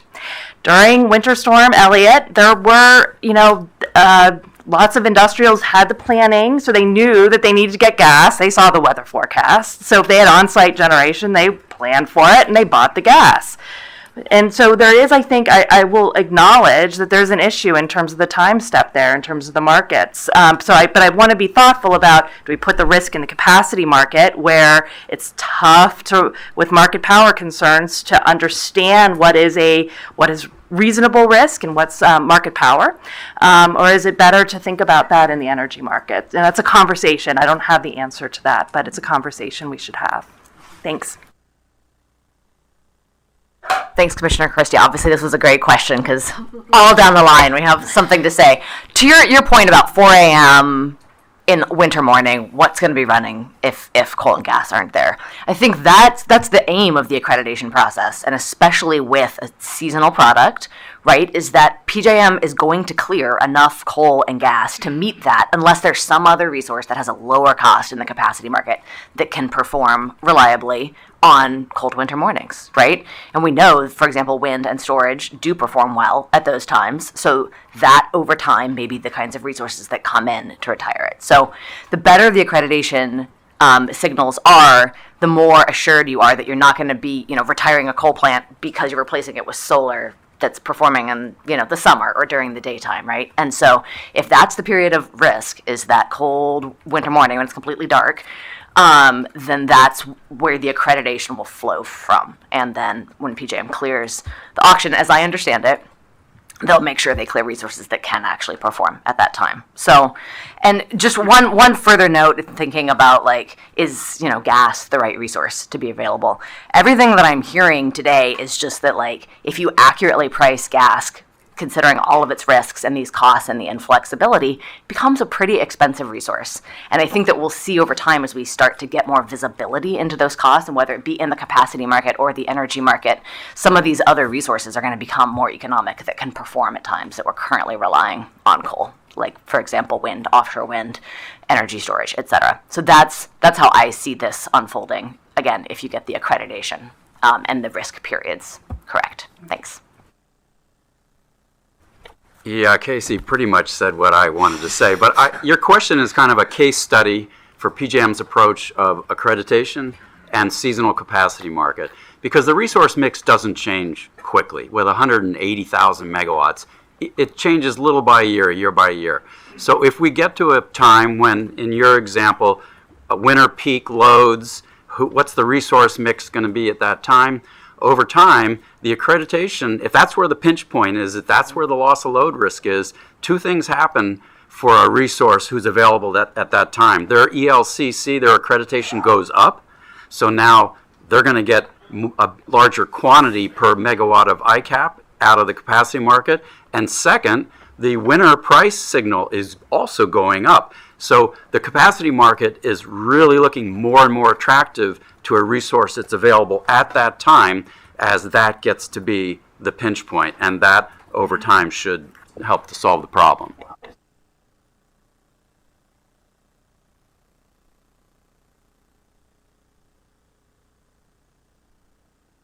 We're not going to have power. So, I mean, this is not an academic subject, and it's not, and all the esoteric formula and economic theories. I mean, at the end of the day, as a regulator, I was looking at that dashboard saying, dear God, don't let that thing go out. I mean, this is what we're dealing with here, and it's not really subject to an, as much as I like academia, an academic discussion. And we got to get a system. whatever theory it fits, or whoever's textbook it comes out of, that actually, when we had a peak like we had on Christmas Eve and Christmas Day, there were enough generating units that were actually generating energy. And I'm really scared that we're heading in PJM, looking at the arithmetic, we're not going to have them. And so it's up to you guys, first and foremost, Adam, to propose something else that's going to maybe make sure we're not in that situation again. So we'll see what you come up with. I think we had... Can I? Right, Ms. Hoffman. Thank you. I was pretty sure I wasn't going to get a chance. I've been out there that long. I don't know. With the name of like Hopper, I'm not usually at the end of the line. I'm usually right in the middle. But Commissioner Christie, before, so we all had careers before whatever our name tag says now, and I worked for a governor, and I was not his advisor in December, but I have been his advisor when we watched outages go across our state. So I have a deep, and I worked at our state regulatory commission as a general counsel. So I have a deep appreciation for what you're talking about. And I would say that, this is why we're all here, right? Is to figure out how that doesn't happen next Christmas Eve or next MLK weekend or whatever it might be. And I just want to acknowledge that I'm totally comfortable with the word transition, a transition happening, and that there will be different resources with different attributes, and I would sort of add my voice to that end of the table that has talked about understanding those attributes on as granular as possible, right? Whether it starts at seasonal and gets more granular, I think we would be radically in support of that, because I think that reflects the reality that I spoke about earlier. The other thing that hasn't been talked about a lot is storage, and that might fall into the category of things that aren't quite ready yet. Certainly the market is hungry for it. Customers are hungry for it, and I think that PJM and sort of we'll have to understand and really be serious about the market signals that we need to engage in to incent more storage and understanding how that's operating in the market and how customers are utilizing it. But the last thing I just want to get one word in is sort of back to the chairman's question, which is, do we have all the tools we need, and sort of what are the other things we should be thinking about? And I've heard a lot about modeling today and risk modeling, and I think, perhaps it's been implicit in what we've talked about, but I want to make it explicit, which is that, we live in a world where the past is no longer a prologue for the future, right? Sort of, 10-year events are now yearly events, and 100-year floods are now annual floods. And so I think as PJM and others think about modeling, that has to be a critical element of our toolbox, is that we are modeling the future and not the past, and incorporate the risks that we see happening now. Thank you. I think that was very well said. And I want to echo, excellent question, Commissioner Christie. I would like to turn to Commissioner Clements. I'm good. Okay. All right. Commissioner Danley, I'm going to let you have the final word on this panel. So, Todd, you said you have to take account of the state policies. You have to take account, presumably, too, of federal policies. How exactly do you plan to do that? Because what you're doing is trying to construct a market here. And if the actor in the market that has the guys with the guns and the courts and the power to coerce, right, decides that something shall not be, then it won't. And it's very difficult, I would think, to design a market that takes into account ex cathedra declarations by the government that this or that shall not be. So what do you mean by take into account? Something a little more specific would be nice there. Yeah, I think you have to account for the impact of state and federal policies. And there have been a number of decisions made by FERC and others that have had negative impacts on trying to account for some of those issues. And trying to stay far afield from anything, lest Ryan have to coach me not to talk about it.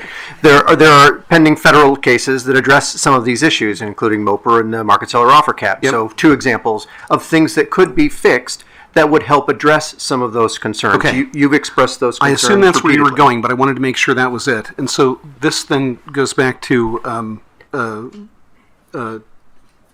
Bowering. So I acknowledge one of your premises, which is that there are externalities that the market itself is simply inapposite as a tool to correct for, right? You either have natural gas pipelines or you don't. The market is not itself, through whatever marginalia changes, that's not going to change, at least not immediately, fundamentals like that.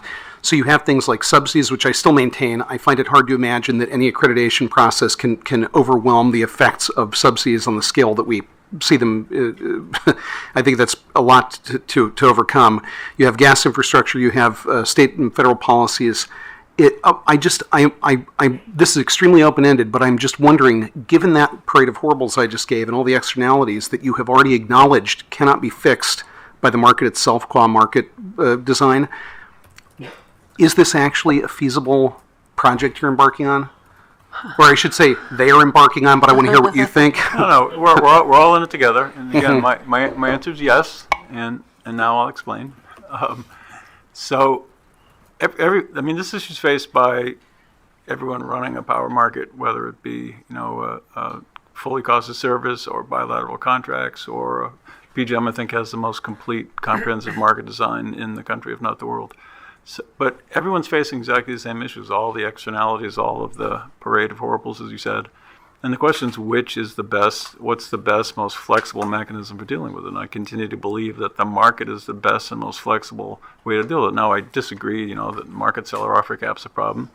The market seller offer cap issue, well, it's in the court. We'll see how that turns out. MOPR, so I'm more attuned to what you're saying on MOPR. I think PJM's MOPR right now is a disaster. We'd be better off with no MOPR than what we have. You know what we've said about MOPR. But those are all things we have to deal with. We have to deal with the IRA. We have to deal with all of the very large exogenous influences on the market.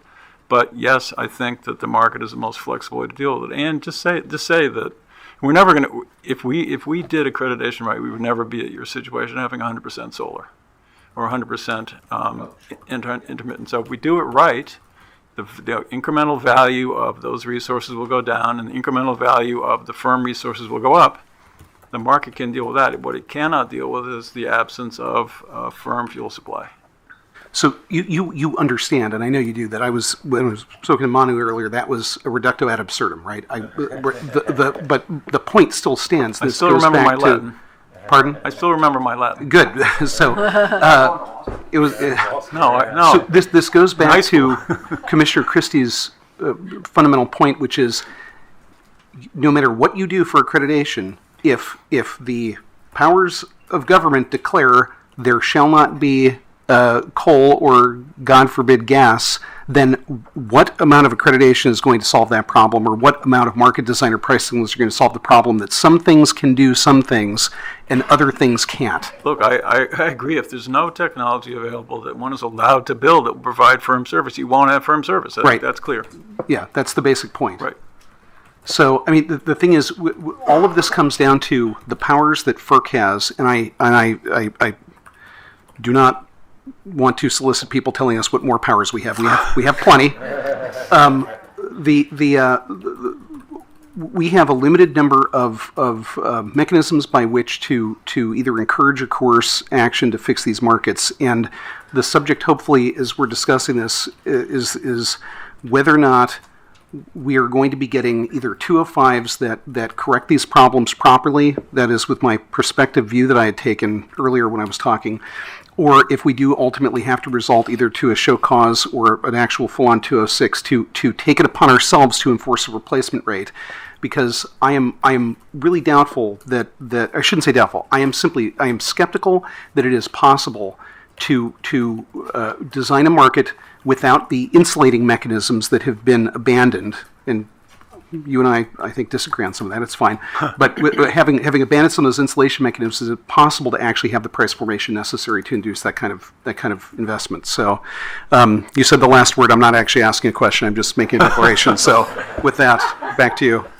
All right. Robert. I'm sorry. Did we want to go to the last panelists? I'm sorry. I didn't actually see you. I apologize. Can I have the floor back? You had it. Thank you. Okay, Michelle. Thank you. Well, it was a very good question. I'll say one more time, and I'll give you an example. So one of the environmental rules is the ozone transport rule. And so an average cost, which entities have to comply by 2030. And so if you're a coal plant, and let's say you're not in PJM's announced coal retirements, but let's say you're 45 years old, and you have to install SCR, which you would be required to, which is a cost of like $400 million. Now, if I'm IMM, I'd probably give you only 7 years, given the age of your unit, in order to recover those costs. Capacity prices would have to be, and this doesn't include a return on investment, about $219. That includes no return on investment. That's just one rule. Where capacity prices recently cleared, if I have these numbers right, Joe can correct me, about $28 per megawatt hour per day. And so again, I have a hard time understanding that's one of 6. And if you're having to spend $1 billion, and again, those attributes are identified by PJM as still being needed given the amount of coal that was running, and we're looking at a very short period of time. We're seeing massive coal retirements in 2026 to 2032. So unless those environmental rules are made more flexible and those timelines are changed, I'm still concerned that we're headed toward a reliability crisis, and I support PJM's market reforms, but I don't see how they're going to solve that problem. Yeah, thanks so much, Commissioner Danley. I think just one thing I wanted to add to your picture of, these regulations coming down from on high and providing no flexibility is that it's really rarely how they work, in my experience, right? A lot of them are not mandates that X unit retire, but simply requiring additional pollution controls be installed. And then whether or not that happens depends a lot on what the market prices are to retain that unit. Is it economic once it's made that investment, et cetera?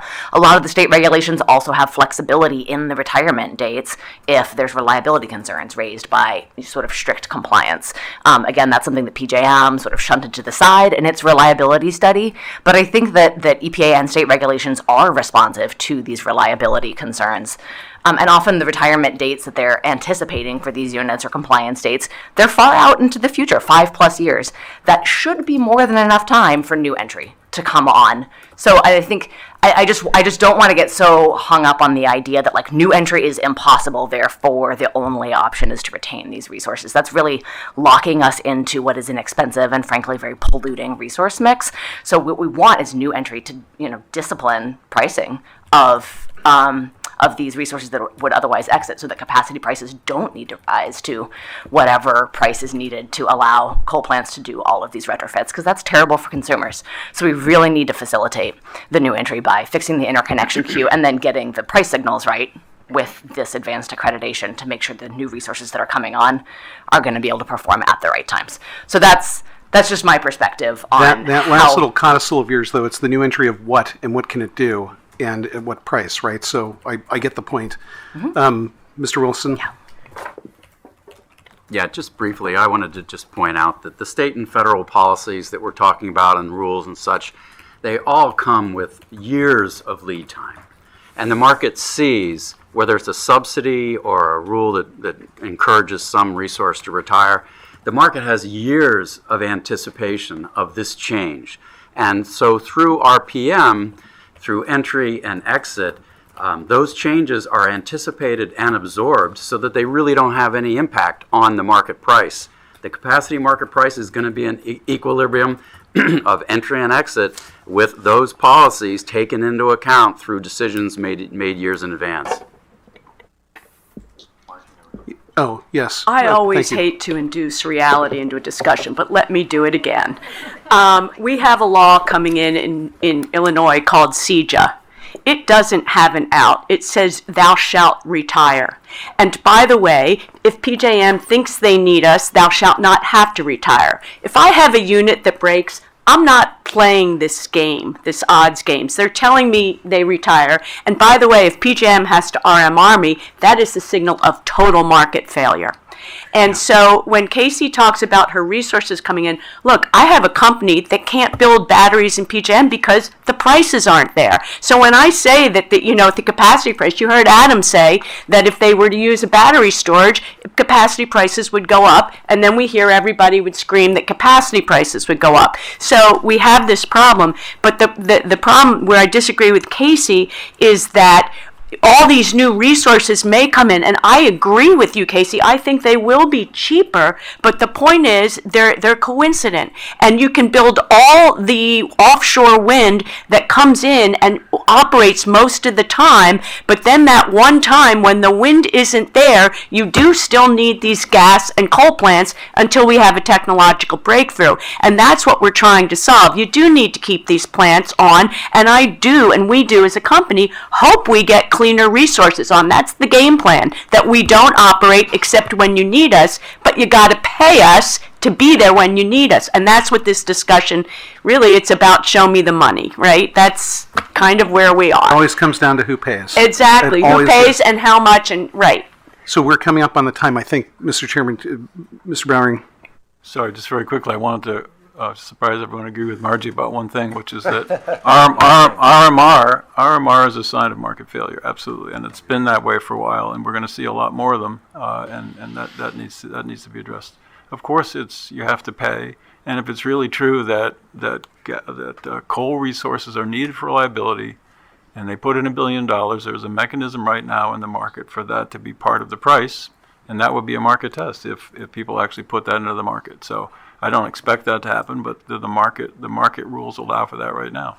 And the question comes back to the question everyone's raised: where is that incremental firm capacity going to come from? And I have not heard the answer. I don't have the answer. I don't think anyone has it, and that's really the problem. Thanks. Thank you, Mr. Chairman. Thank you, Commissioner, and thank you, witnesses. Excellent panel. I turn it back over to our excellent staff. Robert. Thank you, Mr. Chairman. We've reached the end of the time for our second panel, so I'd like to conclude by thanking our panelists again for a long and interesting discussion. We appreciate your participation. We'll now take a break until 3:40 p.m.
Welcome back, everyone.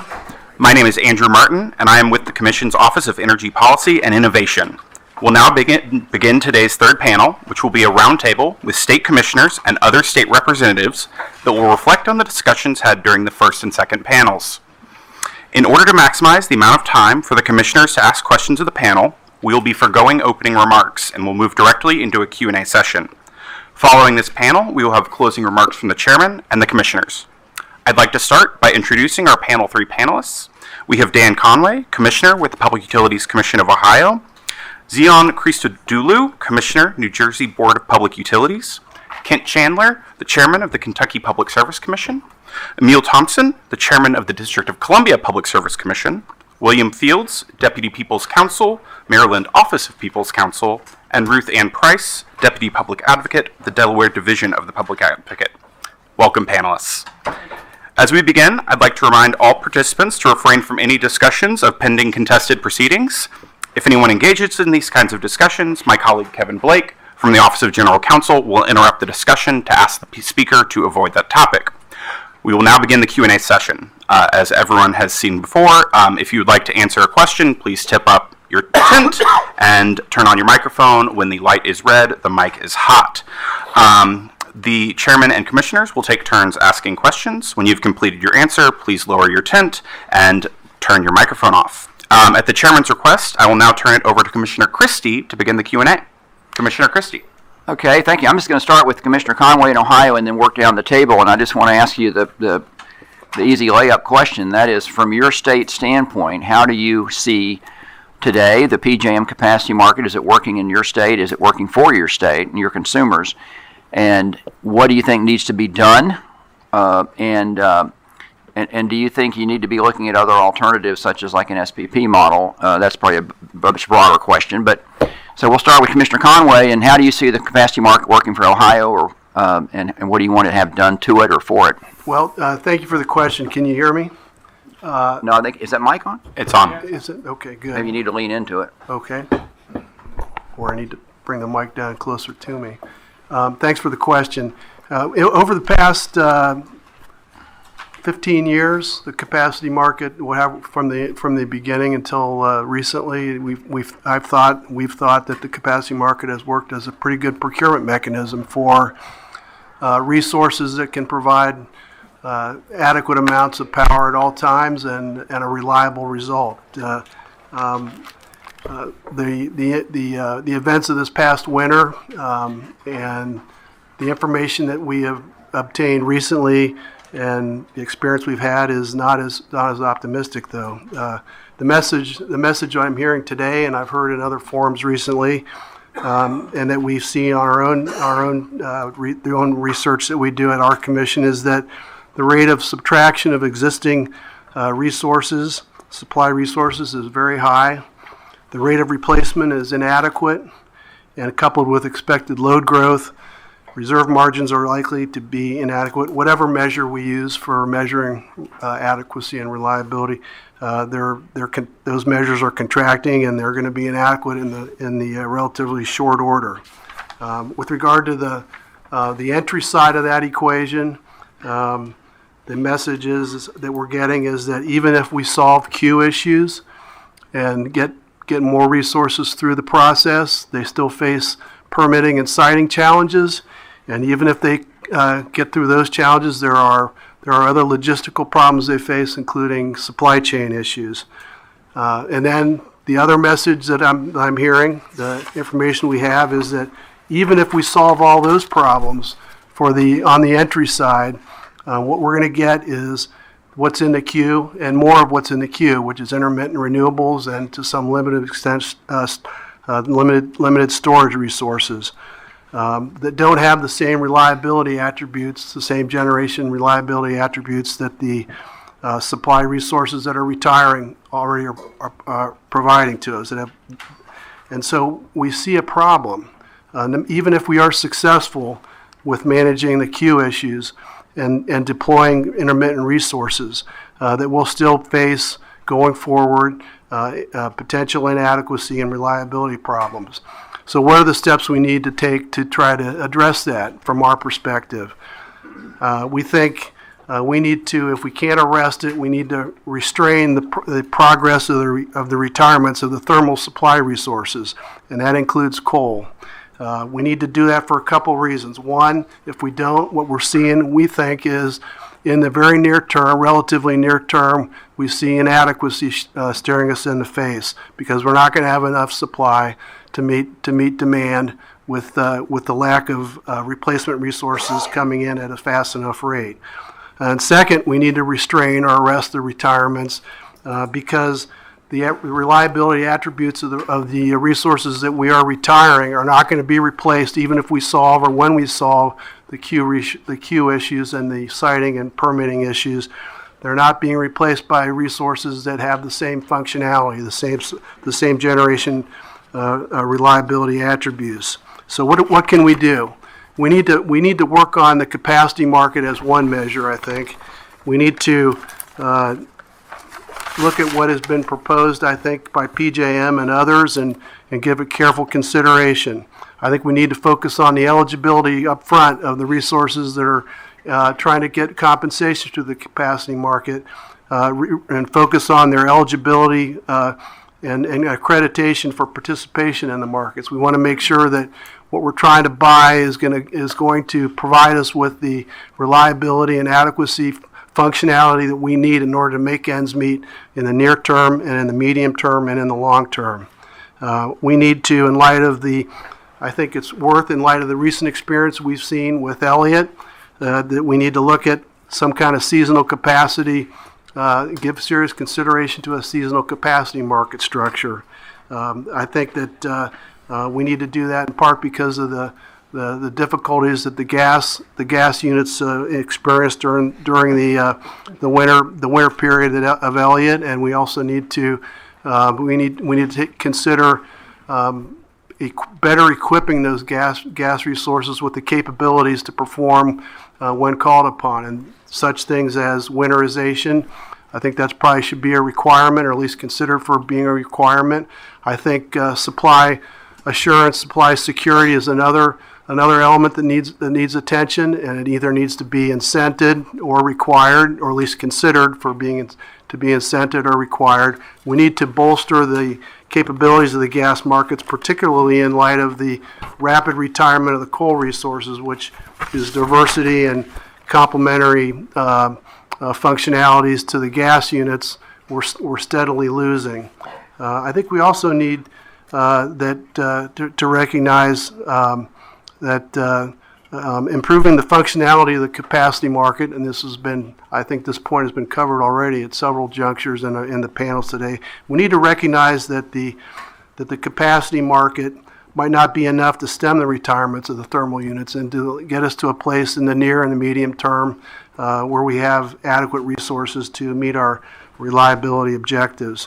So we need to make sure that the other procurement mechanisms that PJM has in place that you've approved in the past, we need to make sure that they're as robust as possible, that they do their part to permit the procurement of resources that provide these reliability attributes. And so we've heard mention of the energy and ancillary services markets as sources of compensation and incentive for the right kinds of capacity to remain in the market and even to enter the market in the case of gas units possibly. So I think we need to consider those other tools that are complementary to the capacity market. The capacity market probably can't do it all by itself. But even if we do all those things, even if we reform the capacity market and make it as perfect as possible, or as close to perfect as possible, even if we pay close attention to the other elements of the procurement process that get us the resources we need to meet our needs, that's probably also not going to be enough, as also it's the commentary I heard today already touched upon. And it's no longer an elephant in the room because you talked about it in pretty blunt terms. PJM, NERC, the FERC, you folks, you face limitations in what you can incent or require in order to fix the problems that we face. And that's a result of policy initiatives, policy requirements from other agency and other governmental entities. So what can we do? What can we do about that? Because there are limitations on what you can accomplish. I think one thing we need to do is what we're doing here today. We need to communicate regularly at every opportunity the risks that we face in managing our resource adequacy and reliability challenges that arise from those external sources outside of PJM, outside of the FERC, outside of NERC. So I think we need to keep on trying to communicate these risks and get the attention of those who we need to help address them. And I think we also need to keep in mind, and a theme of what I'm distilling from the commentaries here is that we do need to restrain, if we can't arrest, the decline in the retirement of, the exit of the thermal units that are so important to reliability and resource adequacy. I think we also need to keep in mind that while that may not be the future for for permanently out into whatever period is necessary to get there, it may not always be required. There may be a time when alternative resources other than coal and natural gas are available to provide the adequacy and reliability results that we need. But we don't want to shut it down before we get there. I think that's a key part of the problem that we need to focus on. We don't need to be pessimistic about the future, but we need to make sure we don't lose what works today until we find a place tomorrow that can, technologies and resources from tomorrow that can actually replace what we have today and what works today.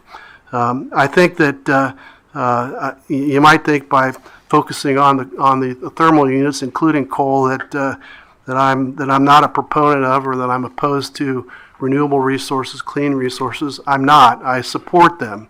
And I think that in order to integrate them safely and reliably and permit them the opportunity to do the jobs that they can do, we still need to have the other resources in place to complement them and to enable their integration in a safe and reliable manner.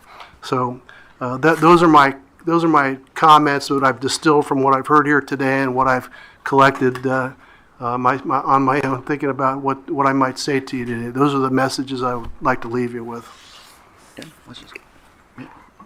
Gina. Commissioners, thank you very much. Chairman Phillips, it's great to see you again. Thank you for putting together this very important event that we have today, because this transition, and that's the way I see it, is such an important thing. The capacity market, I believe, has worked very well up to now, but I don't think we're really concerned with what happened to now. We're concerning ourselves with what's going to happen in the future. I think that's much more important for us to spend our time on. Historical reflections are great, and to that regard, and to that effect, we've done very well. You've done a great job. But the transition, I think we have to look at what is this industry life cycle. Are we at the mature level of a life cycle, and we're just going to stay there and kind of ride it out and try and drive down costs? Or are we actually creating a transition to a new market within this industry? And I believe that's the second one. I think we're at a transitionary point where different states' objectives will come into play, different technologies will come into play. And the one thing that we talked about, and we heard so much today about states' policies and states' differences, it's not so much that the policies are differences, but the people who elected those people have different preferences. So this isn't just like some whimsical kind of desire that a state might have, but this actually reflects public desires and eventually will lead to a public demand. So for us to be out ahead of this, I think, is critically important. That's a very important part for us to understand. If we look at other advanced economies, in Europe in particular, where the consumers, they do pay more, but they demand clean energy. They're demanding to save the environment. And one thing I think I only heard once or twice today was the word climate. We're making this transition. We're putting so much emphasis on this because it's a response to something that's changing around us. We all know the details. We saw the pictures of the orange Statue of Liberty just a few days ago, which in my 50 some odd years of living a few miles from New York City, I've never seen the Statue of Liberty orange. We can debate the cause of that, but let's just put climate change on that list of causes. So that's why the transition is so important. I think that's why we have to be looking to the future. So the resource mix that we're going to be looking at in the future does, in my mind, and as all of us, have to include the size, composition, and performance characteristics of all these things. And the accreditation that we talked about at length, I think, really summarizes a lot of those things. I personally, I think when we talked about, I think it was a great analogy, was the decoder ring. I don't think that math should be all that too difficult, quite frankly. I don't think it should be such hard math to say, okay, this source of generation can produce at this time of day, this time of year, for this percentage. I think there's got to be somebody who can do that. We're probably relatively new to this, but insurance companies have been doing these kind of things for a long time. They can assess risk very well. We have to figure that out when we do our own type of accreditation. What are the risks involved, which with each new component of this new and evolving energy mix? Additionally, I'd just like to add that I think it's so important for us to focus on new technologies. I think we will find over time that new technologies will be able to play an enormous role in encouraging financially and socially those kind of developments. I think will help lead us through this transition into a place where a good, well-functioning capacity market will be the foundation, as it has been, for a reliable energy transition and future for all of us. Kent? I don't have very many opinions, Commissioner Christie, on this, so I'll try to save everybody time. Depends on what. I've been asked before, and I just try to put all this in context. I've been asked before, only about a third of Kentucky's load sits in a RTO, split between PJM and MISO. The majority of our state is in non-RTO areas, including a portion in TVA. I have enough on my plate without having to deal with TVA, thankfully. But I think I'm the only person that's going to appear on any of these three panels that had my neighbors experience load shed events during Winter Storm Elliott. We didn't have those across PJM. I don't live in the PJM footprint. But I've been asked why I spend so much time on RTO issues, and frankly the answer is because it matters. Even on my best day as a retail regulator, I like to think I'm okay at my job. Even if I wrote our statutes the way that I think would be best or preferable, even on my best day, I don't think that I can provide as positive of outcomes or as good as outcomes for consumers as competition and markets can. I can't probably do as good of a job coming up with price or costs, certainly not in the correct allocation of risk, differentiation of products or optionality for consumers, and then finally innovation. So it matters because I agree with you, Commissioner Christie. This is not a theory. We're not just trying to do this and figure out what works best. This is practically impacting consumers, impacting capital, impacting our entire economy in real time. We've got to get it right. I would note that many of the things that have been brought up that are facing the RTO in terms of problems to solve are no different inside or outside of the RTO. If the question is if we retire tens of thousands of megawatts of certain type of generation, what do we do to replace it? Do we have anything that's, if we're not allowed to build gas, for instance, are we able to replace it? That's not necessarily an issue that's limited to the RTOs at this point. We talk about meeting current demands. I think there's a large concern about inside and outside of RTOs on how we meet expected demand. We're talking about retiring lots and lots of generation and then increasing the use of electricity hand over fist. So I just throw that out there to say that we need to fix PJM. We need to fix all of the markets. But that's not to say that the alternatives are better. I don't think they are. I think it's worth the time and effort to make PJM, to make the capacity market, and frankly, from what I hear from the panels, the capacity market is sort of getting all of the blame, and maybe rightfully so, I don't know.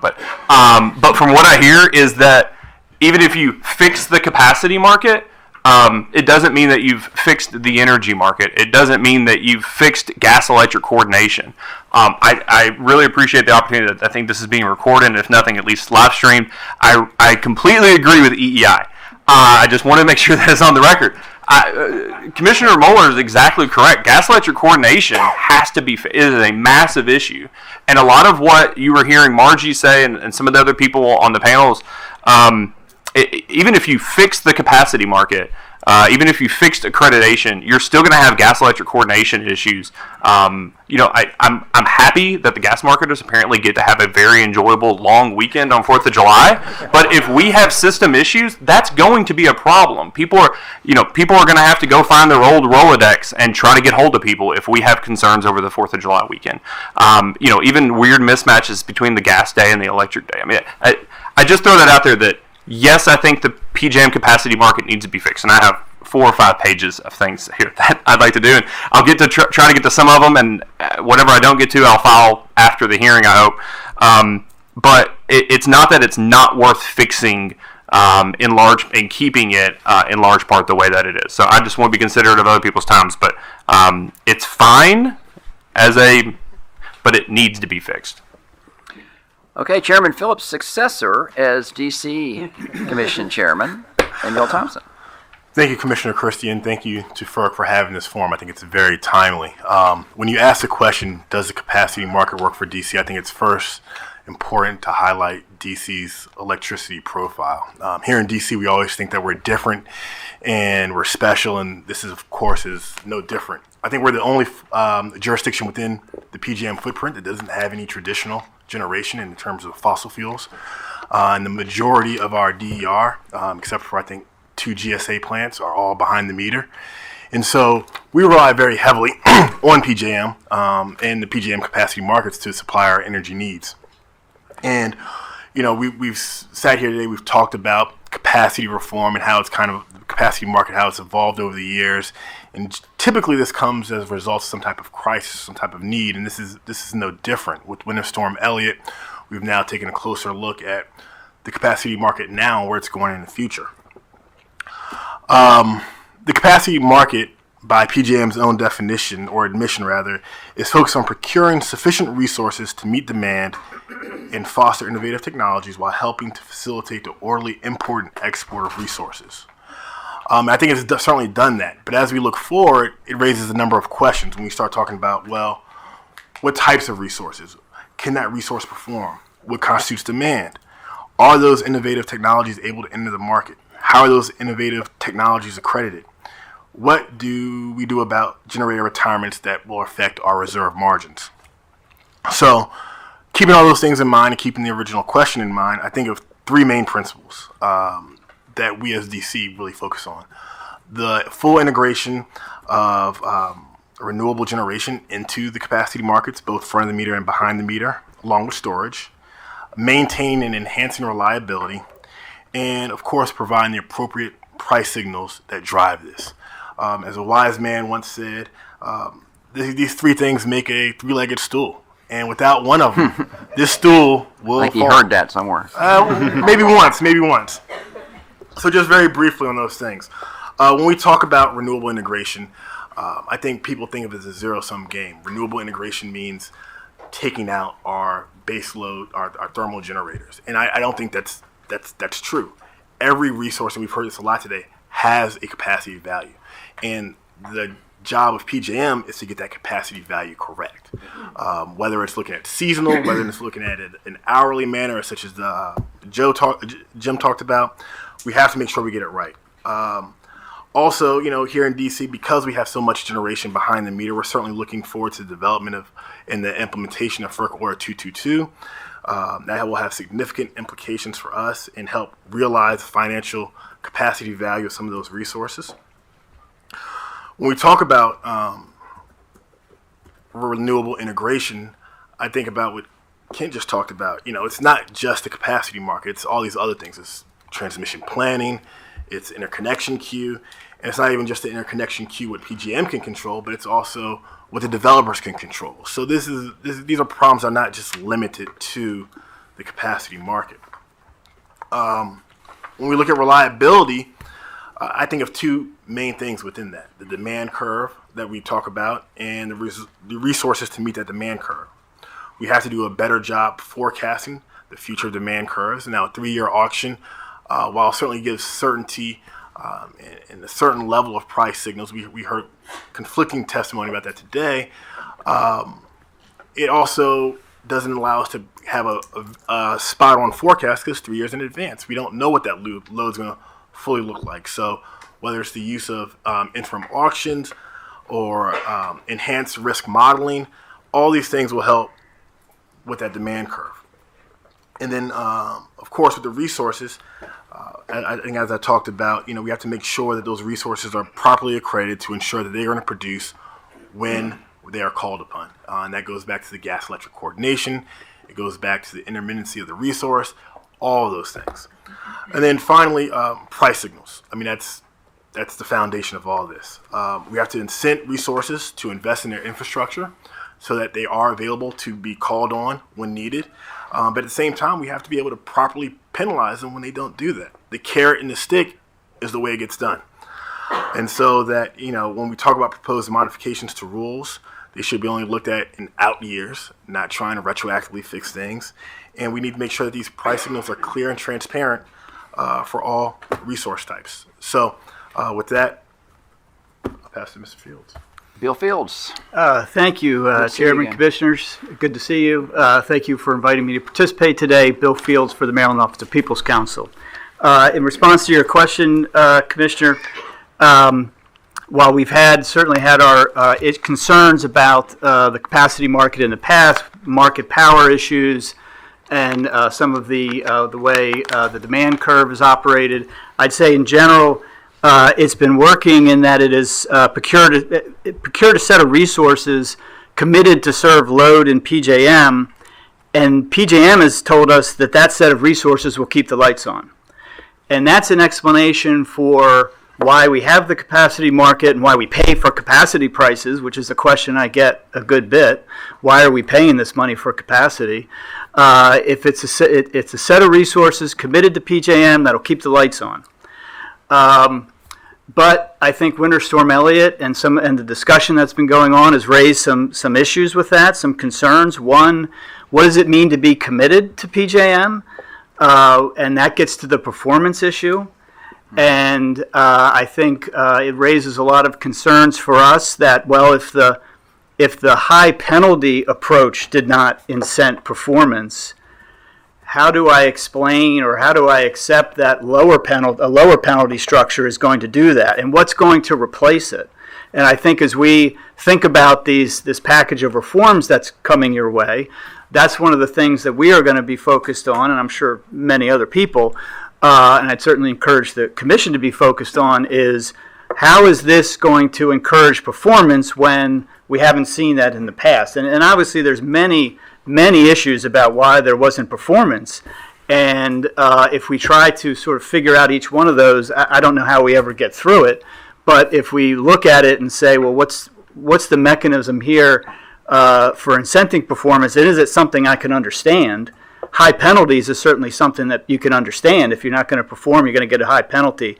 But if that didn't work, I think the question is, well, what would work?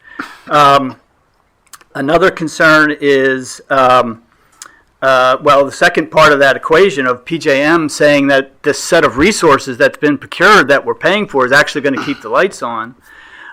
We're certainly heading into an era where there's many more concerns about that than there used to be when we were just trying to count up to 150,000 or something like that. And we certainly, like everybody else, are interested in the accreditation changes. But we also recognize, or it's a challenge, that when we talk about a stakeholder process that's looking at accreditation on one hand, which is going to change the supply dynamic for the market, and on the other hand, we're looking at seasonal capacity obligations, which are going to change the demand side of the market. So now we've changed both sides, and that's going to lead to questions like, well, how is this going to clear? What kind of cost projection, what kind of market analysis is there to rely on to see that this is something that's rational and it's going to give us reasonable prices? Is there an analysis that maybe looks at past auctions and looks at how this would have cleared in those situations? Something that can be manipulated, so it tests how it operates if some certain kinds of plants are retired or other kind of resources want to join at certain prices. How does this market react to that? I think that kind of information I hope maybe there's been a little bit of discussion of that. I hope it would encourage PJM to produce that kind of information, to increase the transparency of these proposals and allow many parties to be able to look at it and maybe get comfortable with some of the changes. The other issue I wanted to highlight is that's been talked about a little bit today is market power. The zone we're sitting in right now is very tight and is going to get more so, and it's very concentrated ownership.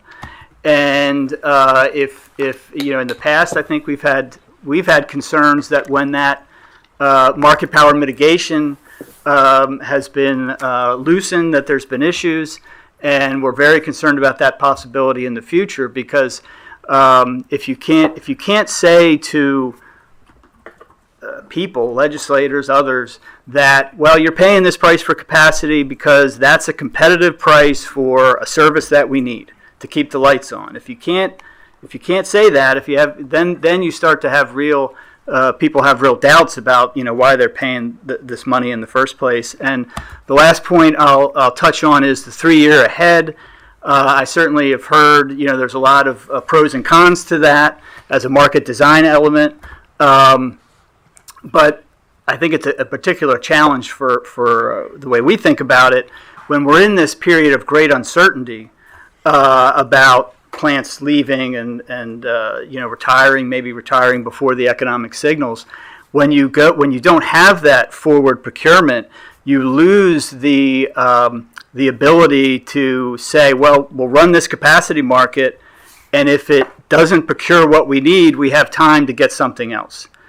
And that kind of ability to do a fallback, we may not exactly know what it is, but not having the ability to do that, if things were stable and everybody was confident, that might be one thing. But when, we're sort of the opposite of that, I think that is a challenge for us to get comfortable with, although we're kind of, I think, de facto in that situation for a while. But it makes it a greater challenge to say, well, we can rely on these market signals to bring in the resources to keep them when, if it doesn't work, you're on a really tight time frame to do something about it. So again, I'll thank you for the opportunity to speak today and look forward to further questions. I'll just say one follow-up to you raised a point about the penalties and performance penalties, and we didn't really even get into this in the second panel. It's just a shame.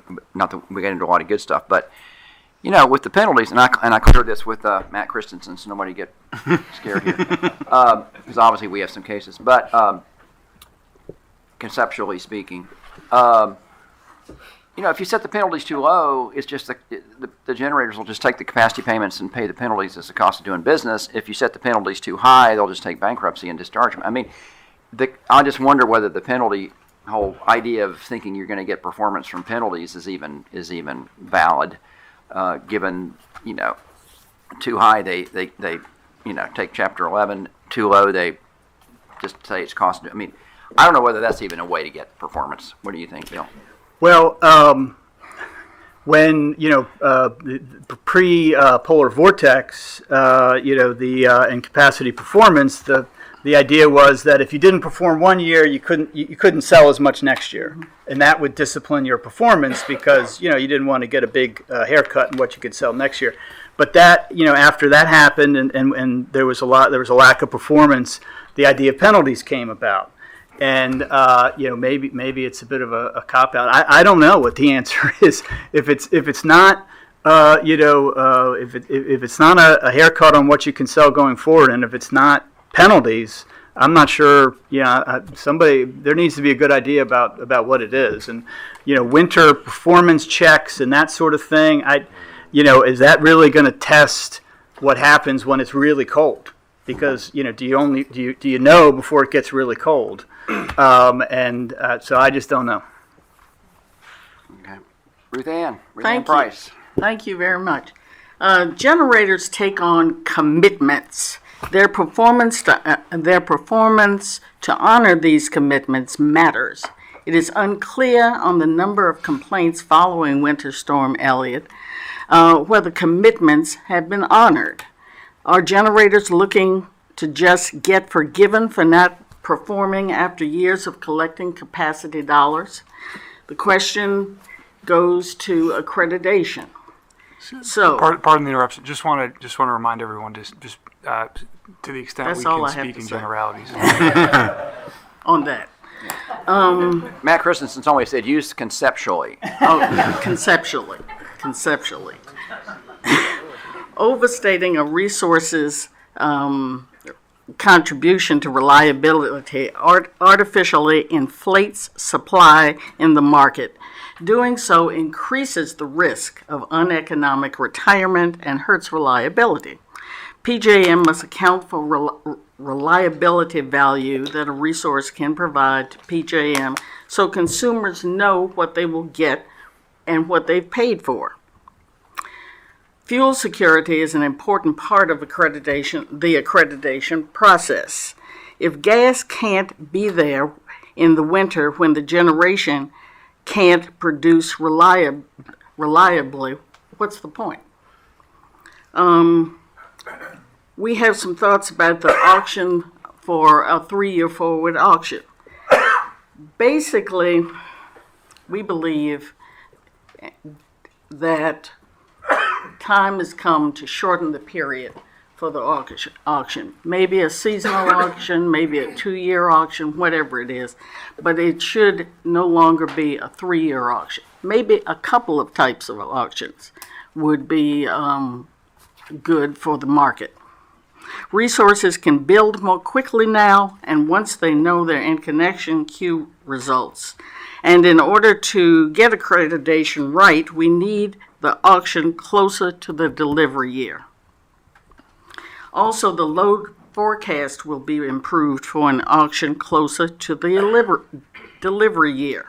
If we do the auctions too far in the future, we're putting junk into the auction and we will get junk out. And with regard to Winter Storm Elliott, we're waiting to see the results from FERC and NERC regarding their investigations of Winter Storm Elliott, both of which will be informative. But I have a personal story I'd like to relate regarding Winter Storm Elliott. At 10 o'clock on December the 24th, I got a call from PJM which said, we're facing a possible load shed. We need everybody who can to take one electric light out or one circuit out from the wall. I subsequently ran around my neighborhood telling people to pull lights out, turn off whatever they could, and those types of things. Well, at 12 o'clock that day, on the 24th, there was a call. I was watching TV, and the announcer was handed something, and she looked kind of puzzled. And it says PJM, and it goes on to explain a possible load shed. They used the term load shed. Of course, people don't know what load shed means, but anyhow. Or PJM. That's when I ran out and proceeded to tell all my neighbors to turn out lights. We need to find out what really happened. We need a study that is reliable, that we can have confidence in, and so that we can move forward. Just yesterday, the legislature of the state of Delaware passed a bill, now in act, relating to offshore wind development.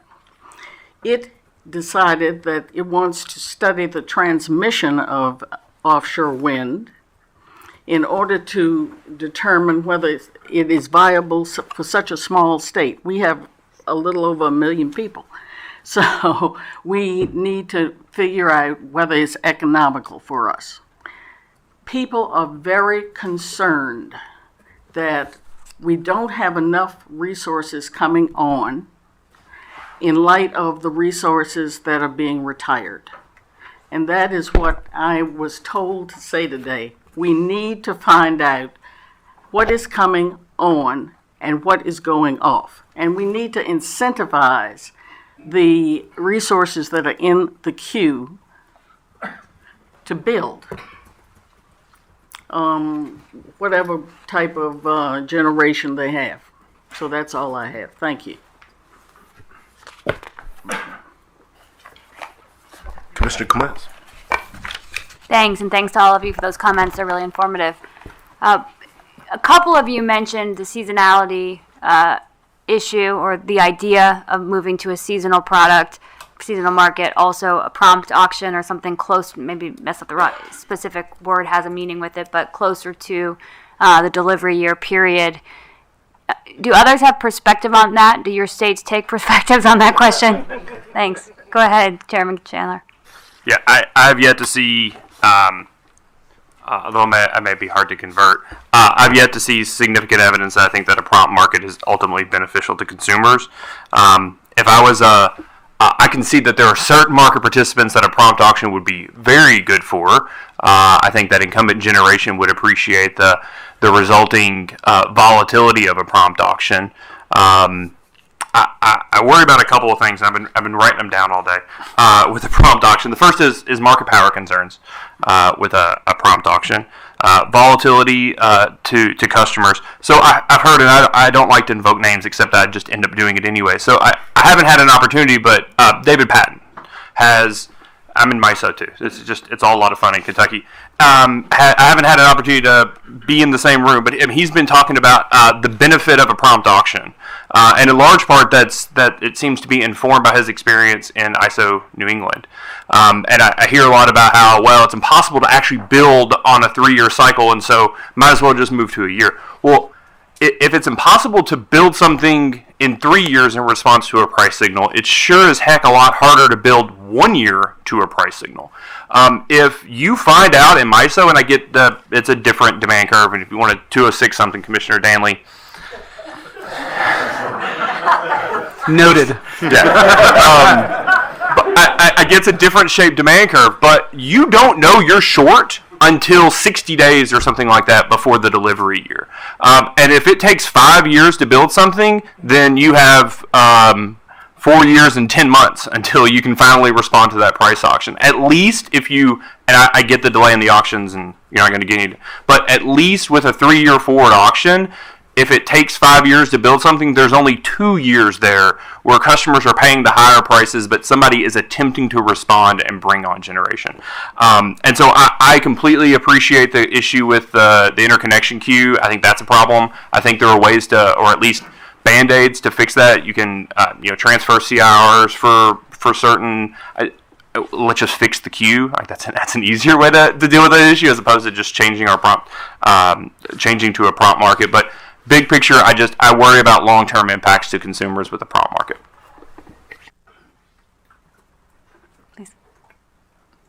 Thank you. And similarly, I share the same concern, what it does to consumers. In addition to the fact that, as we mentioned earlier, that 3 years doesn't give you a guarantee, but certainly a better look at least.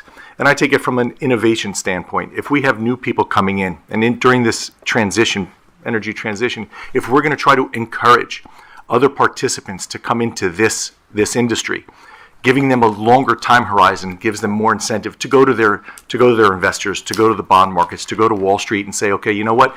We have now this 3-year price that we can look at instead of just a 1 year or 6 months. It's not a perfect look into a crystal ball, but it certainly gives them better opportunities. And in New Jersey, where we have our retail BGS service auction, that would be in complete conflict with what we do. We have used it very successfully. It works very well for our consumers. Our prices have been stable, and I think that's one of the good things about a 3-year forward structure that we should look forward to.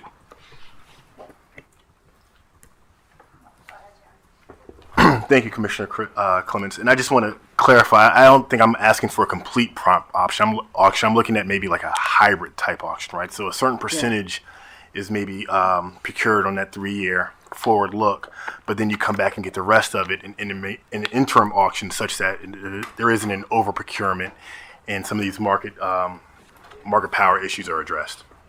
Thanks. I'm surprised by your perspective, but noted. What about ELCC?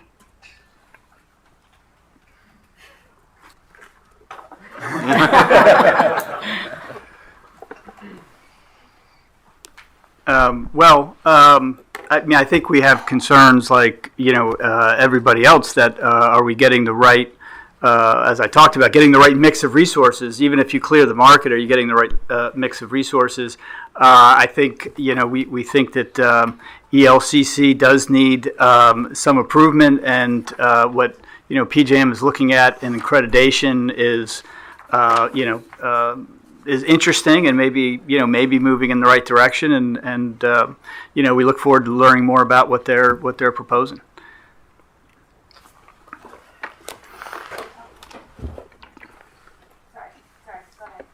With regard to ELCC and accreditation, I think that we need to look at in the capacity market the quality, the range of attributes that the resources bidding into the market are bringing to the market that we're buying. And I think that the accreditation process, either implicitly or explicitly, should take that into account.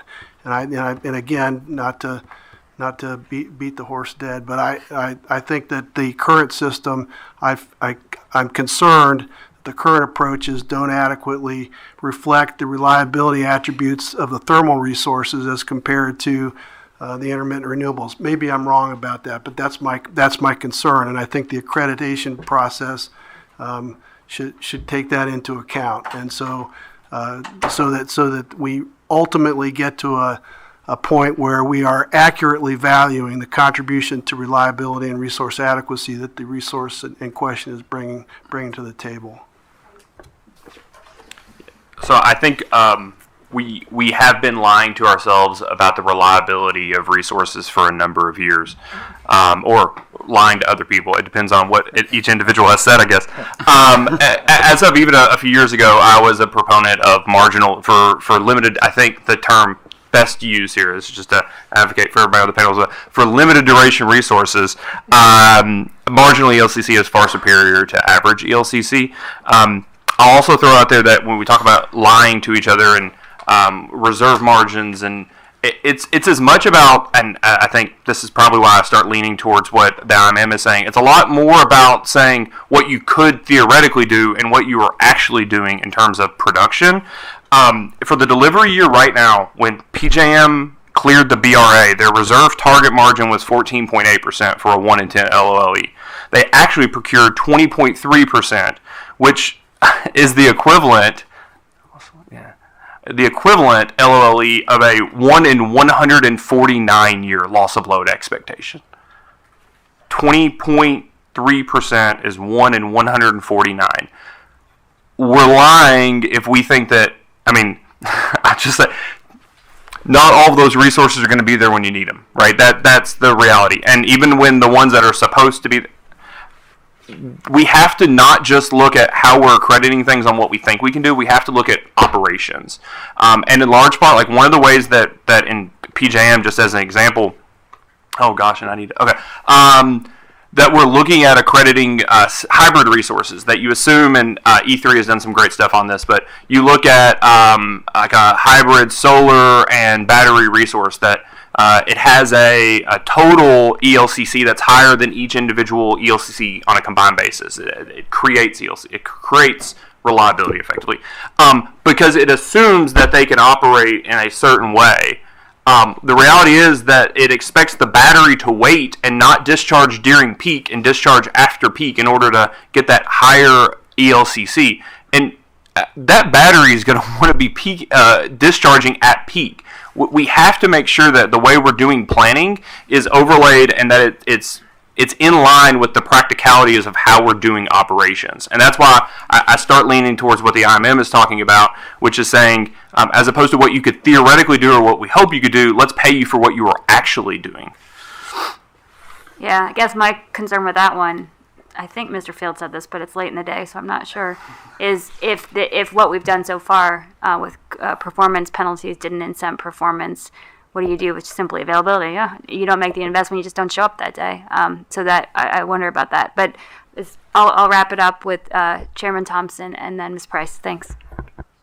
Just very briefly, I think one thing I heard today was it's not an issue of the data, right? I think we have all the data we need to create an effective model. It's a matter of putting that data to work to create the model. And so whether it's hourly, as IMM talked about, or something else that PJM has talked about with seasonality, we just have to construct the model that will correctly analyze the data to produce the outcome that we're looking for.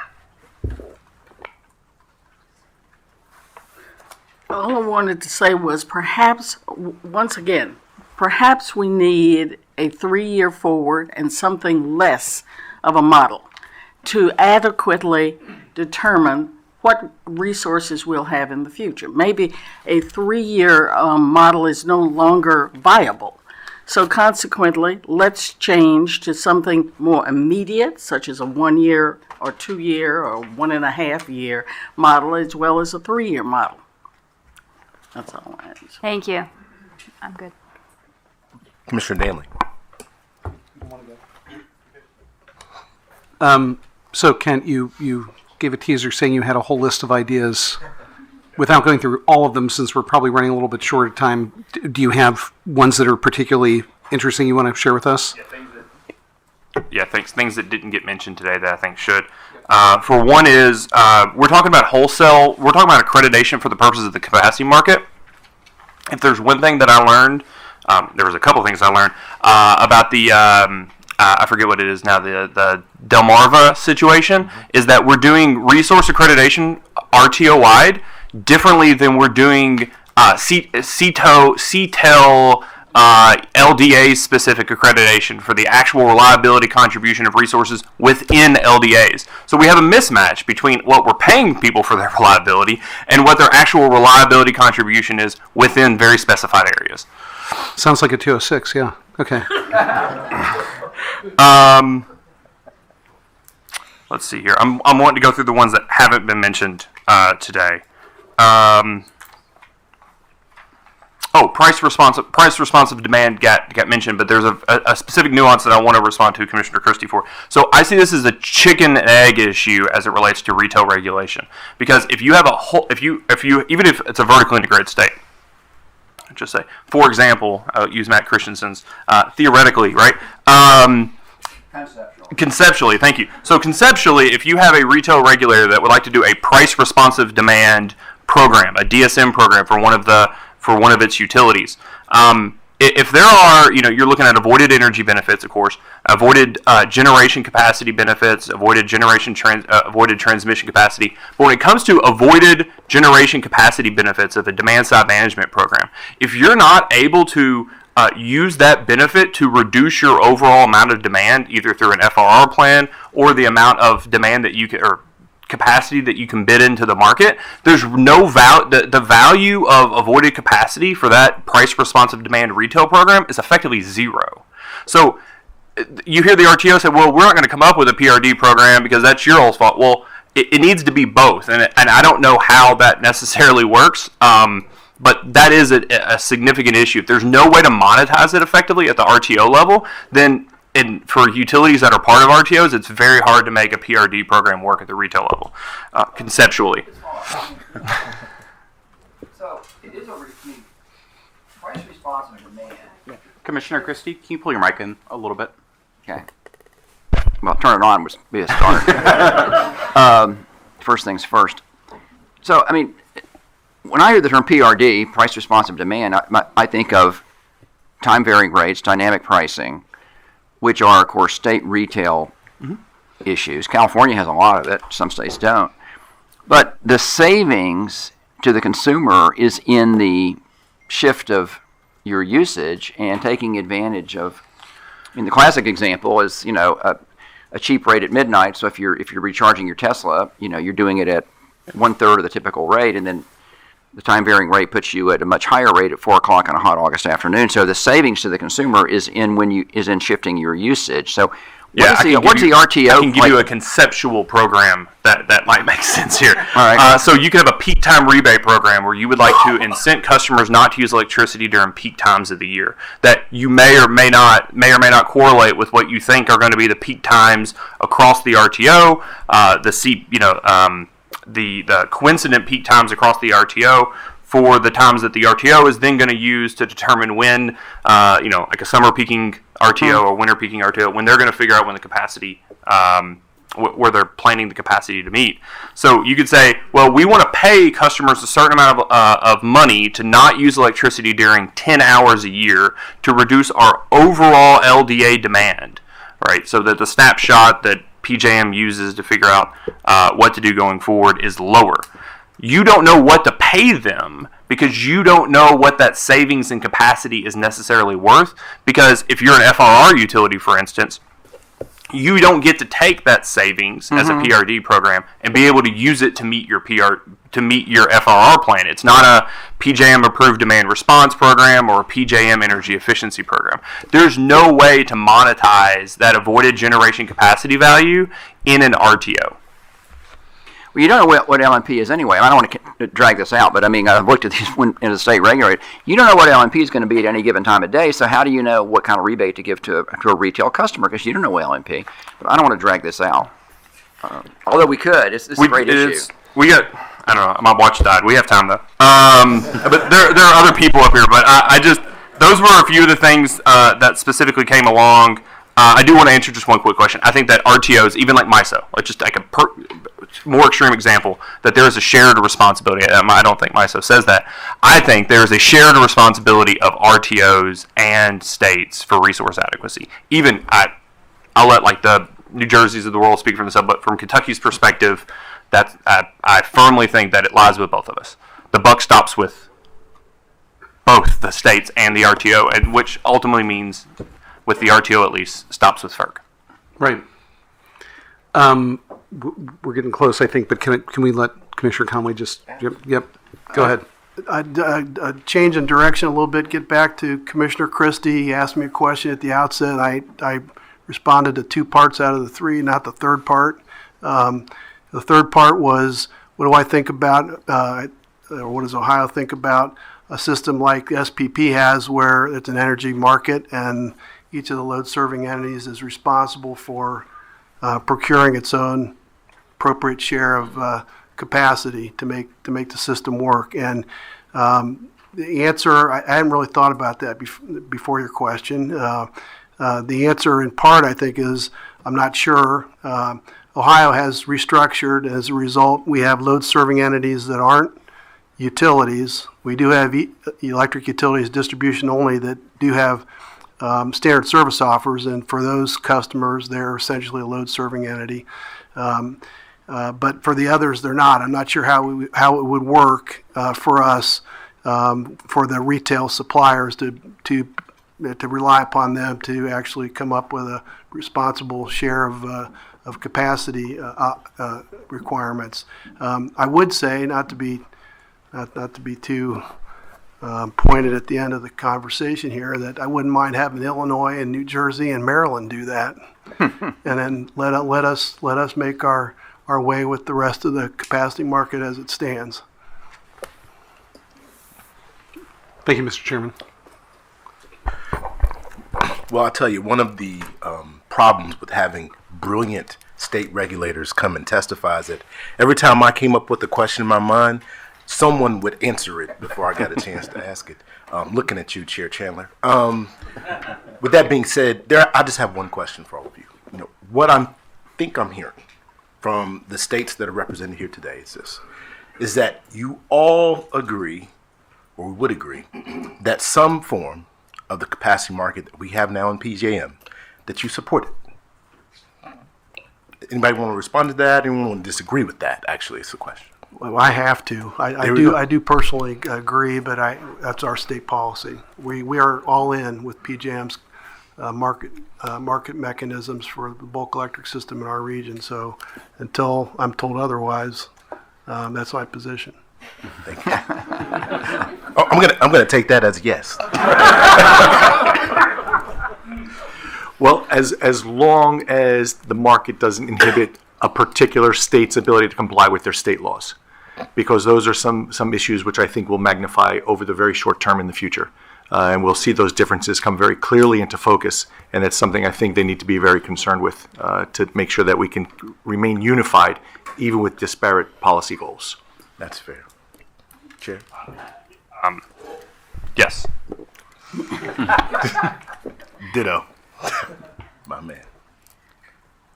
I think I can only speak for myself, but I think my answer would be similar to Commissioner from New Jersey. I think states will think about, well, if the capacity market is not procuring, or there's a lot of concern about whether it's going to procure the resources that we need. Well, maybe we need to do something different. I think if the state does do something different, I think that should be within the framework of a capacity market, and I think it can be. But I think there will be a lot of thought at the state level about where to go from here. Thank you. Ms. Price. I agree that Delaware has been very satisfied with PJM, but there is an issue, and that is RMRs. And we would like to get more clarity around RMR's transmission. It is supposed to be a fix of transmission. I understand that perhaps there are other things that can be included that are not transmission, and we would like to have some clarity on that. Thank you. Thank you for your comment. That's the end of my questioning at this time. I think we can go quickly into closing comments from the commissioners here. We'll start with Commissioner Danley. Nothing except to thank all the panelists. Pretty much everybody knows what I think, so we can leave it with that. Thank you, Mr. Chairman. Commissioner Clements. Thank you all for coming. I'm focused on your comment. Restructuring was a state policy choice. And within the framework of the Federal Power Act, just like a renewable portfolio standard or a offshore wind procurement mandate, those are also state policy choices. And the markets have to work within the framework that respects those policy choices, because that's what they've been doing for 30 years. So that's the starting point. I'm glad that you all are engaged in these stakeholder processes at PJM. I wish there was time to really have more sitting down in a room around a table figuring out some of these, because I worry about the order of events that is to come and the timing of them. So I look forward to your continued engagement on that front. Thank you. Thank you for having us. Commissioner Christie. I just want to thank all the panelists today. This panel, the first and second panels, I'd point out, we've been told PJM is going to file here by October 1, I think. Their major new reform, tweaks, whatever. I hope every state will give us your benefit of your commentary on it, take a look at it. And it's very important, and all interested parties give us the benefit of your commentary, which you'll get a chance to write. Finally, in addition to the panelists, I want to thank the chair for setting this up. This is a great, very timely panel. Thank you, Chairman Phillips, for setting this up. Thank you, Catherine, for all your hard work. Thank you, Grace, for all your hard work. Another OPSI veteran. Great day, very illuminating. There's an electrical term. And I think it was very, very educational. I really enjoyed it, and thank you all very much. And get that comment in when we see PJM's proposal, whatever it may be. I just have one closing comment. Thank everybody again. We will have a comment period here. We couldn't get everybody that wanted to come speak today, but hopefully anyone who wants to weigh in on this issue, you will have an opportunity to file. I also will look to my colleagues to help with any questions that we might ask in that notice that goes out. Just make sure I have all my housekeeping stuff done here. Catherine, I think I turn it back to you. Thank you, Mr. Chairman. So I'd like to end today's forum by once again thanking all of our panelists for your participation. And lastly, I want to take a moment to thank the rest of the FERC team that put this forum together, which includes Noha Abdel Karim, Keatley Adams, Kevin Blake, Ryan Bruno, Robert Ferris, Jason Forenstein, Jesse Hensley, Michael Lee, and Adam Martin. And that concludes today's forum. Thank you.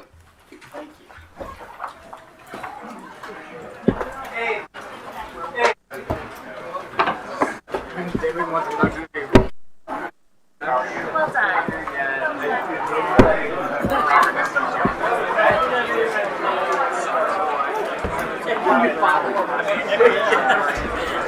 Go catch a train.